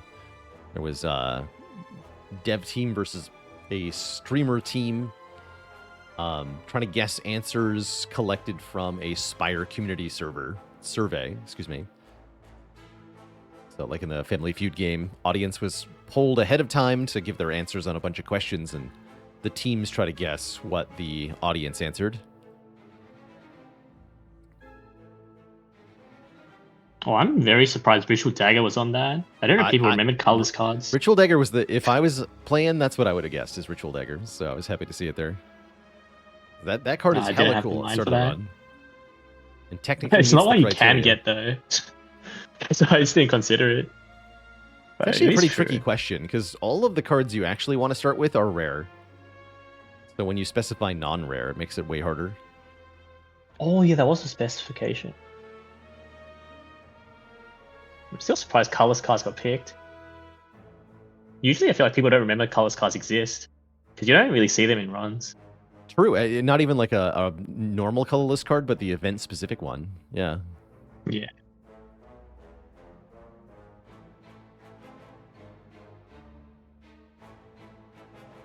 Yeah, some could also interpret that as asking, like, what would you like to receive as your card reward on floor 1? In which case you're conditioned to answer things that you can only actually get on floor 1. So not Ritual Dagger or Apparition. Was the answer Tantrum? Yes. Yes, it was. Was that on? I can't remember what was on there. Although that wasn't the number 1 response. Number 2? What was number 1?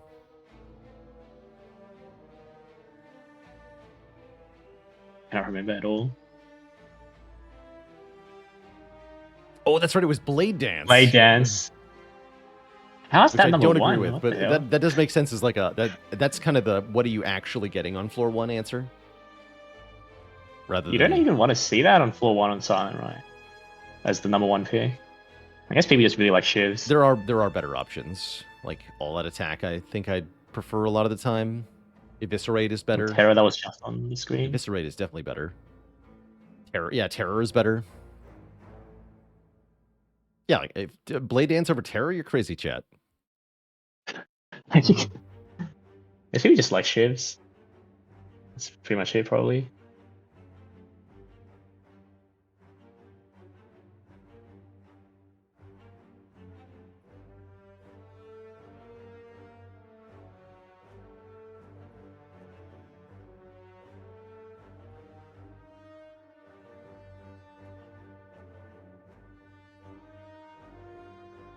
Blade Dance lets you click on the enemy multiple times. True. What does OPM stand for? This is a better question for my co-caster. What does OPM stand for? I made this username 10 years ago when I was a teenager. Please do not question this bad username choice. Yeah, it's for One Pun Man, which is our co-caster here. The other voice in the air. That's the open question is real. That's like an actual bad pun. It's supposed to. It's like OPM, but spelt out. I thought it was funny. No one else finds it funny, but I found it funny. So I think it's clever. Thank you. Your opinion is the one that matters to me the most, as the master of puns. Yeah, I wish I could be like you. When people hear the username, it should be eliciting a Sai Tama, right? Yes. I don't know how you come with them on the spot. I wish I could do that. That's such a good skill to have. I highly recommend watching every episode that has ever been published of Whose Line Is It Anyway? Oh, I've watched a lot of that. It's so creative. Yeah. I just want Alchemize be played with the potion belt full. Unless he wants to keep the ancient part. Maybe he's just I chewing like down the way that run. your potions flash red briefly when you do that. Like, no, you can't do that. Disallowed. The game's reminding you that you messed up.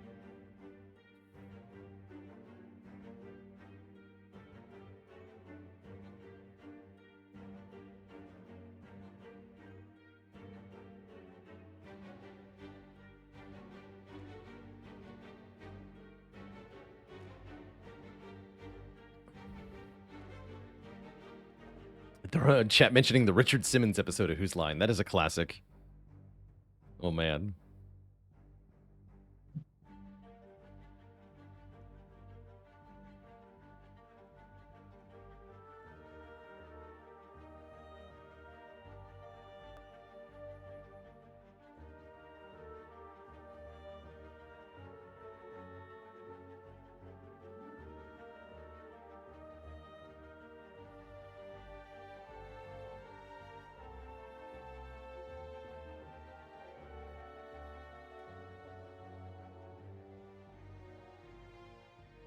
How many acrobatics are there? I saw 3 or 4. Yeah, they're loaded here. When you got tough bandages and hovering kite, looks like 4, which is Well, acrobatics definitely is the right an amount. interesting thing that I've been thinking of lately. So I think it's interesting, which is like how many do you add, and how early are you willing to add them? Because in Act 1, right, you add acro, and 1/3 of your turn is drawing 3 cards. Sorry, 5 And acrobatics. that's Yeah, like not very when you good, only right? have 3 energy, I think it's really hard to spend 1 energy on drawing more cards, because then with your 2 energy that's left, it's really hard to get good value. Right? Like if you spend 1 energy to draw into Survivor, that's not better than playing 3 defends with your 3 energy in the first place. Yeah. And also damage is so tight early as well. Yeah. You got to spend all the energy on damage, and you now you draw acro instead of actual damage. Yeah, you miss 1 strike against Jawworm or Cultist, and you're taking 5 or 10 more damage easy. There's also like multiple acros as well, because I feel like acrobatics unupgraded doesn't draw enough. Like you play it and then you don't draw much. No. Maybe I'm mistaken, because your hand only increased by 1. Like you lose the acro, you discard a card, and you gain 3. So your hand's only increased by 1, and Gamble's not even that amazing with it. Upgraded acro is very good though. It is. All right, as we get into the shop here, I'm going to take this opportunity to say farewell. There's tacos with my name on them. It's taco to Saturday for me. But I'm going to throw a raid over to Drogulus so that y'all can watch the rest of this run. Big thank you to One Punch Man for co-casting with me on this silent competition. And a big It is my congrats pleasure. to all of our competitors for a game well played. Everybody did their best. A lot of losses, but the Spire is a cruel mistress. So that'll be all from me. Also, a big thank you to Redbeardy and Panacea 108 again for organizing all of this. I know Panacea is out at the moment, but hope they know that they are appreciated. Taco Trans Day. Yeah, exactly. And we got our stream goal. Let me pop up that donation tracker at the very end. Whoops, that's not how that works. Put that back up top. We got to 2516 for the Bela Lord stream. So well done, everybody. Well freaking done. Thank you. Thank you all. I'll drop that donate link in chat one more time for anybody who wants to contribute. So speedruns are happening in about an hour. I do plan on being one of the competitors for that. I'm not planning on trying to stream my own perspective, but you'll be able to see me as one of the options. So unless you have to stream your perspective. Actually, I'll figure out how that works. Anyway. I think you have to do that. Yeah, actually, Yeah. because I don't think it's being done in the same way as this, right? So yeah, actually, maybe I have to. Well, then I will. Anyway, that's all for me, everybody. Thank you for hanging out. And say hi to Drogulus for me. Goodbye.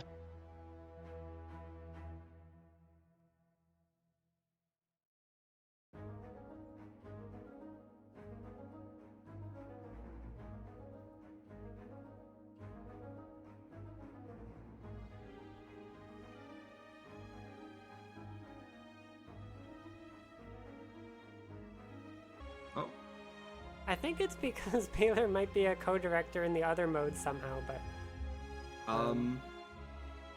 wouldn't it say co-director of his name? No, okay, opens normal then. I don't know. okay, so it's not Fine. that. Oh yeah. Oh. How many people are going to be? It looks like 5. Right now we have 5. Do we know total? We don't. No. But we have 5 in here, and I thought Knave Greed was interested. Yeah, looks like Six, he's yeah. going to at some point. Ooh. Who do you think? Who do you think is going to come out on top? I think Baylor has the experience, and it's going to be. Yeah, so just to Hello, go Design. over the competitors, we have Squeak363, we have Opum, who is the caster for Silent, we have Baylor, who is the other caster for Silent, we have Crystallized Mage, a new name, and Illy679.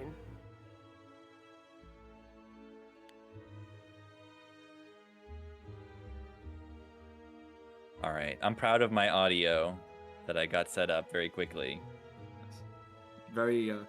In OBS, I had Discord audio go to a virtual cable input and separate from my desktop audio so I can have the Spire title theme play.